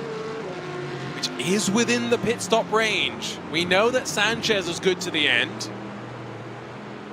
Williams Esports Razor may now have to contend with the fact that they aren't totally protected from where the #1 machine is. And that just creates even more chaos, even more confusion. I actually wonder if the teams themselves know what all the others are actually cycling on, to be very honest with you, because I know they might have explored different strategic options themselves and must have understood, but do they really have a projection of where the others are going to cycle out? And according to that, what targets do they set for each other? It's amazing the chaos that we're getting to see at this stage. So from now, anyone who pits is good to the end. We know that for sure. Yeah. We are owed Cup 2 pit stops by most of our cars. The 276, the former race leader, is already pitted. It means that Greico Motorsports and Leipzig Esports Yellow fight for what is technically now the race lead, but we should see them down, probably not this lap, but in the next handful of laps. Osterkamp should still cycle back to the race lead, where we'll see SimRC grab the victory, but they'll grab the championship as well, all things standing. 275 has also finished its final cycle of pit stops. Walkenhorst has also just pitted, and they pitted after about 8 laps. That means that with 54 minutes to go, BS Competition is on to the 3rd lap of their stint.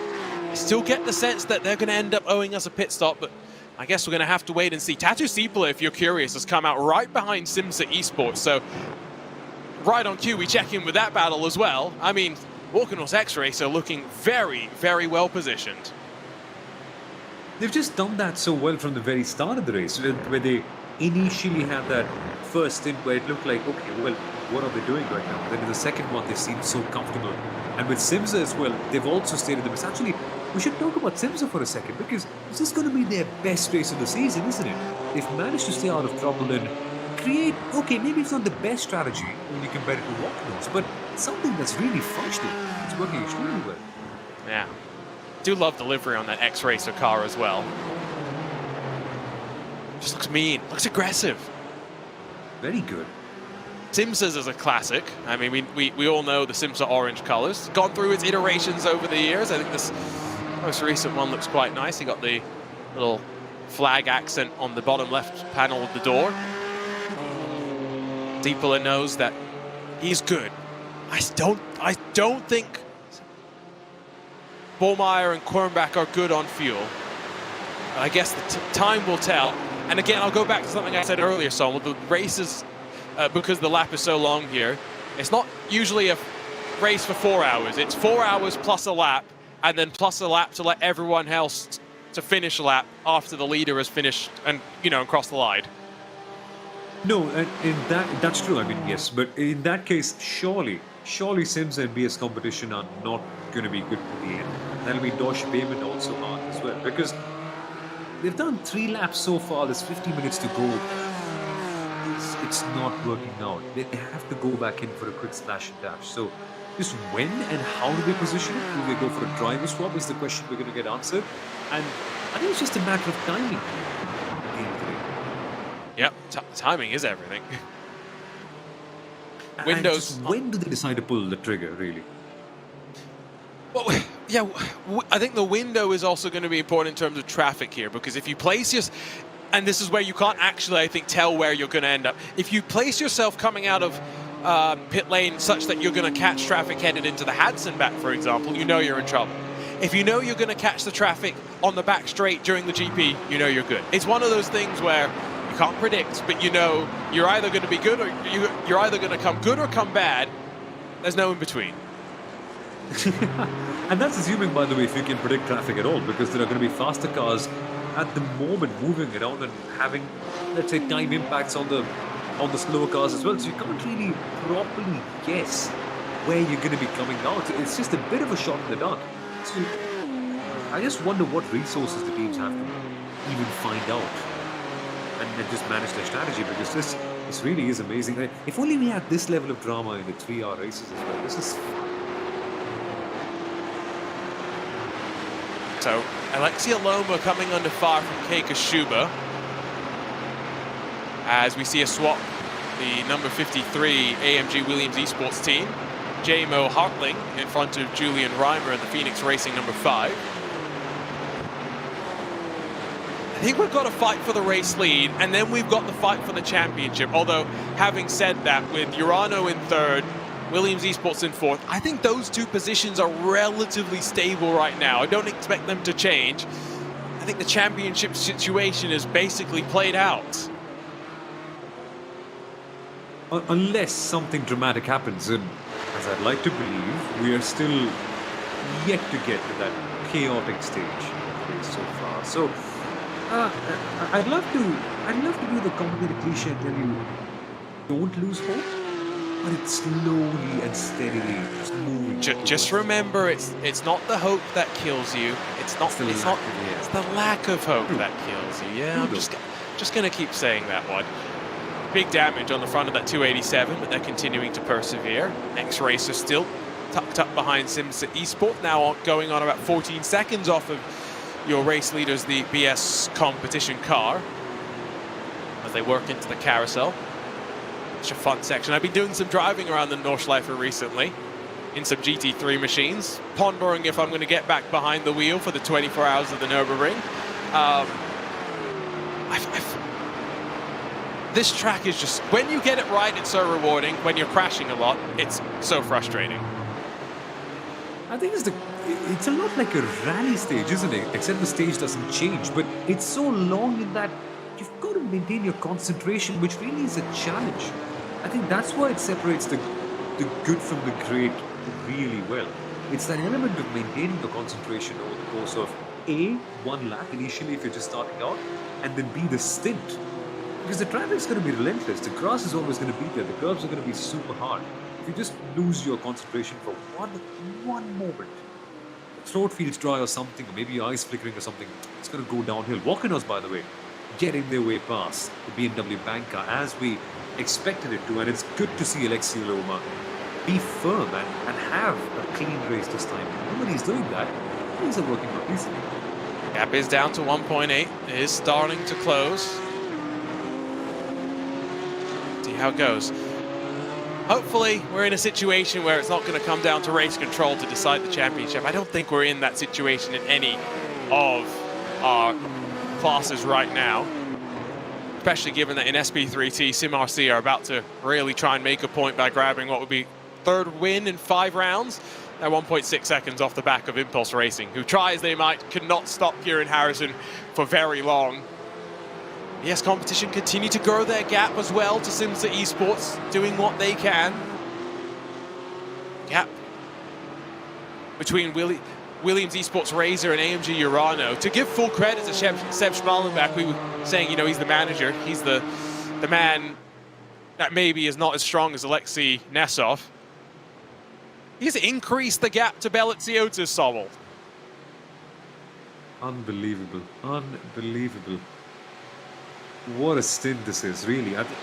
It's a championship winning stint, this one.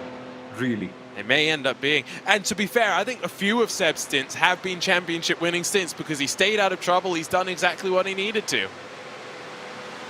I think if you're the second driver in the team and you know that you're the second driver in the team, the best you can do is just be consistent. And I think that's the biggest compliment you can give to Seb Schmalenbach in this year so far. He's been incredibly consistent. And I think that's the best possible backup that he could have to Alexei Nesov, who's just been all crazy, all guns blazing with all the best pace that you could imagine so far. So, what a balance it's turning out to be. If they do end up being champions in the next 46 odd minutes, I think they deserve it big time. Yeah. It's been one of those seasons in SP9 where you've really had to fight. There's been no free lunch. It has very much been kill or be killed at times. I mean, in terms of Urano, 4 points in the first round of the championship, 6 in the next one, 15. They won the Schu's Messtechnik 3-hour race and then back to 6. They've been somewhat consistent. You compare that to others who have been race winners, so 15 points, then 1, 2, 4 points after that. 2, 15, 3, 11. That's what Williams Esports Razor have. 2 great results on either side of maybe some less stellar results. Volcanos X-Racer down the inside of Simsa Esports through the shortcut. And as easy as you like, Tatu Sipala is past Lars Bormeyer. Simple, effective. That's what you've got to do. You create the move in your stint leading up to it. You create such a big pace advantage that when the move arrives, you don't even flinch and you're ready for it because you know that big of an advantage exists. That's what endurance racing is all about eventually. And so far for Walkenhorst, I love how it's just coming together, I wouldn't say very randomly, but sort of unexpectedly, because after a point I really counted them out for having a good one. And it's my mistake, yes, but the way they've executed this one has just been amazing. I mean, I like these 4-hour races. The 3-hour races were interesting. The strategy for the 3.5 hours was fun. This extra hour is just letting the race unwind just that little bit more, and somehow it's seemingly closer than ever. Riker and Leipert at the front, still yet to come down to pit lane, either this time or the next time by. Just confirmation from race control. We did mention this, but we weren't sure. We thought Tregurtha had only done 7 laps in the Williams Esports Razor car. We were correct, so he still needs to do 1 additional lap. He is going to have to get into the car. Williams Esports Razor definitely will be coming back in the closing stages of the race. And that is, so it is guaranteed that they're all going to come for a pit stop. I think all barring AMG team HRT. So essentially, it's a question of when. Will they blink when they're done with 7 laps? Will they blink when they're done with 8? So that they make sure that Tregurtha gets as few laps as possible. But then, is that delta worth it? Because when you're going on an 8 lap, you have to save quite a bit. So we'll figure it out. We'll figure it out eventually as the stint goes on. I think that basically now does mean, though, that it's Urano Esports and Seb Schmalenbach that just has to stay out of trouble. And then the championship is going their way. Still a long way to go. The green hell is vicious. It has bitten many. 55 started this final race of the season. 3 hours and 15 odd minutes later, 44 are left running. You get the sense we're not totally done with seeing the victims. There's a look at one of our contenders. We focus back in a close fight for 13th. IES Sim Racing Schweizer up against the WS Racing Esports 221. Philip hammered down in towards Adenauer Forest as they work their way through the corner. Not too far off of potentially catching Arco Bischoff in that Kramer Racing Esports car as well. Nest Academy by WMS just up the road from them as well. It's a great way to close out the season as well by just getting to the checkered flag, Sommel. Even if your season hasn't been great, you can sign off by saying, well, we finished, and we finished on our terms. Trust me, I've been in that situation before where that's the only victory that you can take from a series. Well, not everyone can be as good as Sim RC. That's one thing. But yes, because let's not discount the effort and the time that you spend in this championship. All the races are incredibly long. And you've got so many, and remember, life comes in the way of an endurance racing championship as well, right? You've got academic commitments, so maybe your work comes in the way sometimes, so you can't be there as a part of all races. Sometimes you're not a champion. Yeah, sometimes those other commitments do indeed become a bit of an issue. A race on track has become a race down pit lane as Alexia Loma and BMW Bank car with Keika Schube down behind the wheel come to pit lane, along with Sepp Schmalenbach in the Urano Esports car with 41 minutes left to go. It's going to be Aloma jumping out, Sami Matti Trogan jumping in. Looks like Keika Schuber's going to stay in, and Sepp Schmalenbach maybe not as not unexpected, right as what we thought. With about 45 minutes left to go, comes on in, and Alexei Nesov's going to take the 91 to the line and potentially to the championship as well. There goes the number 15 Williams Esports Razor, the car that must come down, must do a driver change because Will Tregurtha has got to do the 1 lap required by the minimum drive time. And the margin back to Walkenhorst and BMW Bank is basically going to be 8 seconds, regardless of that pit stop being a factor at all. And this is going to be a challenge. Can they get anything at all? Because Balencios is now, we know for a fact they've got to go in for that short stop at some point in time. I think ideally after 3 laps, because you want to get Triggerta to get as little time as possible. Not that he's slow, just that you want to maximize Balencios' blistering pace. And look, Arjuna, with the time going down, Balencios is also putting in faster and faster lap times consistently. So this is going to be the golden stint for Williams to see what they can salvage from this race. Once again, the fuel is burning off in that car, and it's just getting faster and faster and faster. Even as the tires go off, it's like it encourages you. It just wants you to drive that little bit faster, and so that's what we're seeing.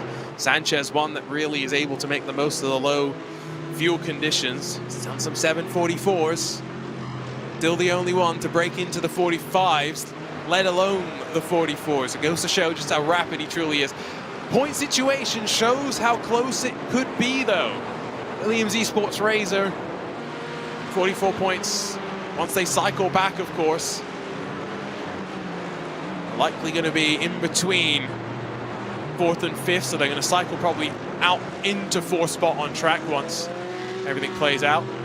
Although, again, Sanchez could be the spoiler. We've said it once already. Have to wait and see. Balencios will go as long as possible. He's on to lap 5. Could go 2 more laps if that goes as expected. Here's going to be a fight for the Cup 2 lead, by the way, Samuel, because Rennie Osterkamp does have the race lead once again, albeit by just 0.8 of a second, because Greiker Motorsports is hot on their heels. Adrian Greiker's come out of pit lane just 0.7 behind. And Adrian Greiker is absolutely free now. He does not have to go for any pit stops. It's just 40 minutes of push laps for him. And interestingly, their stop time was short. They're light on fuel, things are good. And look at the bum drafting here by Simsa. Yeah, Simsa trying to work with Walking Horse. 16 seconds the margin now to BS Competition, who just continue to pull away. I mean, my word, the relentlessness out of them is definitely a reason as to their championship run so far this year, and it looks to be the reason why they'll close things out again. So 38 minutes to go. Sami Matti Trogan is now only 1.2 seconds clear of Keika Chube, if you were curious. So while we check in with this battle for the Cup 2 lead, I'll remind you as well, there's a battle brewing for the SP9 lead as well. There is indeed. Williams Esports Razor now just 10 seconds ahead of Sami Matti Trogan in that Walking Horse car. But remember, they've got a stop to make, and BMW Bank are just a second behind. So effectively, you're going to get to see a fun fight. It's all boiling down to those last 30 minutes. And then once we get those final stops from Williams, and then, of course... No, actually, we're only waiting for Williams to make a stop, aren't we? Yep, only Williams now. Yeah. Yeah, that is... So it's effectively, Walking Horse and BMW Bank are fighting for the win here. And what can Nasov do now? How much pace and how much time can he create out? Can he get to the top 2 somehow? I think for Nasov, he's not going to want to force the issue. Even if he catches those top 2, he's not going to push it. He knows, unless the situation demands it. I think that's the way to think about it. You can see the Cup 2 point situation. 275 in 4th, 205 in 5th, doing enough for Team 75, burdened by Sim RC, to grab the championship. And they'll grab a victory as well if the 276, the guest / not guest entry, can hold on. 36 more minutes. Plenty of pressure being applied from behind. Greiker within half a car length as they work their way down into Bergberg. This is the crucial corner, the run all the way up to Mootkurve. It's an uphill run. If you get the draft, you get the momentum, an opportunity to pass. Greiker gets a great launch, and already alongside at the 11-kilometer mark around the Nordschleife Loop. Surely he'll want to tuck back into line. They've got traffic to contend with as well. Surely, we're not going 3 wide. Traffic dives down to the inside, forces Greiker to slot into line, but still hanging onto the back end. Looks to the inside for a moment. This is not done by any means. This isn't. Greiker are looking interested. They're looking at the back now. Look at the way the cars are dancing now. They're low on fuel, they're sharp, and they are feisty. Which means that all the build-up that we've had in the last 3.5 hours has been for this, for a proper dogfight in the end. And the only question is, I know it's a boring question, how much time are they losing to the cars behind them? Because they've been building up their race in the best way possible. Liper are there. They are far behind, but remember, those cars could also come in. The Liper experts of those worlds. And yes, I agree, Team 75, the 275 cars way too far off. They've got bigger problems to deal with, but you could see them lose time if they keep on fighting for 40 minutes, and it's not what you want to see. Yeah, Bring it on, though. Sure. Fighting's fun. These, again, are the conversations that you don't want to have, but you do need to have in motorsports. So, we'll see. 1.2 was the margin between Walkenhorst and BMW Bank. It's up to 1.9. Trogan able to reassert some sort of a buffer between him and Gachube after jumping into the car. Walkenhorst looking good to grab a victory this season, to close the books on this chapter. SP3T Team Hoisingveld lead technically, but they owe us a pit stop. Kieran Harrison now has an 8-second advantage over Impulse. I mean, was it really ever in doubt? I don't think it really was. SimRC are going to grab a third victory in 5, unless miraculous circumstances were to befall them. I think there's going to be a charge from Greike on Osterkamp as they work their way onto the Dottinger this time by. Urano's closing in them as well. Nessov's going to have to mind that he knows these two aren't really going to give him an inch and have a bit more top-end grunt. Sommel down that long straight. Watch out, Alexei. Watch out. You don't want to ruin things right now. Take your time. Wait for it. It doesn't matter. And look, okay, it's went well. Heading into the Kleines Carousel, that's a smart place to get it done. And it's good that the Cup traffic also recognized that. But it could have gone wrong. Touch what it did. That's good. And now we get to see that battle all the way at the Dottinger for P1 in the Cup 2 category. It's suddenly brought a new layer of excitement, hasn't it, Arjuna? That we're getting to see a fight on track. And for the win, nonetheless. Yeah, and I like that we're seeing it from two, well, in the case of 276, it's a familiar team, but some new drivers. We get to showcase a couple more talented drivers at the end of what's been a long journey for some of them. In the trough, but not closing enough. Margin behind to Leiper, it's close to 7 seconds. And now as they approach the bridge, down towards the Tiergarten, pops out of the draft, gets himself alongside, and they'll fight into the braking zone. Who's going to be braver? Who's going to leave enough room? Greike knows that he's got to straddle the curb on the inside. Osterkamp doesn't fight too hard. And the fight for the lead by no means is done and dusted. Which is what makes it so much fun. GP layout is the place to fight if you're a Cup 2 car, because you've got acres of space here. And the Team 276 car, René Osterkamp, will know this. Tries to move on the outside, tries to cut back a little bit, but Adrian Greike's positioning has been brilliant so far. He knows where to put that car. But again, we've got time with us. So this battle, it's not going anywhere. Let's just sit back, relax, and depending on the time where you are in this world, get some popcorn or whatever else works, because this is going to go right to the wire. So I hope, at least. Oh, we hope. That's what we're hoping for. What a way to close the season out, right? BS competition, still 15 seconds clear. Kronbach's onto lap 5 of the run. I still think they're going to need a splash and dash, but I guess we'll have to wait and see. I'm still not sure. I'm trying to track that one.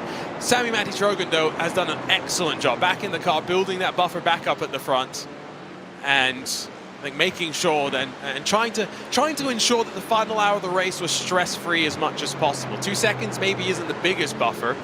It's at least one that you can manage and you can use just that little bit more. 4th and 5th, these are our championship protagonists. They've come together once through no fault of each other's. 30 minutes to go, they fight once more. And the 275 is looking very calmly heading into a championship win. They had a 4-point gap coming in. Things are more or less similar. Phoenix Racing aren't doing enough at this moment in time to get ahead. They've got to get a couple of more positions to challenge and threaten Team 75's position over there. But it's unfortunate how it's played out, actually, because we were somewhat robbed of a proper straight-out fight. Because at the start of this race, we had 4 points of a gap with Team 75 leading. If Phoenix Racing had won, and they were likely to, considering they had only a 20-second success penalty and Team 75 at 30, that would have put them equal on points, and then we would have had to go to cutbacks and stuff like that. Countbacks, I'm sorry. That would be a dramatic way to end, but I guess everything happens for a reason, and this is a calm way to end. A really brilliant battle, nonetheless. Yeah, I once commentated on a championship showdown where the two drivers ended up tied on points. They were tied on victories. We had to go back to count back on second place finishes. It took a while for us to figure that one out. I know, yeah. It's not easy. It's not easy. Cool. Race control updates. Not much from them, fortunately. So we'll end the season probably under 40 incidents in this final race, the longest race. As always, great to see. At the end of the day, most of the time, again, you're fighting the track, and that's why most of the incidents do tend to be solo car stuff. Drivers have been relatively okay with their multi-class interactions as we jump on board with the 205. I want to see how much of a hurry do they showcase, because at this moment in time, Fabian will know that he's not winning the title, clearly. He's got 30 minutes to do something about it, but he doesn't look to be overly aggressive, Arjun. Okay, we've got a big drive to penalty for the IS Sim Racing Schweizer team, and I'll get penalty points, that's why. But I'll get back to you on why. But in terms of the 205, he doesn't look to be overly aggressive, or doesn't want to make things happen at some cost whatsoever. Probably because they've got a bit of damage to the front of their car, but also because they know that it's probably not going to be worth it, and they might end up just compromising on their rivals' championship. So, and they're a far way off, long way off actually, to the other guys that they need to catch. So maybe it's just they've accepted it, perhaps. Yeah. In terms of that penalty for IES, it was because of contact with Nest Academia's 215 and Core Sim Racing's 350. And so as Sim RC latches onto the back of Hoisting Belt, still yet to come down pit lane. Drive-through penalty coming down for one of our Cup 2 cars that runs in 13th in class. Harrison, not likely to be one that's going to push his way on through. He's got a half smile on his face as well right now, which I think always shows the calm composure and probably the light jovial mood that's currently, you know, going on inside of that voice chat that they have going.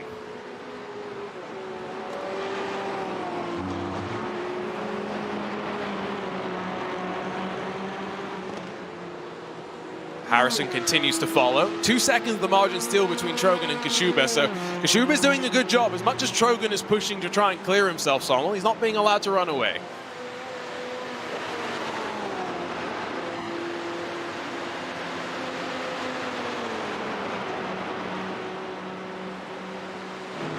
Yeah, not at all, actually. It's... there we are. So,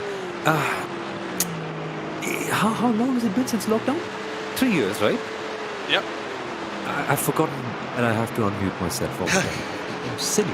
But on that subject of Walker Austin being BMW Bank, I've got to give it out to K. Kashu, to be honest with you, because I know he's got history driving the M4. He's a good driver, he can adapt as well. But first the NLS race of the season, and just about matching Sammy Matic-Trogan really, just a couple of tenths worth of difference. Similar strategy as well. So they are at this moment in time around 2 odd seconds behind. It's going to be hard to close it up, but just to be able to maintain that with one of the top drivers of the championship is great, actually. I'm loving what I'm seeing. I just hope that they can close up a little bit and then we can create a fight again for effectively what's going to be P1 in the race once Williams takes their stop soon. Absolutely. Absolutely. Still watching these two championship protagonists go back and forth. Hochstadter versus Frank. Got Leipert Esports up the road, who have not really been able to close themselves in on anyone else. They find themselves still out of that fight for the lead. Behind them, 40 seconds to Peter Bonk Performance. They're in a fortunate position of not really having to force the issue. Don't think SimRC forced the issue there, but out of Kallenhar down in towards Hiss Miss. Somehow SimRC finds the lead of the race. Again. And again. And again. It just keeps on happening so far this year. It's a dominant performance. And they are on course to keep on holding it. let's just look at the whole scenario. Williams. Team Heusinger are going to be boxing very, very soon as well. And that'll just essentially leave them at the very top with a big margin to Impulse Racing and Pure Sim. So, somehow done it again, Judah, with a success penalty. They somehow again have managed to get a win. It's going to be 3 on the bounce. I don't get it. They've even with 30 seconds, they find this way to put themselves back into contention. I don't know if it's traffic management. I don't know what it is, but whatever it is, they're doing it well. They're executing right. We need to have a word with them at the end of the year. We do. It would be great. BMW Bank, 2 seconds the margin once again to Sami Matti Trojan. There's Alexei Nesov, who's not really closing, but again, he doesn't need to. He's doing all that he, I think, is being told to do. Ride in position, bring that car to the end, and don't really worry about Alejandro Sanchez. Don't worry about Vasilios Belitsiotis as well. Those aren't necessarily cars to be worrying about. Front of the shot, we did see Greico Motorsports and Team 75 continuing to duke it out for the race lead, and they do that while they've got some traffic trying to work its way past as well. Always nervy moments for faster cars as they try and pass to slower cars that are fighting. Actually, this makes me want to ask you that question, Arjuna. Is it nervier for the faster ones or the slower ones, normally?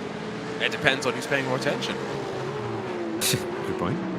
Yeah, so that's it's ultimately that. If you're fighting with another car and not paying attention, of course you don't know until you see it, and then it's too late to worry about it. So, yeah, Too late to worry about it. Too late to set things up and try and use it as an opportunity or anything. It's just you let it go as it is. If you're that focused, you try not to be that focused. BS Competition now lead by. BS Competition did indeed need to come down and pit. I was not wrong on that one. And Walkenhorst now hold a healthy margin at the front of the field. They're 21 seconds clear of Urano, who in turn are 18 seconds clear of BS Competition. Now, not sure on the live point situation. SP10 may be shaken up a little bit now. It is. And BS Competition have gone for a pretty short stop, around 39 odd seconds, which means they are at last going to be good at fuel. But they've done that extra stop, which is confusing to me because normally BS Competition have been superb in terms of strategy and mapping everything out. And now it's just all about tracking their pace. How much time can they take out of all the others? Because getting anything done in 20 seconds is going to be quite an ask, even if you're BS Competition. 20 minutes, I'm sorry. Sanchez past Greico towards Flugplatz. Oh, he not only gets the nose in the air, he gets the left side in the grass slightly as well. A little bit more committed than I think I probably would have wanted to be. But Sanchez has been full send so far today, and that continues to continue. A little bit of damage on the front of the car as well, but this doesn't seem to be hindering him. Hochstadter hasn't really been able to affect away on pass, but it's also not looking too aggressively. Both cars have been through the weeds. Hochstadter will look to the outside into Schwadenkrautz. Really, in these cup cars especially, with the lack of downforce, I would not want to be on the outside of that particular corner. No, thank you. It's going to be panic mode completely. Because that Porsche anyway, when you're driving in Hispanic mode, imagine then trying to do lap traffic and then at that pace when you're on the outside, and it just does not exist at all. I would be sensory overload. I would be very curious though what it's like for these drivers with the setups that they've got, because of course they've probably got them pretty loose for the most part, you know, to get the most performance out of the car. So I would genuinely be a bit curious to see, you know, how it compares to the layman setups that maybe you and I would use. You see what I mean here? Yeah. No, because we'd probably be satisfied in getting a tail slide out of corner and be like, yeah, hey, good, I managed to tame the Porsche, but that's just only the tip of the iceberg. Yeah, it's all about actually getting the speed. I think that's the thing. So, not sure exactly about that. Still trying to do the math on the SP10 situation. I don't think it's it's a major issue, except Walkenhorst have just come down to pit lane, which means even they owed us a pit stop, which makes me even more confused because I thought they would have been good on fuel. Wouldn't that mean that even Urano would? Yes. Which is where I'm getting so confused right now. Walkenhorst stopped for 32 seconds. BS Competition go back through to the lead. That seems like a full service as well. Yes, that's a big one. Okay. Interesting. Well, I'm sure there's someone smarter that actually knows the strategy, but that's not us in the commentary booth, unfortunately, so far. 2.2 still the margin between Trojan and Kashuba, BMW Bank and Walkenhorst second and third in your SP9 category. Greiker has opened up a bit of a buffer to Osterkamp, courtesy of some of that traffic just helping him out just that little bit, allowing him to breathe. Meanwhile, Hochstadter's still all over the back, and he's going to look to the inside, into the Mutkirche. Brave. And from both cars, respect being shown. Hochstadter wanted on through. Frank recognized the move was coming. And they swap fourth and fifth. It won't matter in the championship. It's at least something on the track. It's just smart driving all the way through. It really is from all the teams and drivers. The 205 in the Phoenix Racing car knows that they've got to get ahead. And for the 275, it's just, all right, let them go. They're not letting them hamper the championship anyway. So, fair game, I think. It's going to be fun. And I just hope it doesn't kill off the entire battle and the 205 doesn't rapidly accelerate it. As you can see, it's still right in the ballpark for the 275, Team 75 car. But, yeah, maybe we see something fun happening now. Maybe see them close up and do something special. So it's 6 seconds to Leipert Esports. If the 205 was able to get onto the podium, that would be a championship tie. Which means then we'd have to go and work through countback. So it's not working, actually. Yeah, I brought it up for that reason. I feel like it's not unrealistic. It takes traffic, it takes an incident for Leipert, or just Phoenix Racing charging forward. I have to wait and see. 20 minutes to go. That's definitely something to track. Beliziotis onto the 7th lap of the stint. I think we're going to see him come down to the pit lane this time by. Of course, remember, Tregurtha owes us a few laps to fill out the minimum stint for the real-world drivers in SP9, and so we should see heading off to the right-hand side. Beliziotis finishing up his campaign. Juna, we do have some confirmation. I think on the countback, the 275 would end up winning. I thought it would, but I wasn't sure, so I didn't want to say it. Yeah, they had 2 wins and 1 second place, and it's the opposite for Phoenix Racing, 1 win and 2 second places. So there we go. So I think we get a better sense now. Beliziotis, where does he cycle out? And then we'll get SP9 points as well, and a better understanding of any sort of mix-up that we may see. So Tregurtha in, waiting for tires to be thrown onto the car as well, for what should be 3 laps likely out on track. BMW Bank up to second, Urano up to third. Where's Alejandro Sanchez relative to Tregurtha? That will be the main question. With Sanchez, I think technically already passed, yeah. So Tregurtha's going to drop to 5th. Once again, it is all swinging in the direction of Urano Esports in SP9. And it looked like it. It's just good timing from them. I wouldn't call it good luck, but if it's a very good thing to conveniently have one of your worst races in the 4th round, so that you do get no success penalty in the 5th one. And luckily they had a bad race in the first 3 races as well, so they were able to cancel it off with the drop round. And so even though they haven't consistently been the best team at every race, the timings worked out incredibly well for Urano, and that's really getting it in their favor. It's been amazing, but in the races that they've made it work so well. Absolutely. There is the live points in SP9. As it runs right now, it is still advantage Urano. grabbing an additional spot for Williams if by some miracle they can close 6 seconds on the HRT by UOL number 1. They would be able to take it to a tie of their own with Urano, but easier said than done. So that's how it looks for your SP9 category with 15 minutes, about 3 laps still left to go here today. And then, of course, still waiting to try and figure out what's going on over in SP10, where Urano Esports technically, I don't think need to pit, but with Walker-North having pitted, I'm a little bit more confused, Sommel, so I'm really not sure what to expect in that class anymore. Yeah, exactly. They had a slightly longer stop in the last one, which I think the intention must have been to try and last in the very end. But nevertheless, Arjuna, they have to factor in the point that after the checkered flag is gone for the leader of the SP9 class, they might have to do an extra lap there. Yep, That no. could be problematic. So where is... that's a good question. So Urano in the SP10 category is just coming through Brunchen, so towards Flansgarden.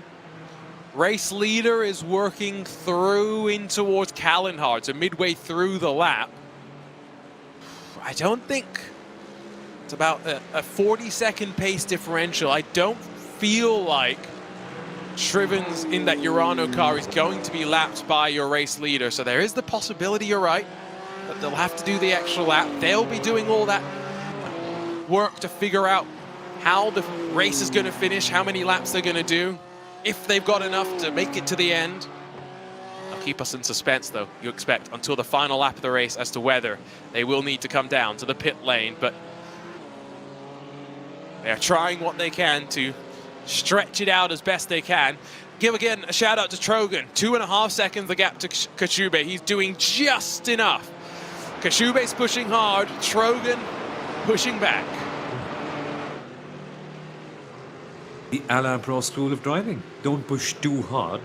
Just do what you need to do and get the job done eventually. It's going to be fun. We get to see more battles towards the very end. And now it's fantastic. It's fantastic that we're getting to see just a 2.5 second gap between the two eventually. And it's remarkable, Arjuna, since the very start of both their stints, their pace has only been different from each other by 1 or 2 tenths at the max.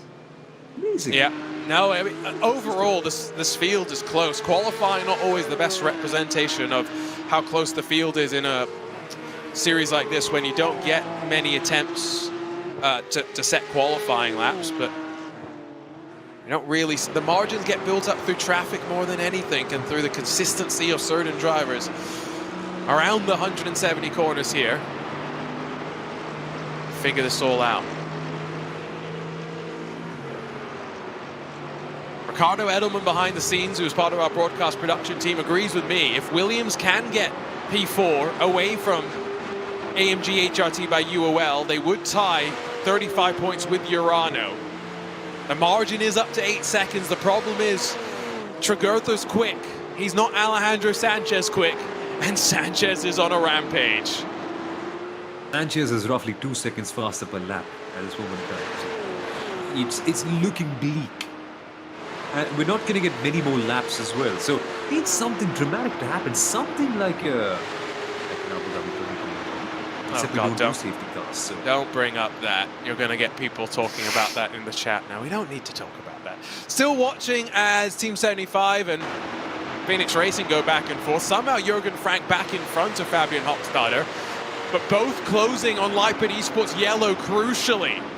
So remember, if 275, the 275 car finishes in 5th, if Phoenix Racing Esport can grab 3rd, they would also tie, albeit with Team 75 winning on countback. Still plenty to play for. How hard are they really willing to push? Anything can happen, really. If we've seen stranger things in motorsport before, I am intrigued now. It's going to keep us on the edge of our toes. It does seem like we have some semblance of an idea about who's going to win, but most DNS has thrown up bigger surprises so far this year, so I can't wait. Don't think it's going to race control. It is maybe going down to the mental math. Trogan now 3 seconds clear. Not sure if that's traffic or if just Trogan's pulling a blinder here now with the fuel starting to burn itself off. They're pushing more and more at the end of the season. It's winding itself down. Conditions are great for racing. Plenty of cloud cover, cool conditions on the track itself. These two championship contenders really pushing the limits of the track as well.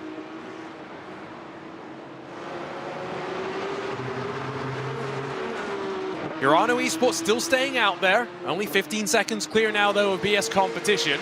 So I wonder if maybe this is a fuel-saving pace, although BS competition have just been so rapid.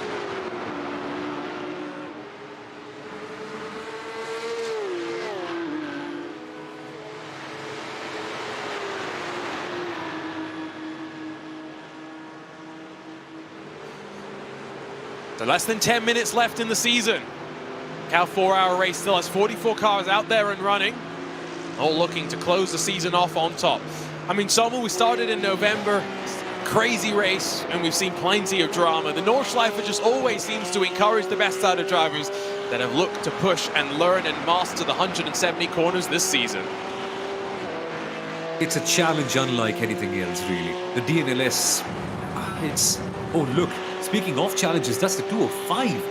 Making a big, well, not a big error in the grander scheme of things, yes, but they have lost some time in the 275. And that is a bit of a problem for them, because again, the championship's not at this moment in time going in their hands, and that just exacerbates the problem anyway for them. But see what I'm talking about? A championship contender could also lose concentration at the Nürburgring, and normally the track isn't that forgiving anymore. And once you've got the track, you've got so many great cars, there's competitors, and then you've got lap traffic to deal with, and then on top of that, there's strategy to contend with as well. It's just such a holistic championship, and you've got success penalties too. Just so many layers that make it so exciting. And that's the best part. Success penalties can't hold everyone back. Let's grab a look at the AMG Motorsports replay and just how much that Hochstadter was pushing. Almost all four wheels, in fact, are off the track. Slips and slides his way back onto the black stuff, onto the tarmac. Would not have wanted to end the season off that way, that's for sure. But able to bring it into control just in the nick of time. Here's a look at the light points for SP10, and even as it runs right now, it is all but decided. Urano Esports yet to pit, but still 4 points shy of BS competition, who are likely, I think, to grab the victory if Urano does indeed falter on fuel. But you just look at the margin behind them, Sommel. It has been these two teams that have been the class of the field. They have been. If only we had Urano survive a few more races, I think it would have been even better for the championship, because there have been days when Urano have really challenged BS competition, like today, for instance. But again, BS competition have gone out and proven that they've just got it all, and 30 seconds is nothing for them. Actually, on that subject, I'm still confused. Do Urano have to pit or not? That's the problem. I thought Walkenhorst didn't need to pit, but they came and pit. Dylan Shrivens had a slightly longer pit stop, yes, but there's many reasons why he could have had a longer pit stop. They're on the 6th lap. There's roughly 7 minutes, so that'll be, say, 1.5? No, actually, more than 7, right? So 2 laps, essentially. They surely can't, can they? I don't know. I still think there's a possibility. They might have to do a splash and dash. If they've come this far, surely they're feeling somewhat confident. We're within the margin of 1 race lap. Your race leader is working into the middle sector, so we've still got about a lap and a half left to go. Matti Trogan's going to work through the traffic. SP3T cars. One down the inside, maybe now one around the outside, likely. In fact, he dives down the inside of the Carlar car just to make it nice and easy. AMG Team HRT by UOL. They'll be 1 point shy of Williams Esports.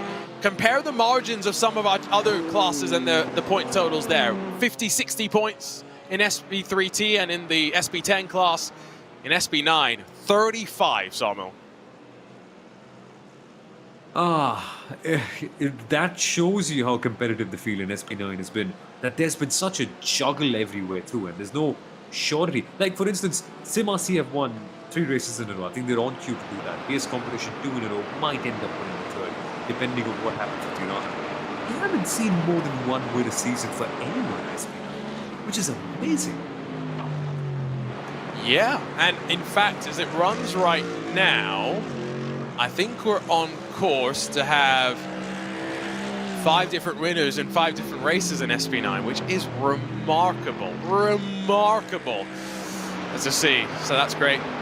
Nessoff still holding Sanchez back, who's been on a flyer. Excited to see if Sanchez decides that he likes driving around the Nordschleife, because he's clearly very quick in it, and maybe we see him in a full season entry next season, maybe more of the Apex Racing team participating as well.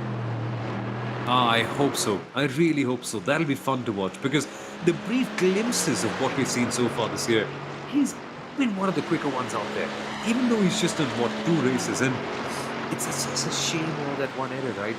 It's that same discussion we had, I think, around an article about drivers being so good that their smallest of mistakes standing out, and for Sanchez, it's just that one. Similarly, I think it's not to say that he's a bad driver, because remember, last season we had Joshua Rogers for the Coanders SimSport team having a similar thing.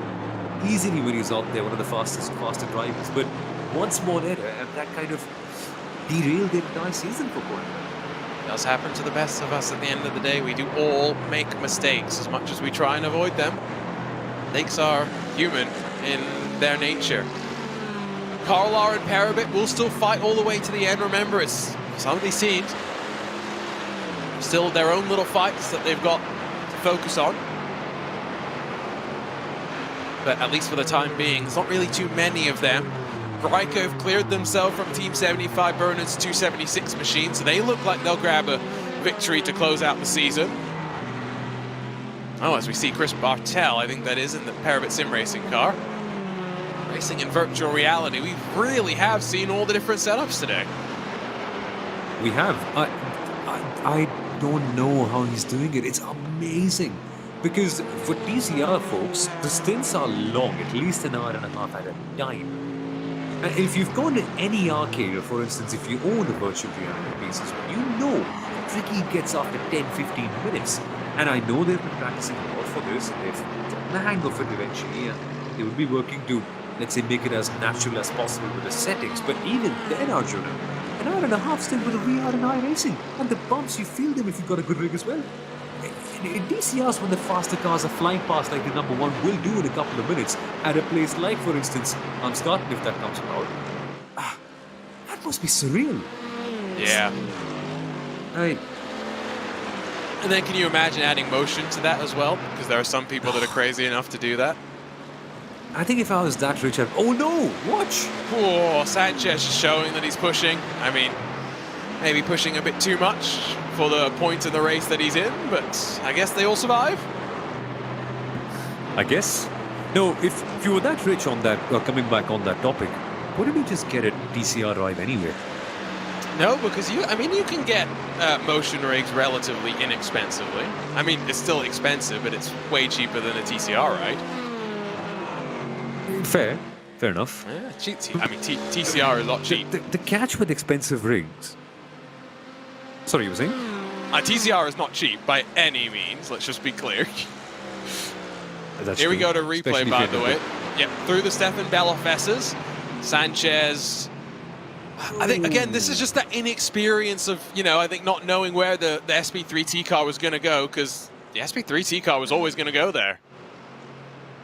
And there's no space as well. So, again, very easy for us to sit here and say this, but ideally should have waited for a second. But no harm, no gain. Nothing. I think just they helped out the Digital Nürburgring organizers with trimming the grass, which was a good thing to do. Not in spring, ideally, but yes. It's at that stage of the championship where there's not. I'm going to be talking about stuff like this. These two will have, I think, 2 laps to fight. No, they'll get 1 lap because Sami Matti Trogan has already crossed the line. So we're on to the final lap of the season. KALFF 4h-Race almost complete. Season almost done and dusted. Parabit trying to grab 1 more position at the very end of it all. Of course, like we were talking about earlier, Clio Cup added to iRacing, potentially a new class for some of these teams. Toyota GR86 was one that A lot of people have been asking for iRacing's official Nürburgring Endurance Series to be added, maybe replacing an MX-5 sort of class. So who knows what future editions of the series are going to look like, but one thing we know for sure, don't forget the DNLS Community Cup starts on the 28th of April with a 3-hour race. There's a race in May, a race in June, a race in August, and then a race in September. You can join the DNLS Community Cup and learn a little bit more all about it. Plenty still to look forward to. Here comes Urano, still trying to work past on Peter Bonk Performance. They'll have, of course, still a lap to sort it out between the two of them, but you can be sure that Luca Kita wants to get rid of Marcus Deck in terms of draft as soon as possible. Deck's going to be there, and as much as Kita wants to give him the squeeze, Peter Bonk Performance not willing to just be let down, lying a bit of contact between them. Kita gets his own bit of grass services there. He'll have a slowdown penalty to boot, but somehow he'll figure it out. Chaos, pandemonium everywhere. That's just the last lap moments of the Nürburgring where concentration goes loose and these things tend to happen quite a fair bit. They've got to hold it together though. It's just one more lap. It's coming to a close eventually. It is. Luca Kita might still have the opportunity to get back in front of Marcus Deck. It's all going to depend. Sam-Matti Trojan, meanwhile, is powering his way down out of Arenberg and in towards the middle part of the Nordschleife. I mean, great to have Sami-Matti back. We haven't seen him in every single round of the championship. Keiko Schuber trying to put the pressure onto him, but Sami-Matti impressed us straight away at the start of the season in qualifying. He'll impress us once again to close the book out on the season. Indeed, it's been a great drive so far for them. It's for Walkenhorst. It's amazing that at the start of the year they had that confidence when Sami-Matti was a part of the team. When he wasn't there, you could see a little bit of dents, a little bit of shakiness. But now that he's back, the composure is back. The quality, suddenly it seems like. And it's also raised the game out of Alexia Loma, who did a great stint in the middle of the race as well. So the best drivers, they have an impact on lifting the whole team, and you can feel that here with them. Yeah. Interested to see what Sanchez does moving on. Of course, this partnership between the Apex Racing team and the Unicorns of Love has always been fun to see. Maybe next year we can see more of the Apex Racing team. We'll have to wait and see. These two enter into the Hudson back with Keto, maybe trying to pounce in a spot where you definitely don't expect them to be able to make the move. He's still lurking, he's looking, he's trying to pounce. It's all going to be about setting up out of the Flugplatz and trying to get the momentum and the run once again.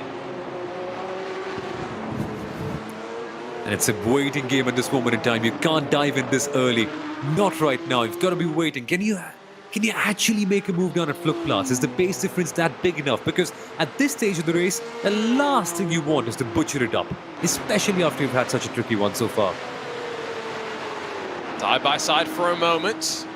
Is Marcus Deck going to get compromised? Kita was trying to get the run off the corner. Deck's driving really, really hard out right now. Elbows out potentially as well, in towards Schwaudenkrautz. We've already said you don't want to be on the outside with the lack of downforce. Luca Kita, World Championship competitor, shows exactly why he is at that level. Marcus Deck tried the send, but wasn't able to get alongside. Kita finally in front. Amazing. Amazingly well planned out. That was done with proper precision, and we might get to see another move over here heading into turn one. The racing is coming alive, Arjuna. Yep, this is Kramer Racing Esports trying to get past the WS Motorsports 223 car. And Philip Hover. We'll see Marco Bischoff down the inside in the red and black car. Full lap still left to go for these drivers. That's what we were mentioning. Sam-Matti Trojan's got half a lap to go. These drivers still have 8 full minutes left to go. And one by one, they'll streak across the line and finish up in this campaign. There is Kashuba once more, who has dropped a little bit further back, now 3.2. It is a BMW 1-2. Mercedes 3, 4, 5. Porsche's definitely struggled after round one. Lamborghinis, well, we had only one in the form of Leipzig Esports, and they never really were in the very thick of the fighting action. But Since round 2, Mercedes have looked strong and BMW have always been in the fight over the course of our 5 races. I remember that one interview we had with the number 1 HRT team when they said that, we want to be the best of the rest. And had it not been for a couple of errors here or there, they could well have been winning the championship. So that's the way the championship has turned it on. At the start of the year, you can never really tell, and that's the beautiful part about the DNLS. But what? Oh, so Urano did need to pit, and it coming to the white flag. 1 lap of fuel needed in the 390. Is this going to get them out, though, in front of Walkenhorst? It's a gamble that I think was not about beating Felix Quirnbach. It was about beating Tatu Sipala, who may have been outside of BS competition, the form car today. Urano released themselves from the limiter. Sipala already coming down in towards turn number 1. There will be a margin. It's going to be small. Dylan Trivens has 1 lap to hold 2 seconds to Tatu Sipala. Tatu Sipala is going to go like hell now. He just has to push hard. He did a very good last time out, an 8-minute 26. Somewhat faster than all the couple of other cars around him. And so for him, it's just going to be push mode. Last lap of the season. What can we salvage here? Can we get a P2 and again multi-class Arjuna? Mercedes versus BMW final lap strategic battle. I love it. Looking great right now. Plenty of action still to come, even on the final lap. That's what makes sometimes these races so crazy. But out of the final corner, Sami Matti Trojan redeeming Walkenhorst Motorsports makes it 5 different winners in 5 races in the 2022-2023 Digital Nürburgring Endurance Series presented by Goodyear, closely followed across the line by the Keikashubi BMW Bank car. But your champions behind them cross the line in 3rd. What a season it's been for Alexei Nesov and Sebastian Schmalenbach. They rise as SP9 champions this season. The defending champions cross the line in 4th position, and then we'll have a long wait for Will Tregurtha in the Williams Esports Razor car to bookend our top 5 in class. Sommel, sorry to cut over you there. An amazing season out of the 91. No, my bad, but I just couldn't help but marvel at how good of a season they had. It's that moment where it all sinks in and you realize, yes, Urano have done it. There were moments when it really got tricky in the middle part of the season where they didn't have really good rounds, but that's when the drop round comes in handy and they timed it to perfection. And when the moment asks for it, like this one, Urano have delivered big.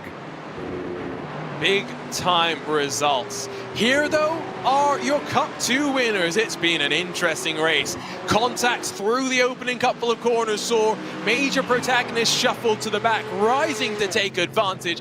It's Greika Motorsports that are your winners in the Cup 2 class of the KALFF 4-hour race. 276 for Team 75 will cross the line behind them in 2nd. They will be delighted with their performance. But behind them and crossing the line in 3rd, it is going to be our Cup 2 champions. Team 75 Bernard by SimRC. Marvin Strell and Jürgen Frank drive a recovery drive of all recovery drives to cross the line as the season champions. A worthy fight by Phoenix Racing Esports. Lucas Alpert, unfortunately, through no fault of his own, involved in that contact at the start of the race. He'll be slightly frustrated with how things came to play themselves out. We've got a bit of a wait for the rest of our winners to come across the line. Sommel, I mean, plenty more cars yet to finish up their seasons, but already I'm looking forward to when we go racing once again. Seriously, Arjuna, because that's the quality of racing that we've gotten here from DNLS, especially in the last round. When you come into a 4-hour race, you expect some sort of strategy mayhem to happen, and in fact, one of those pieces of mayhem is currently underway in the GT4 or the SP10 category, because Urano haven't been passed by Walkenhorst yet. And remember, Urano took a pit stop on the last lap. There's going to be chaos coming in still. Yep, still that gap about 2 and a bit seconds, so not like Walkenhorst have closed just yet on Urano. Dylan Shriven's doing a good job on tires, still getting into probably their window. to bring the car where it needs to be. Simsa Esports, Alexander Walton will cross the line 8th in the Cup 2 category as well. One at Simsa Esports car fought for the victory today. Lars Bormeyer in that Simsa Esports 347 SP10 car really did try his best. It was not to be here today, unfortunately. Sapphire Simsport Alpha. I think the first time we've seen them this season, at least with that livery. Across the line, 9th position. The season now in the books for them. Next year, of course, we talked about new cars. Who knows about GT3, what's going to happen there? Because not just in the real world, I'm sure in the virtual world, there'll be some shakeups there as well. A lot of the teams, I'm sure, will go off and change their driver lineups as well. Let's not forget that last year's title protagonists, yes, the #1 car was still involved, but the Mahler Racing team, very, very different complexion to how things went last year for them. Indeed, they lost the title last year in the stewards room, and this year it's just been a collection of DNFs for them all the way through. So it's amazing how the tide can change within a few months here and there.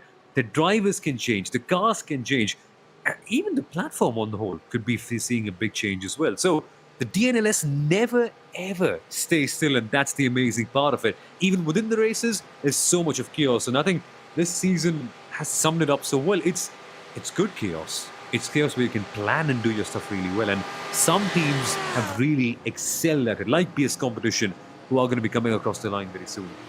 Yeah, absolutely. We just wait for them to work their way towards Galgenkopf and to round their way to the final couple of corners. Next up, Leipzig Esports in their Lamborghini will come across the line. Navigating the success penalties, we know and we've seen just how important and difficult that can be. And so surely for some teams, that's one thing that they'll go off and identify as trying to understand a little bit more about for next year. For others, just the simple reality of staying out of trouble. Easier said than done, and not something always fully in your control. Also something that likely is going to be thought of.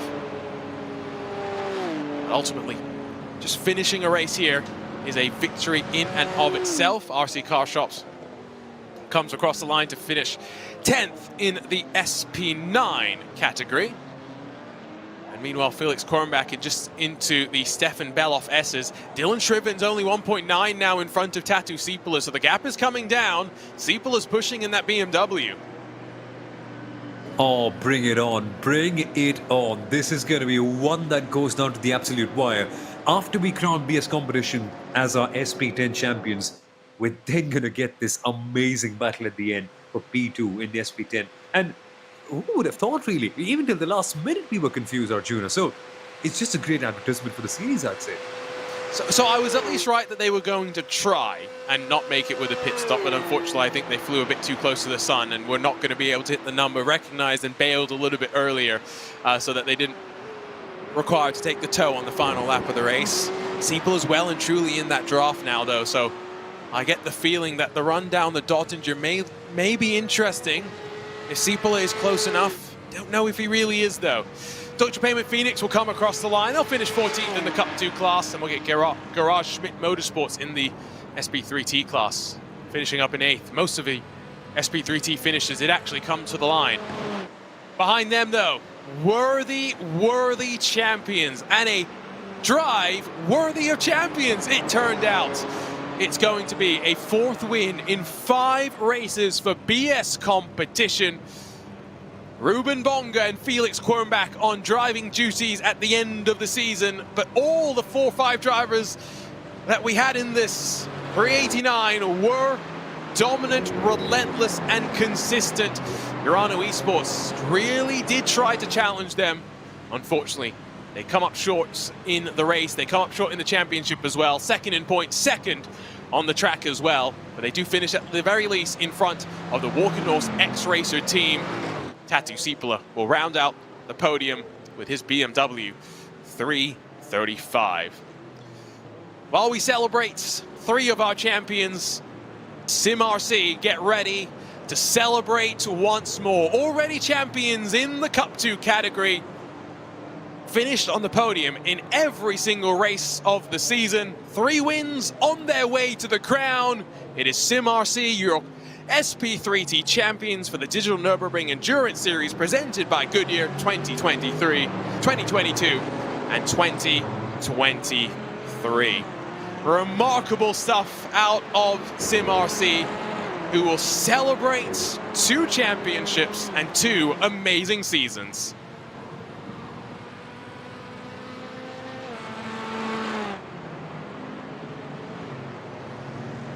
Wait for Impulse to come to the line as well. Pure Sims in hot pursuit to round out the podium. Great drive from SimRC, Sommel.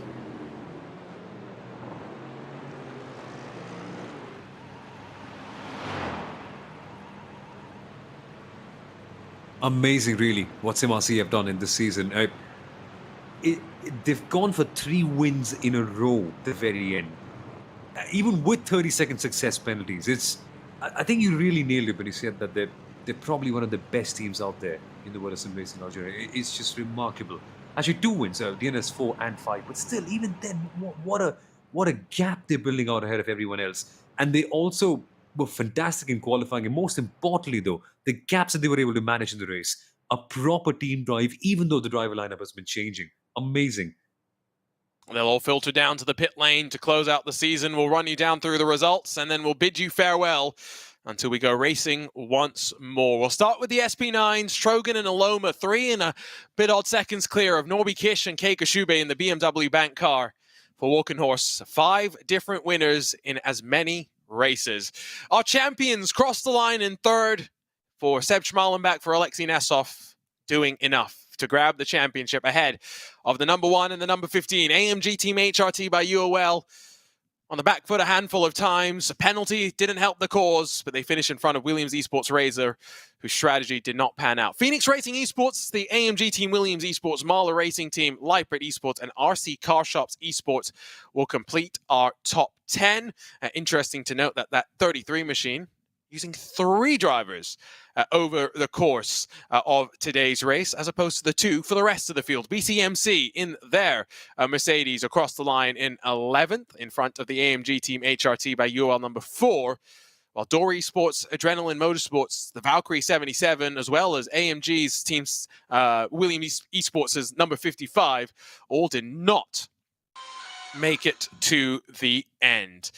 We'll roll on over from SP9 to the Cup 2, where we'll grab a look at Greico Motorsports getting their first victory of the season.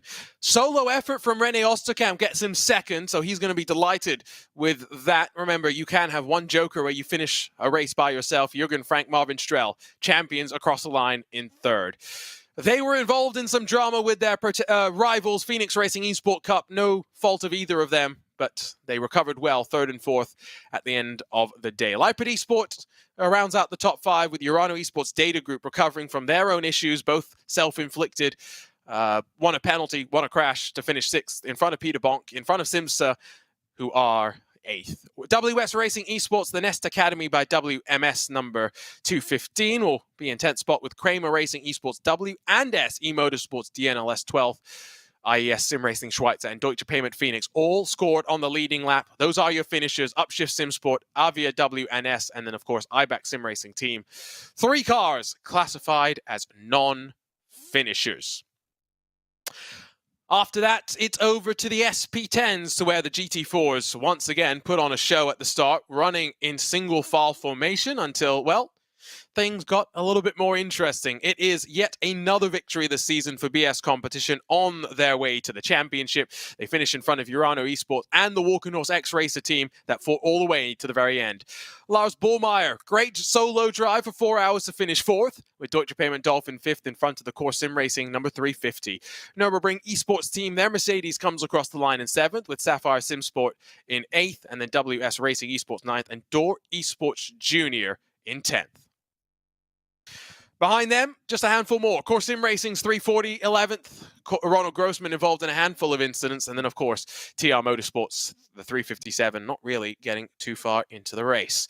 Final class, and last but not least, it's the SP3Ts. 3 wins in 5 races and podiums in every race along the way to the championship for SimRC. They finish in front of the Impulse Racing by GTU, Pure Sims, Esports Car, as well as Team Hoisenveld and Carlar. Those are the top 5.